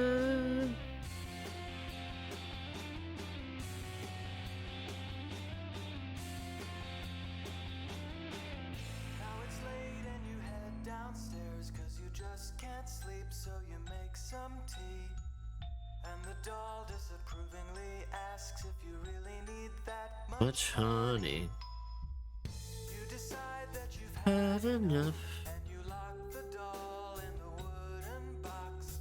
You put the box in the fireplace next to your bag of big city money. As the smoke fills up your tiny room, there's nothing you can do.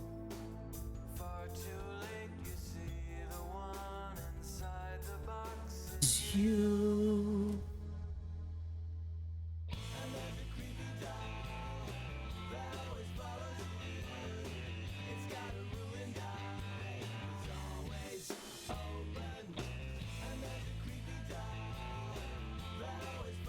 I already have it written down on my piece. Made sure, yeah. I do quite often because brain be like I'm a forget. I've been there before. The office down the hall. It's good to see you, buddy. How have you been? Things have been okay. Keeping me, except that I'm a zombie now. Yeah. I really wish you'd let us in. I think I Speak for all of us when I say I understand. why you folks might hesitate to submit to our demand. But here's an FYI, you're all gonna die screaming. All we wanna do is eat your brains. We're not unreasonable. I mean, no one's gonna eat your Right.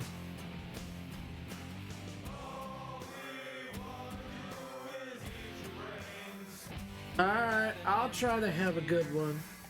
Have an amazing one. Thank you for making it so amazing, Ash. I mean, you guys all make it amazing.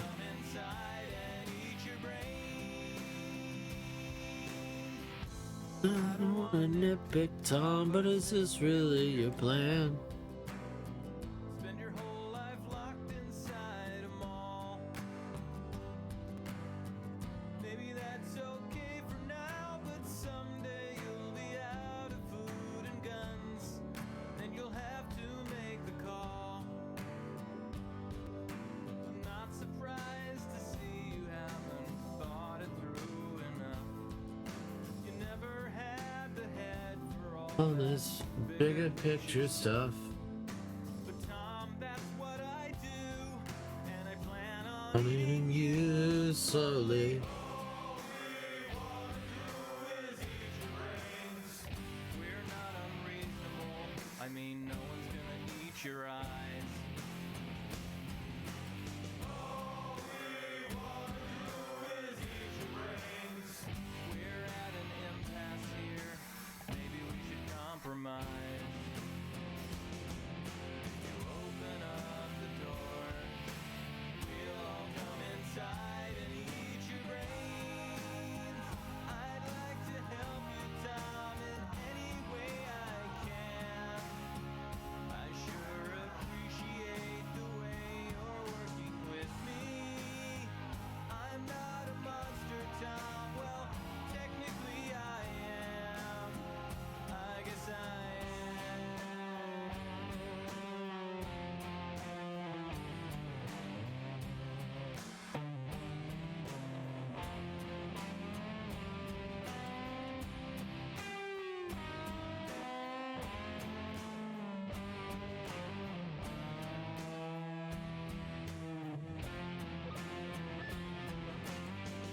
Got another meeting, Tom.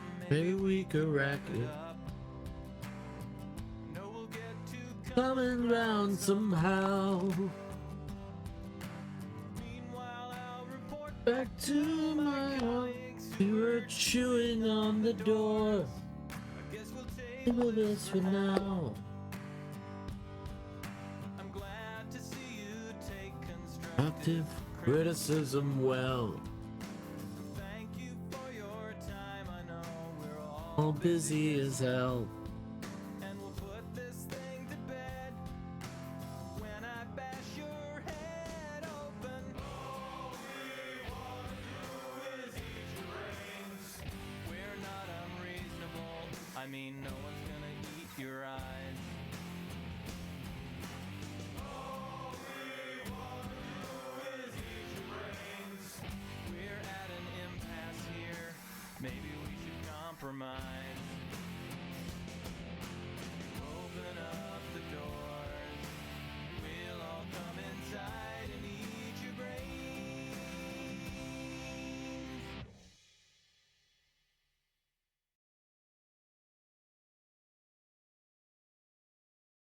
Something nice.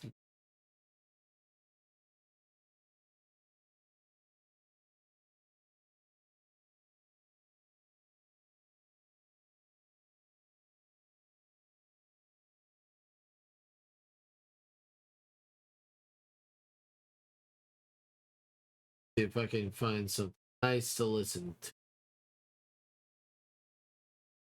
I don't know about keep me awake. Introducing a new way to snack. New Lay's Layers. With tasty layers of crispiness, they're definitely not your ordinary chip. Try New Lay's Layers today. Sometimes it can feel like there's no way out of treatment-resistant depression. You take one antidepressant after another, and they aren't working for you. It's like you're going in circles. Turn to a different choice. Spravato is the first FDA-approved nasal spray taken with an oral antidepressant.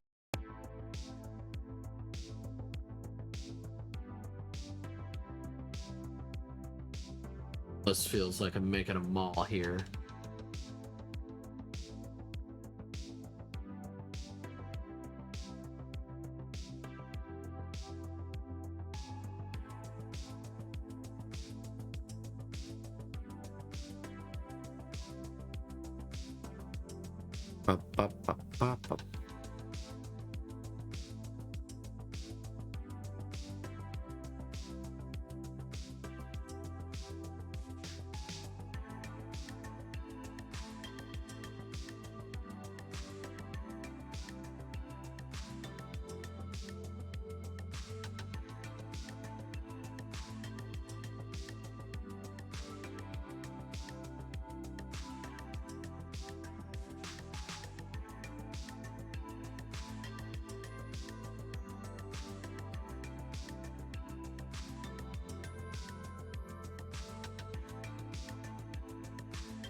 As I mentioned earlier, the human impulse to leave it all behind and start over is apparently very old.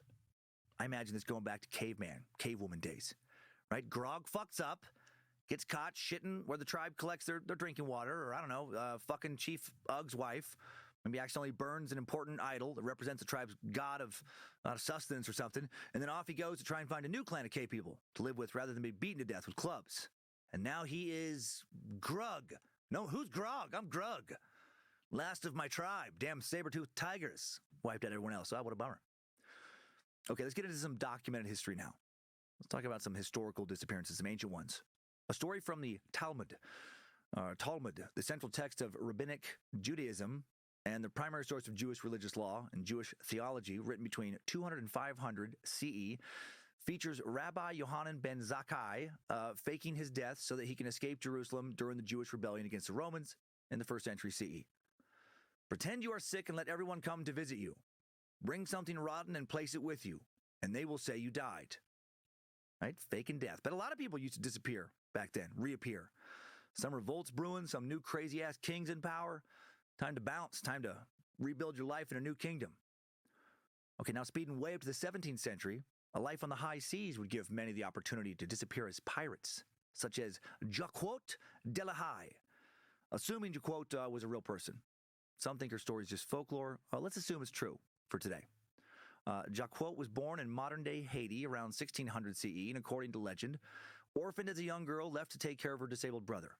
And then she was like, fuck my brother, not my problem, and turned to piracy. Not so sure about the fuck my brother part, but she did supposedly turn to piracy. In partnership with another female criminal, Anne Delaveau, a.k.a. Anne God Wants It, from France. I love Anne God Wants It. That's interesting. She put together a little ragtag crew and targeted small boats plundering their treasure. That didn't sit well with other pirates. Soon a price was put on her head in a bid to get them off their back, while at the same time escaping the authorities. Jacques faked her own death. And then Jacques tried to pass herself off as a man, allegedly did so for several years. However, her striking beauty, flowing bright red hair eventually gave her away, and now she became known as Back from the Dead Red. Pretty cool pirate nickname. Quickly returned to leading hundreds of outlaws and dozens of boats. She supposedly even managed to establish a freebooter republic, taking over a small Caribbean island, and it was there, so the legend goes, where she died defending her pirate utopia from attackers. All right, so maybe she existed. Now let's look at someone who was definitely real. May have faked her death to disappear and then reappear. Rumors have long suggested that Emperor of Russia, Alexander I, Tsar of Russia, staged his death in 1825, became a holy man Fyodor Kuzmich, also known as Fyodor Tomsky. A theory was that he wanted forgiveness for any role he may have played in the assassination of his father, Pavel I, in 1801, or in benefiting from the work of others in slaying the Tsar. Alexander died December 1st, 1825, at the age of 47, contracted a cold, which developed into typhus, from which he died in the southern city of Taganrog. Or did he? The monk, something he became, appeared in the Siberian city of Tomsk in 1837. Many wondered exactly what his backstory was, kept it mysterious, and then lived there until his death in 1864. A famous Russian writer, Leo Tolstoy, would write, even when monk Fyodor Kuzmich was alive, he came to Siberia in 1836 and lived for 27 years in various places there. There were strange rumors about him, that he was hiding his real name and position, and that it was Emperor Alexander I. After the monk's death, these rumors only spread and became stronger. Not only common people believed them, but many from the elite, including the royal family of Tsar Alexander III. The reasons for these rumors were the following.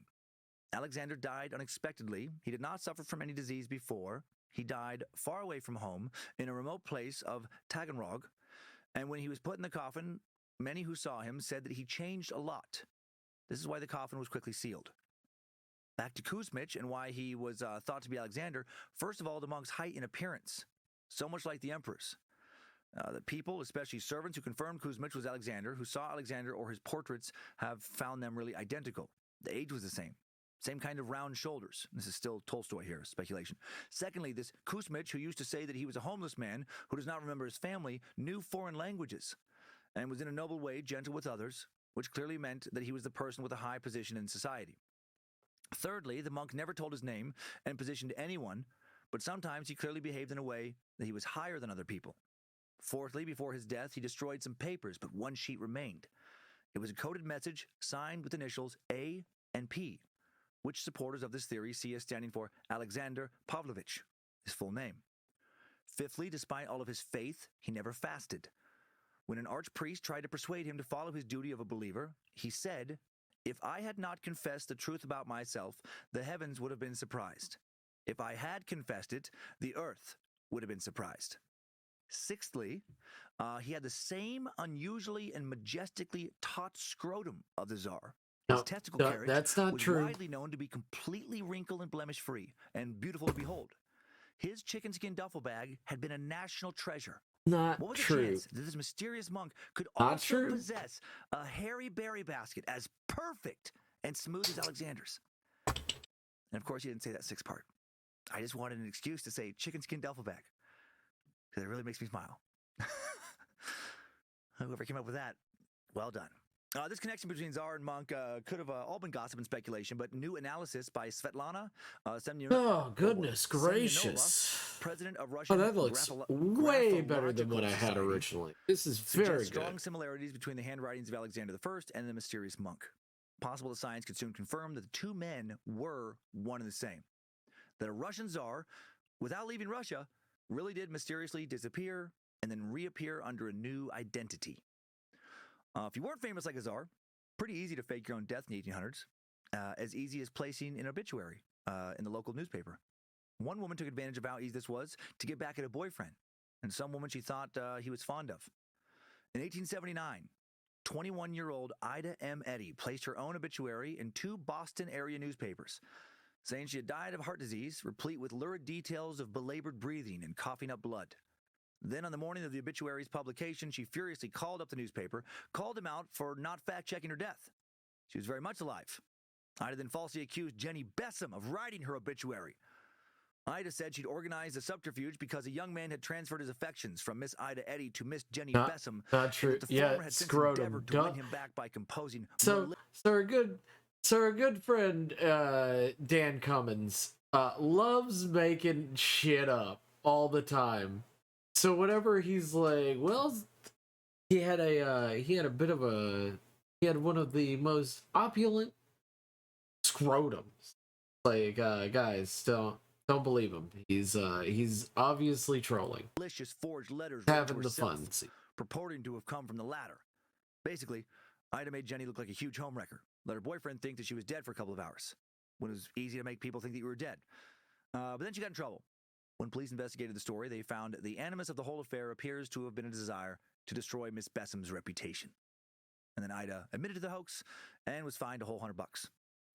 Despite it being easy to fake your own death, a lot of people still used to get caught for being a little too lazy about the whole situation. You need to probably keep a low profile for a while. Move far away if you want people to keep thinking you're dead.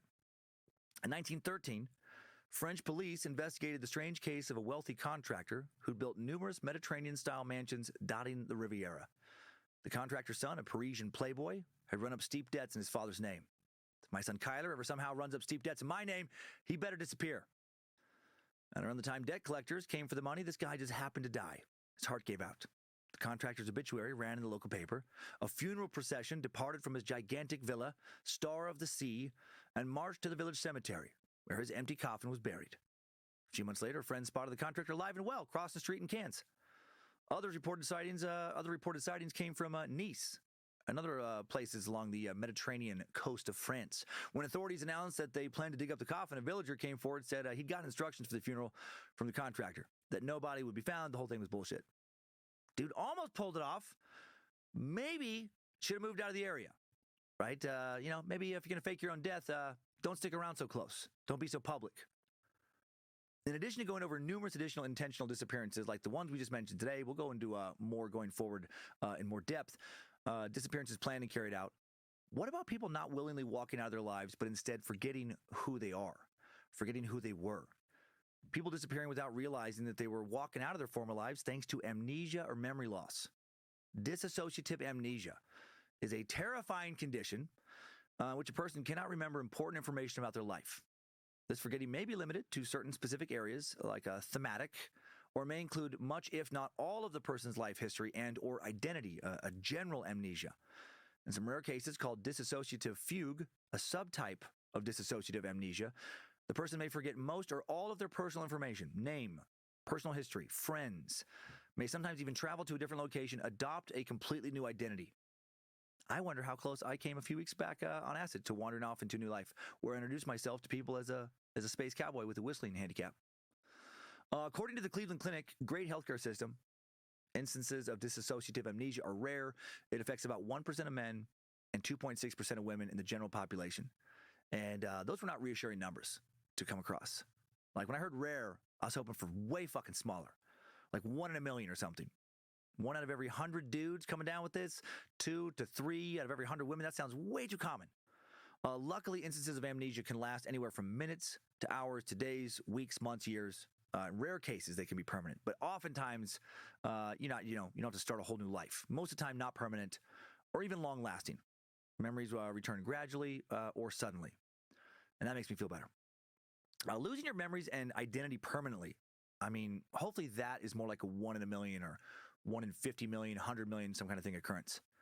What I found even more surprising with dissociative amnesia than how common it is that it's not often triggered by head injuries. I mean, a massive head injury can for sure lead to permanent amnesia, general amnesia, where your brain is damaged in a way you just can't access memories or identity. Emotional shock or trauma, though, such as being a victim of a violent crime, that is generally what causes dissociative amnesia. Extreme stress can trigger it, and that is fucking concerning. I don't like that at all. That you can possibly stress yourself out so much that in some kind of rare defense mechanism mode, your brain is like, nope, fuck this. Way too stressful to be Tony from Peoria right now. Middle-aged general contractor with overdue loan bills coming out of his ass, 9 kids and 3 ex-wives. No, thank you. Let's try being Madison from Savannah, a teenage Instagram model with a banging OnlyFans account. Now, obviously, an identity shift is not going to work quite like that. You don't just suddenly take on a wildly different backstory you have no control of. Funny, though, for me to imagine a middle-aged, stressed-out male general contractor doing nude pictorials for his OnlyFans account as if he's a 19-year-old female Instagram model. Still, it is fucking crazy to think that a certain amount of stress can lead you to actually forgetting who you've always been, sometimes permanently. Not surprisingly, rates of dissociative amnesia tend to increase after events full of lots of trauma, like natural disasters and during war.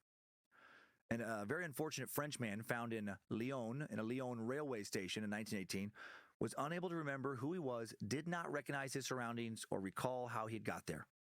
One of a group of 65 severely traumatized soldiers who had been returned to France by German officials, and he had no paperwork to confirm his identity. This poor bastard was shuttled between asylums, and then when hospital administrators shared his picture in newspapers in 1922, 300 different families proposed that he was their missing relative. Too many. That did not help with his fucking confusion. Psychiatrists remained unconvinced that their pleas were anything other than wishful thinking, and the man remained unidentified and unclaimed. He was finally identified 12 years after being found. Just lived as like, I don't know who the fuck I am, for a dozen years.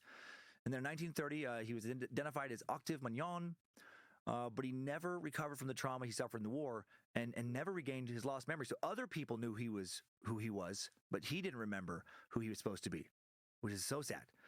When it comes to unintentional disappearances, mental illness often also plays a role. People struggling with serious mental illnesses like schizophrenia or anything that causes hallucinations or psychotic breaks, can't always communicate their thoughts clearly or understand that what others are saying to them, and sometimes they retreat to their minds, get lost. Others have grandiose ideas and just can't make sound judgments. Sometimes they wander too far from home or other secure surroundings. They end up homeless or missing. Usually they're found over the course of a few days, weeks, months, or years, but sometimes they're never found. You might know one of these people, right? You might at least have seen one, seen some, maybe someone in your neighborhood when you're, you've seen them living on the streets, talking to people who aren't there, blatantly mentally ill. They might have a family across the country that still doesn't know where they are.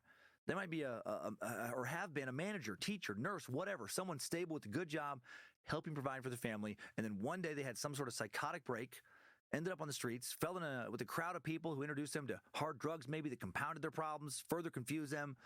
And maybe another day they were lucid enough to get on a bus or ride the rails with somebody. Now they're on a street corner in LA instead of back home in Toronto or someplace with no real idea of who they are, where they are, or how to take care of themselves. Instances like this, rare, but they do happen, and so sad. Sometimes these people are elderly, suffering from dementia, other mental disabilities, Alzheimer's, something like that. In many of these cases, silver alerts can be put out to find them. A silver alert, if you don't know, is like an amber alert, except instead of missing children, it concerns missing adults with dementia and other mental disabilities. The scope of the alert varies by state. Most specifically, persons over 65 who have been medically diagnosed by a medical professional as having a mental disability are eligible for this. Some states recognize persons of any age with a mental disability under the silver alert, kind of mandates for their area. One of the first nationally recognized cases that laid the groundwork for this alert was the disappearance of Maddie Moore in 2004. She was a 68-year-old Alzheimer's patient from Atlanta. After Maddie's body was located 8 months later, only 500 yards from her house where she disappeared, the city of Atlanta invented Maddie's Call as a concentrated effort to support responders in search of missing adults with dementia. But with dementia and Alzheimer's, there's at least a prediction that something like this might happen. You can take more kind of safety precautions, keep a closer eye on loved ones, try and help ensure they don't wander off. Different story with schizophrenia, psychotic breaks, sudden onsets of amnesia especially. That can happen quickly and completely unexpectedly. The Homeless and Missing Service for Persons with Mental Illness is a program within the National Alliance for the Mentally Ill that can help with these cases, a force dedicated to helping find these people, a task force dedicated. If your mentally ill loved one is missing for more than 3 days, you should request law enforcement to enter their name onto the FBI's NCIC list as an endangered adult to begin the process of getting federal assistance to locate them. Man. Isn't it fun working on map stuff? Punishment for a crime, amnesia, interpersonal conflict, the desire to get away, or your mind unraveling, it is still possible to disappear today. More so than I thought at the start of this suck, actually. According to Frank Ahern, one of the world's top privacy experts, and the co-author of How to Disappear, Erase Your Digital My Footprint, sleep Leave is, False Trails, is and cupped. Vanish Without a Trace. No. A manual for those who want to do just that. Oh. It is still possible to disappear in the modern age. It's just very hard. Frank got his start in this industry as a skip tracer, a type of investigator that locates people and uncovers their most intimate information. There's a difference between a private investigator and a skip tracer. The private investigator has to be licensed. Skip tracers can extract hard-to-get information for police, PIs, lawyers, anyone else with enough cash, because they don't often concern themselves with pesky details such as warrants or laws. I've never heard of skip tracers before one of our full-time researchers, Sophie Evans, found out about them researching this topic. As a skip tracer, Frank has tracked down deadbeat dads and missing witnesses, has access to checking accounts of financiers suspected of embezzling money. He's done this oftentimes by simply just calling people up and being charming, leading him to get information from high-up places such as the FBI in some instances, or Scotland Yard, according to him. Oh no, I'm sorry. Well, I'm trying to figure out what I should color all these. Such as posing as a UPS but I think this man, is this he's dubbed makes as sense. So like green is like marketplace, red is call the company, pretend to be the cheating for spouse himself, like and just ask for the call history. miscellaneous. This is for like hydroponics and stuff like that. This is for like industrial. This is residential. To defraud an insurance company. There are like I think it guys who are makes paid to check you out, sense. he explains. Grave robbing, finding a kid who died at a young age, that doesn't work today. 20 years ago, you could walk into a Social Security office and just say, "I've never worked, but I just got a job. I need a card," and they would give it to you if you had a fake birth certificate. Death records are now connected to Social Security records, but it didn't used to be like that. Frank explains that by faking your death, you're doubling your chances of being discovered now. When police pull you over for a broken taillight, a whole different crime could come to light. And now we're into the more involved stories with that little bit of setup. This was exactly what happened, this whole taillight situation, to Benny Wint. This is, I love this story. I mean, this guy's a fucking idiot. Douchebag. But fascinating story. Benny would have been presumed dead from staging his drowning off the coast of Daytona Beach, Florida in 1989. So I'm thinking purple might be like, and he got swept up in paranoia. Like outside businesses might have control of them, and then government buildings. So paranoid. I've never done These are near that much coke, big buildings that people that come in and can basically like rent out small hotels and stuff like that. You know, if you're not him. Just so convinced for a while that black helicopters were circling around his apartments. I mean, we walked to Starbucks. He thought black helicopters were following us. They were not. He was convinced that his girlfriend was a narc trying to help the police catch him. Like people around him were involved in some kind of sting to take down this random user who doesn't even deal. You know, his dealer wanted to kill him, etc. Like he was just talking craziness. None of what he was saying was true. None of it made any sense. It was just the coke talking. He stopped using and then calmed way the fuck down. Within a few weeks. Anyway, coked up 37-year-old Benny was vacation at the beach with his fiancee, Patricia. But I don't know what color should they be for the like. He decided to just swim the fuck. Oh no! It's not. Just to it's just a psychopath. Swim and just go somewhere else. Yeah, it's just a guy who just up and just swam away. He swam about a mile down the shore, beyond the breakers. Vanished from view, and he had $6,500 stuffed into his swim trunks. That's all he took with him. He emerged from the water, dried off, bought a T-shirt at a nearby store. Not long after, Hollingsworth reports him missing to Beach Patrol, and while she's doing this, he's hitching a ride with a truck. Well, if it isn't, sir. Well. What? Doing your mom? If it isn't Zara, Unity Master, how's the comm? I still don't know why OBS just turned off halfway through. Oh, it broke for me. Broke for me as well. Or what? Right at the same time. That's weird. Yeah. Yeah, telling Jeannie about it. Global OBS EMP. What the fuck happened? Oh my god. I don't know what happened. It just died. Fuck. Also, pick a color. Pick a color that isn't here. Let me look at the colors then. Fucking.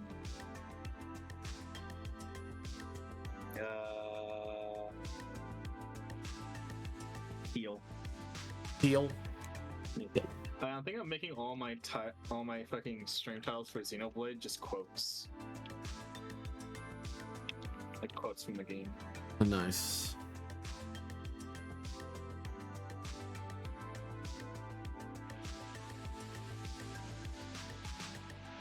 So this is the fucking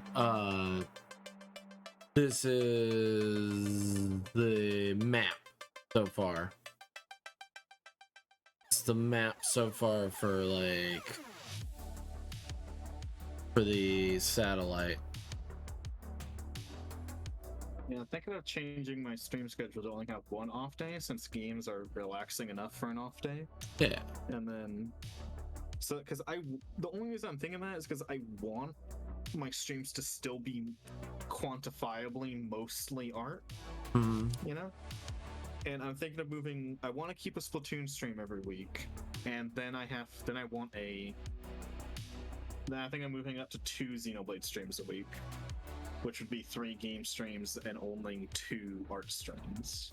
That's not too. So then I'm gonna knock off an off day since games are relaxing enough to make it 3 art streams, 3 game streams, half. And I could probably do them every other day then, like art game, art game, art game, and then off day. Makes sense. I might, maybe. I might make it 2 Xenoblade streams in a row, and then art, and then Splatoon in the middle of the week, and then art. Who knows? Whoa. I asked for opinions in my municipal building. Yeah. Still my favorite name for a chat in my Discord. Nice. I like it. Municipal building. I think that the purple is like government stuff, like not government, but like owned by the actual company itself. Like no one is accessible to anyone but the company.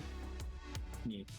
I need to get back on my file for my D&D campaign on World Anvil because I just like world building. Yeah. Like there's that old D&D DM advice where they're like, don't lore everything out. But I'm like, but I wanna, it's fun. I think what they mean is like for keeping the flow, because it's like, oh, if you have a mysterious church planned and then they leave the town too early, move the church to the next town, you know? Yeah. Don't be stubborn about it. But I'm like, but I want to lore. It's like my goal is that I'll eventually just write so much lore that if they go to another town, I'll have something interesting in that town as well. Right. I don't Exactly. make lore out of like trying to overplan, which is a bad thing. I make lore because I'm like, I'm bored. Let me write some bullshit about this town right here in random location number 7. Oh yeah. Also, what do you think of this map so far? Yes. Oh, I'm glad I didn't raid Knifey. Like, I rolled a die, and the die said Knifey, and Knifey just ended, so I'm glad I didn't raid her. Nice. Yeah. Nice. I would say it's very map-like. Well, it's supposed to... I took the inspiration from a mall map. Yeah, it does look like a mall. Yeah. I can't draw, like, regular maps are easy to draw, but like, I don't want to draw a space map. Like, if I drew a space map, it would just end up looking like a mall map, because I wouldn't want to put effort into it. Yeah, no, I intentionally put it as a mall map where it's like, you know, I'm using up the space that is allotted to. I need to redraw my D&D, or my world map, because I've been meaning to, because for a long time, like, I feel like the map's also too small. I might add some more towns in there. You know, I might make it so that the towns that I have named are like major towns, and then just say there's a billion tiny towns that aren't named on the map. Like, they're not cool enough. But they do have so names. Small, they don't even get taxed. Oh, they have names. You just gotta ask somebody about it. Yeah. Yeah. That's what I mean. Like, they're so small that they don't even get taxed. Like, the map is like run by, it's like a government map, so you're just places that are big enough to be taxed. Yeah. And have official trade routes. I mean, I'm looking at the map that is from The Hobbit, and it's fucking. There's a lot of shit that is not fucking named. Yeah, because one of my complaints, other than it being too small with my map, is that like I feel like there's too much space between towns. I'm like, there's not enough stuff. It's just not enough shit. There's too much space. Like if I compress the amount of towns into somewhere smaller, it would be nice. But it's like, there's too much open space. Yeah. Like, yeah, I'll just say there's a bunch of tiny settlements that aren't towns yet. Because the DMG has something for that, where it's like town, city, settlement, etc., based on population size and whatnot. Yeah. Or not maybe on the DMG, but maybe someone wrote a guide on it there. Where it's also like, hey, a settlement wouldn't have a church, but a town would. Like stuff like that. Which, yeah. Like, they don't have enough, like a settlement doesn't have enough resources to run a church. Or to bother building a church, because their fucking settlers are like fending for their fucking lives. Yeah, unless they are a settled already place and they've already got like defenses and everything, well, they would have a church. Then they'd be a town. Then they'd like turn into a town at that point.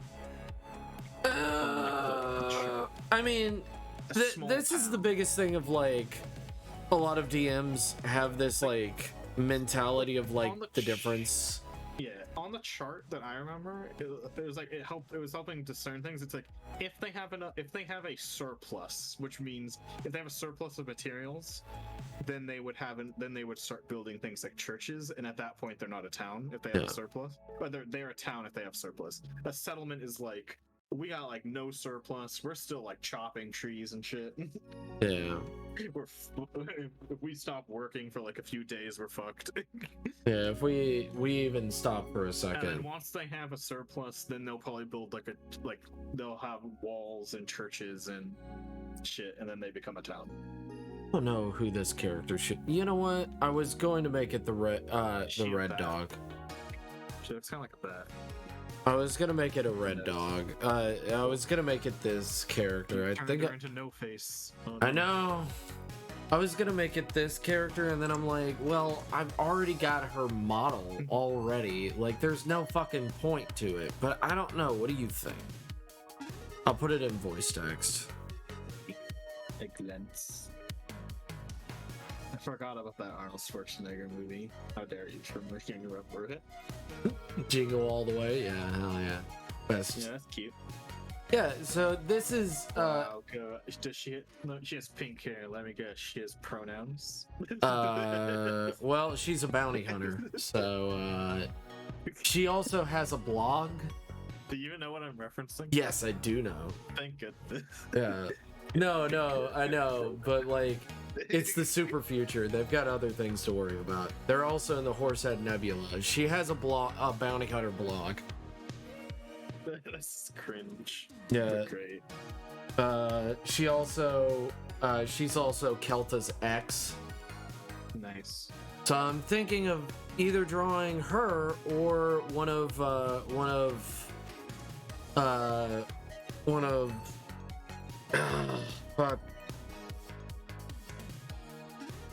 Abel's sisters. But I've already got one of Abel's brother here. I don't think there's a need. I don't think that they're gonna be that prominent of characters. I'm trying to think I should draw prominent characters that are gonna be like important to the story. And I'm like, that's the biggest thing. I don't know what's gonna be important because they might make some innocuous character important. And I'm trying to think of like what's an important character, and I'm like, probably the hacker is probably important, so I need to finish him. But let me finish him. And the pirate queen. Or I haven't decided. Queen or king? Queens are hot. Queen? Alright. What species? I got dragon. So I got dragon, I got human, I got bug, and I got raptor. Furry raptor. Oh, hey, that's perfectly foreign. I have a D4 because I used it to pick who to raid. Yeet. You said dragon, bug. It rolled bug. Bug. Yeah, bug. I was leaning towards bug, so thank you, Die, for agreeing with me. Love it when the Die helps my bias. Let's pick out a bug. Let's pick out a bug. Random pretty bug. Random pretty bug. That's not a pretty bug. That's a bug that caterpillar that tries to look like a snake. You've seen those bastards? You're not tricking anybody. Yeah. Probably some. Ooh. Ooh. Get out of here.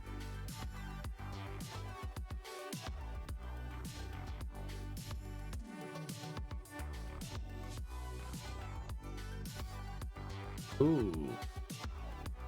So like, there's 4 species, but there's metas within each species. Whoa. So there's Imagine being a meta player. Yeah, so I'm looking at different bug species. So like these are like permutations. Like so regular of these bugs are kind of like this. They kind of look like this, but other mutations can really change it up. And maybe a Hercules beetle would be pretty cool, or a moth, or a butterfly.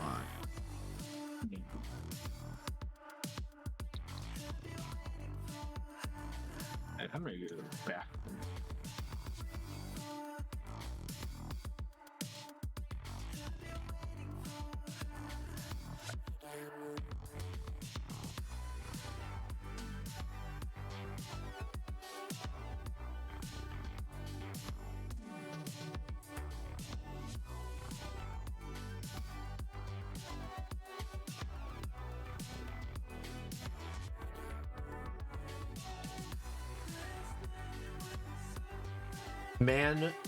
Mantises.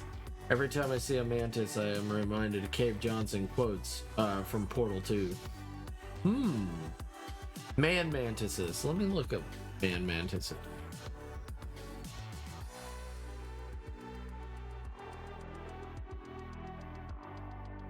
Man mantises.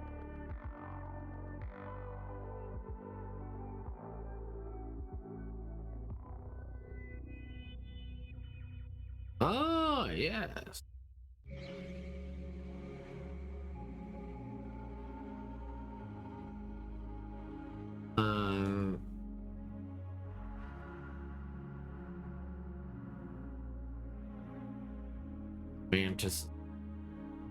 Mantis. There's some pretty ones. Very pretty ones. Ooh. I thought of redeem ideas. Well, Pete. Hell yeah. Oh, also, Evelyn is drawing your character in an emo. Yeah. Was that like? Did you win a thing to get that, or? No, she just made a thing. It's like, I need to practice emotes. Drop your rough sheet, and then like a few people responded, and then I was at the top of the list because I'm awesome. Ooh. Damn it. I would have liked that because I like her art. But maybe next time. You know what? I'd pay her. I'll probably pay her. When I get a payout, I'll pay. Hey guys, if my Xenoblade 2 donation goal gets met, I'll get a payout because that's 100. Yeah. And the payout is at least 100. What's my payout out right now? It should be kind of high. I think it might be at like 70. Yeah, I'm close to a payout. Also, I saw that when I was in the settings, I can choose when to get a payout once it's, available. Yeah. Which is nice, because then I might not pay out at, like, when I reach 100, I might pay out when the dono goal is met, so I can, like, just get all of that. Like, so it would be like 140 or something like that. Alright. So, like, that might be when I pay out. it's nice that there's the option to choose, because I thought it was just like it was auto payout, where it's like as soon as you're at 100 and you reach the next thing, it autos. It's like, nope, it doesn't. Saw that in the menu. Pretty cool. Just nice.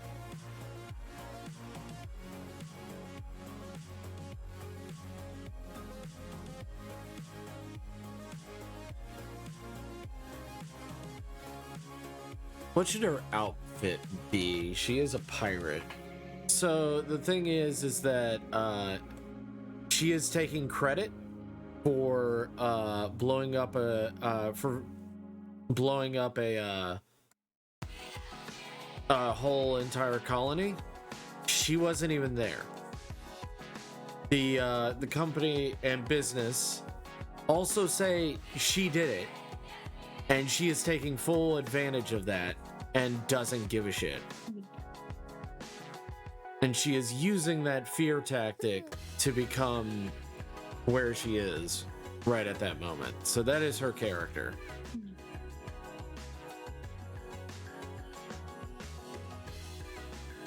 So that's the question. What do you think? Big Booba. Guys, if you didn't know, Big Booba.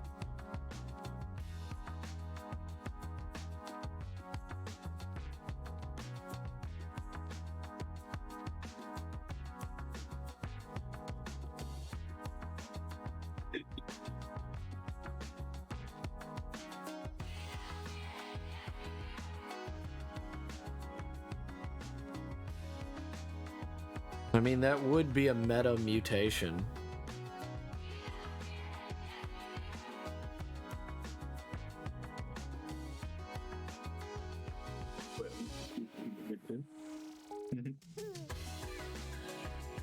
Oh, I'm at 81 for my payout, actually. Damn.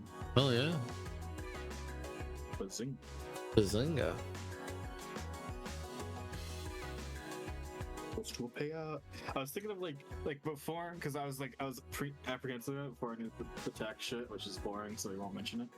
But now that I know it, I'm like, oh yeah, then I might just after this dono goal, if I don't have anything else, I might just have a dono goal that's like, I'll buy a commission or something, you know? Oh yeah. Because I would, that's probably what my first payout's going to. After I got my first commission, I want to get more now. You're like, I need more. I might do what Soul does. Soul has a channel in his Discord where it's like, give me commission ideas and I will commission them when I get a goal met. Nice. Like, I think he has a constantly going goal that's like I'll buy a commission when this goal is met. And then that commission's kind of decided by the people. Like, he only will commission an idea that was posted, but he won't do every idea, obviously. Right. He's just like, oh, that's a good idea. Yoink. And that kind of thing. Yeah, I totally understand. I think you need a Zaro Roboblast 2. You know what Roboblast 2 is, right? No. So someone made Sonic Mario Kart, which is easily moddable, and you can put in your own characters. So you can put in your own pixel art, and there's no modding to stop you from putting in whatever you want. Ooh, Lady Foxtrot gave me a redeem idea. Because we went through the hats on one of the characters, and she does a few silly hats. If I just made a redeem that was like, hey, change the headwear of the character for the stream. Yeah. That would be cool. Because I like keeping the outfits the default outfit, because I think they look good for cutscenes. But I'm like, I wouldn't mind changing the hat to be something silly for cutscenes. Very funny. Very fun, Maybe make an expensive redeem to make my characters all sexy. Like, take off their clothes. Ooh. Yeah, that's gonna be redeem. So let's see, redeem ideas. We got bugs don't have breasts. About 5,000 can only be redeemed once per stream to lower my level by 5 for the whole stream. Which it's hard, but it's not undoable for me. It's not improbable. It's just difficult. From me playing, I know that the optimal level range for fighting an enemy is within 5 levels. So if I'm like, and I'll usually go up to fights the exact level I need. So if I get knocked down 5 levels, it's like, it's gonna make the fight harder, but I'm not gonna be like, fucked. Yeah. Because even on my one of my playthroughs, I did a thing where I used expert mode to always make myself 5 levels below the boss. Right. And then I challenged myself with that, and I was able to do it. So, and since I'm in this playthrough, I'm basically just going casually, so my level is always on par with the boss. Because if you just meet certain requirements in gameplay, like doing certain side quests, you'll always be on level for the boss, basically. Because the game is so well balanced around not having to grind. It's great. I love the Xenoblade for that. Like how Chrono Trigger, like all the encounters are like perfectly spaced. Like all the encounters are planned in Chrono Trigger. Yeah, and if you go by, Trigger, you'll never be overlooked. Yeah, but if you run by, you're gonna be fucked. Yeah. Yeah. Which is exactly how I feel about like Mario and Luigi is the same fucking thing. And in Xenoblade Chronicles, the enemies do respawn, but as long as you're like fighting a few enemies on your way and you do side quests, and the game purposefully has side quests in place that are like, hey, these side quests are obviously just give me side quests. Like, you don't have to do anything, you don't have to read text, you don't have to be invested in like someone's story. Just pick up these side quests and you'll get passive money and passive EXP for just playing the game, basically. Right. And doing those pretty much keeps you on level for the bosses. Which is great. I like that. Because it also just like, you'll just be walking past enemies and then it'll be like, hey, these enemies are for a side quest. And then you're like, oh, I'll go kill them. So then you get the EXP for killing them, because you probably wouldn't have fought them if you didn't see the side quest marker. And then you also get the EXP for the side quests. It's good game. It's fucking just good game design. Yeah. Where Xenoblade 2...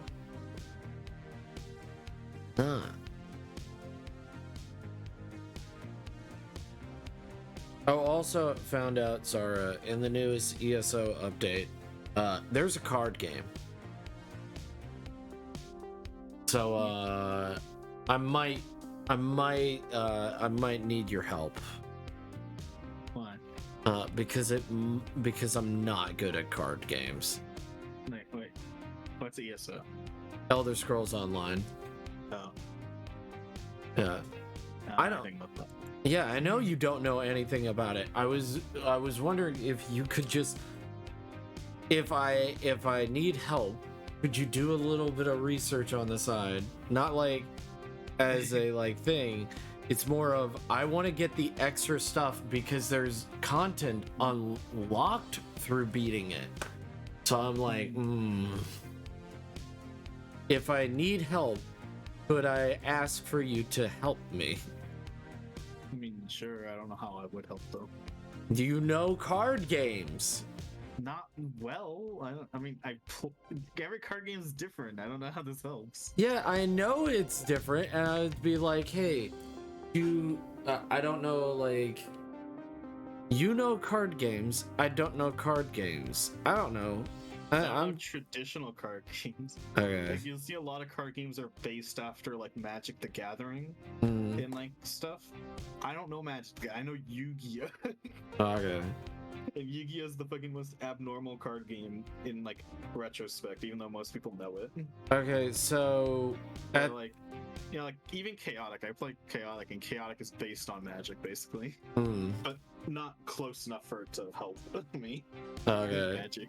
So if I will show, if I have trouble, I will just screenshot it and I will send it to you, and you tell me what would be the expert play. Sure. What kind of? I want to put an emoji in this redeem name. What emoji should I use for -5 levels? Because I have brackets, is there not a 5? Is there a 5 emoji? Oh, I thought there was a 5 emoji. Yeah. But I want the. Okay, is there a negative? Oh, negative. -5. fucking... I know there's a negative emoji. Where the fuck? There we go. I don't know if that'll look good though. I just want to like put something at like the end. I mean, of like at the end of the redeem to make it pop. To be like, right. Wah wah. You lost 5 levels. Like it just says ZX so that you know it's only for Xenoblade streams. Yeah. Minus 5 levels. You can always turn that off during regular streams. I know I will. I could, but some people just don't. But they just keep the title so that people know. Yeah. I don't think I'll turn it off, but if I remember, I'll just like click pause redeem so it's there so you see it. So you're like, oh, next Xenoblade stream, I'll remember it. But you can't redeem it because it's paused. Like I might do that if I remember, but I'll just refund it if people accidentally redeem it. How does this mantis look? Yeah, hot. Does she look? I was thinking 5,000 to 10,000 points for minus 5 levels. Yeah, 5,000. 5,000. Anyone got a good emoji for like, wah wah, you suck? Wah, wah, you suck. Wah, bronze medal. Bronze medal doesn't give off the right vibe. Stone? Well, I meant like there's a bronze medal emoji. Oh, I thought you were talking about the emote that you have, which is stone panties. You can't use custom emotes in the redeem set. Damn, I wish you could. That would be so good. So I'm just looking for like a default, like a default emoji. On I don't use. You know, I don't use emotes. Fucking stupid. The petri dish. That's weird. Okay. So like, oh, there's like a losing stocks one. Here we go. I'll do losing stocks emoji. 3 of them. 3 of them emphasizes that I'm losing. Reduce my party's level by 5 for the whole stream. Only available yeah, I was wondering what if this stays for Xenoblade Chronicles 2? That would be horrendous. That would be fucking horrendous. How dare. Cooldowns and limits. 1 per stream. So you're not making me go down 10 levels, I will cry. You can do it. You just gotta believe in yourself. Because that's just gonna be if you make me go down 10 levels before a boss, it's like, okay, I guess I'm not fighting the boss today. I'll go grind for 10 levels. I guess I'm not gonna fight a boss 10 because in Xenoblade, the main thing of how difficulty works is that it's like your agility is based on your level and some other stats, but don't worry about it. But if you're smart enough, you can fight people who are stronger than you, as long as you have the agility to fight them, because the agility means if you can hit them or not. Right. And like if you're like 6 levels below, your agility is basically gonna be so garbage you're gonna miss 100% of your attacks. If you're 5 levels below, you're gonna miss like only like 50 to 25% of your attacks. So that's like a perfect amount to make it challenging, but not like impossible. If you're not if you're 6 levels below, it's like, sorry, buddy. Sorry, pal. Sorry, friendo. You know. But I'm glad that you're enjoying it. I'm glad that that people came. I was there. I was watching it. I was like, wow, it's fun. Looks fun. How much should I have for this? Also got a few new followers, so that's good. While you were gone. I know. Crazy. I can't believe Evelyn saying I heard her say it last stream. She was like, it's like she hasn't she hasn't properly been on Twitter because she's not proud of her model, and I'm like, bruh. It's amazing. Shut up. I'll smack you. I'm not proud of my model, so like her model's amazing, and she made it all herself, and she rigged it herself. I gotta rig it. I gotta rig my own. I'd pay like $100 for that model, which is like average price.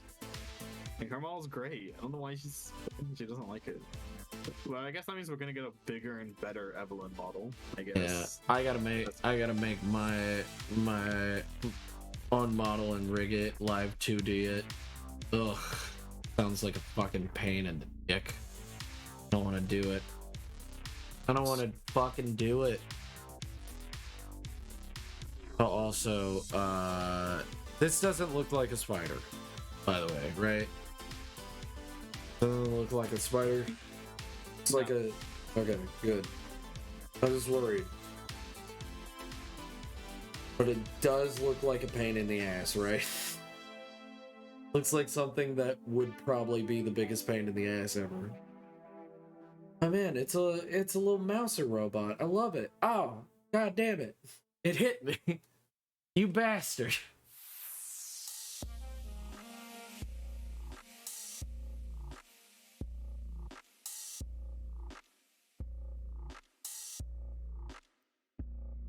Oh man.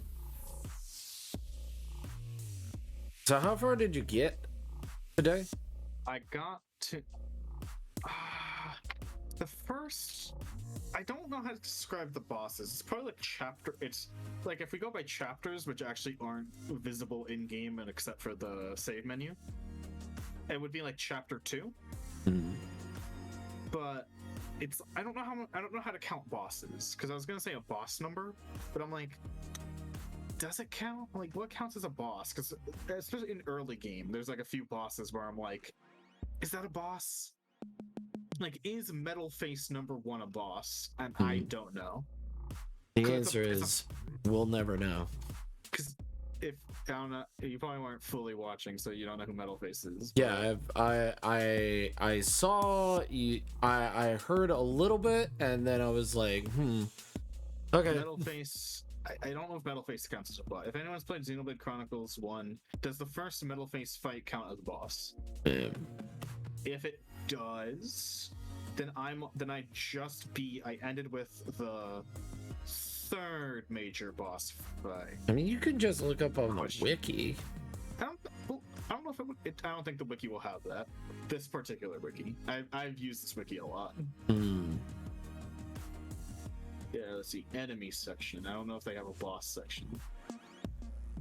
Levels by species. Boss. Oh, there's a bosses section. Hey, what counts as a boss in Xenoblade? Bosses are enemies, blah, blah, blah. List of bosses. Okay. Oh, it's in alphabetical order. That's not helpful. Wow. I can't believe it wasn't helpful at all. Wait, now I found another list lower on the page. List of boss battle events. And this one's appears to be in normal order. Okay. And they're numbered. Oh, cool, they're numbered. Okay. Mechon. Oh, that's the first. That doesn't count as a boss fight. That's the tutorial battle where it's teaching you how to press A. Fine, it counts as a boss. It's the first 2 seconds of the game, and it dies in 1 hit. It's a boss, I guess. Damn. Difficult. Overly difficult bosses. Xenoblade 1. Okay, a lot of these I think I would count as mini bosses, so fine. Counting mini bosses. 1, 2, come on, you put the same guy twice. And that's because you fight him and then there's a cutscene and you continue fighting him. I guess this is boss battle events. So they're technically 2 separate instances. Goddamn. Cutscene. Fine, we're counting that. 1, 2, 4, 5. I just beat this cutscene. Wait. Oh, this one. So I guess I just beat boss battle number 8 of 40. Oh. Man. Well, you got some content ahead of you. But that doesn't count because the first 9 fights take no time, and the next bosses I think take a while each. I don't know how long the game lasts. It's probably gonna take me a few, if I do 6 hours or if I do 12 hours a week, because 2 streams a week, I think it's only gonna take me 3 weeks. I'm good at this game. Yeah, I was just brainstorming in my Discord about, hey, what should I do off stream during my save file? And we also thought I could probably do a chill stream with you during one of these streams, and that would be unique monster hunting, where I just go back, and I'll probably have to wait till I'm like level 70 or 80 to do this. And I just go back and I just grind out the unique monsters I forgot to kill. Right. Because they give some nice stuff. And even if they're way weak, they do give like a thing called an affinity coin, which is important for the game. But affinity coins are nice to have. So just like, hey, let's get some affinity coins before like the final stretch of the game. Right. That would probably be like a chill stream, because it just takes a while to find them. Even if I have my guide open, it's just like, where the fuck is this loser? This fucking asshole. Fucking asshole.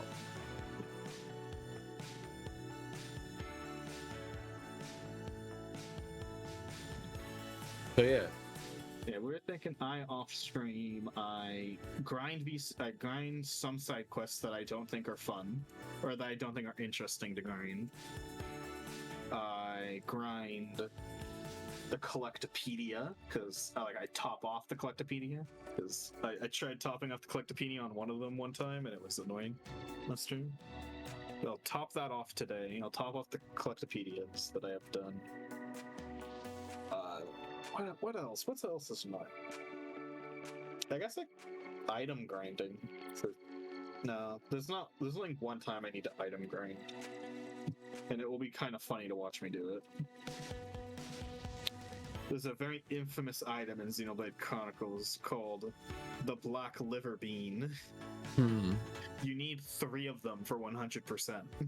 Right. And it's a bitch to get, because it's completely random. It only spawns in like 2 locations, and there's like a 5% chance it spawns at that location. Damn. Every time you like teleport to that location, and there's no teleport close enough, so you have to teleport and then walk there and be like, oh, it wasn't there. Right. It wasn't there. Alright, reset. So annoying. I might do that off stream because I hate it.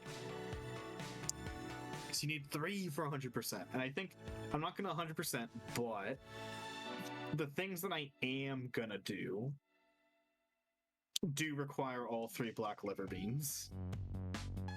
There's one thing I'm not gonna spoil yet that needs 2, and then I need 1 for the Collectopedia, which I want to do on stream.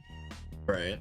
I want to have because the Collectopedia is just nice to fill in as you go, because for filling it in, you get like items. Yeah, if you fill it in late, then you get items that are like way too weak for you. But if you fill it in as you go, you get some good shit. So it's heavily recommended you fill it in. It's heavily recommended that you give it a old college try, as they say. Yeah. How much should I have for the hat redeem? Like, to change my character's hats, 300. You want me to give you a price? Yeah, what do you think? Change like one character's hat on my party for 600. 600? Yeah. Big enough that somebody can't randomly come in and just fuck with it immediately. I don't think it would be too bad to fuck with it. Fuck with my hats. No, I'm saying that it'll be more for people that actually, because you can get 600 in not a lot of time. Since it's for the whole stream, I want to make it cooldown limit maximum. I was going to set it to the max amount of party members I'm going to have, but I'm not going to have those party members for a while. So right now I'm going to set to max of 3, so it's like first come, first serve. You get to choose that one character's hat, and then you can't undo someone else's hat choice. Right. That stream, I'll say. So since I only have 3 party members and I won't have 4 for a while, I'll set the max to 3. No, actually, I think I'll get the 4th party member next stream, so I'll set it to 4 for now. She's looking pretty fly. Hat is already been picked. So how do you feel about this buggy? Buggy. There we go. You look dangy. She looked like a dangy girl. She looked. Yes.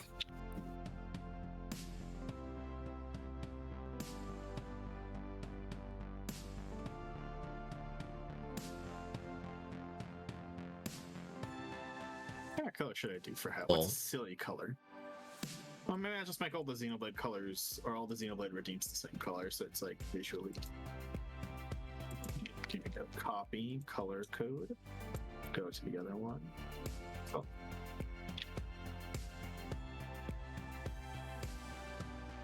Hat. See, what else did I brainstorm with? I thought Charlie said.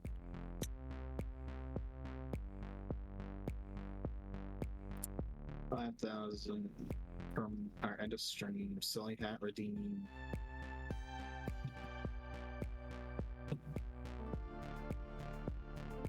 As they say, bright colors are fucking dangerous.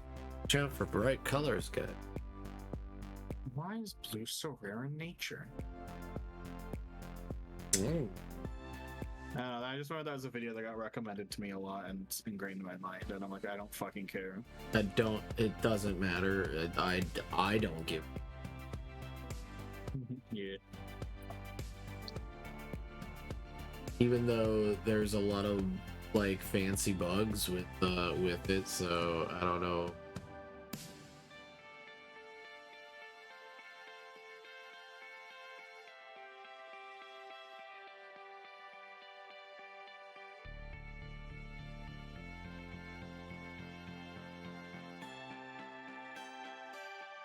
I might send you guys to a cutie. Thinking of a huh? Red Right Raven? No, another one. Xylanari. Jeff Bezos? Oh man. Only Jeff Bezos. Oh, her? Yeah, I follow her because I probably follow her from just seeing me full of parade. I literally just opened her to fucking flirt. Oh yeah, lurker. Oh my god, guys! Oh, wait, I didn't put an emoji on the hat one. On the hat redeem. Gotta put an emoji. Top hat emoji. There, it's the top hat emoji. But you guys, I did a few things. I feel pretty good. I think I make pretty cool looking vehicles. I make some pretty cool art. I think I make some pretty cool stuff. What quote should I use for my next stream? Xenoblade. I have a week, but still, I want to think of a quote. Because I think I'm maybe picking a quote that's upcoming every time. I have to think of some upcoming quotes. It's probably something to do with Zord, because we're going to be fighting Zord next stream. Definitely. Zord's getting clapped next stream. Probably around like the 2 or 3 hour mark. There's some fun things Zord says. He says Monado Boy a lot, so I might pick one of his Monado Boy lines. Monado Boy. He's like, fancy meeting you here, Monado Boy. That's one we got today. Fancy meeting you here, Monado Boy. Alright, guys. Good night. Have a good one. I fucking don't know what accent he had. I don't know what it's called. Cockney, maybe?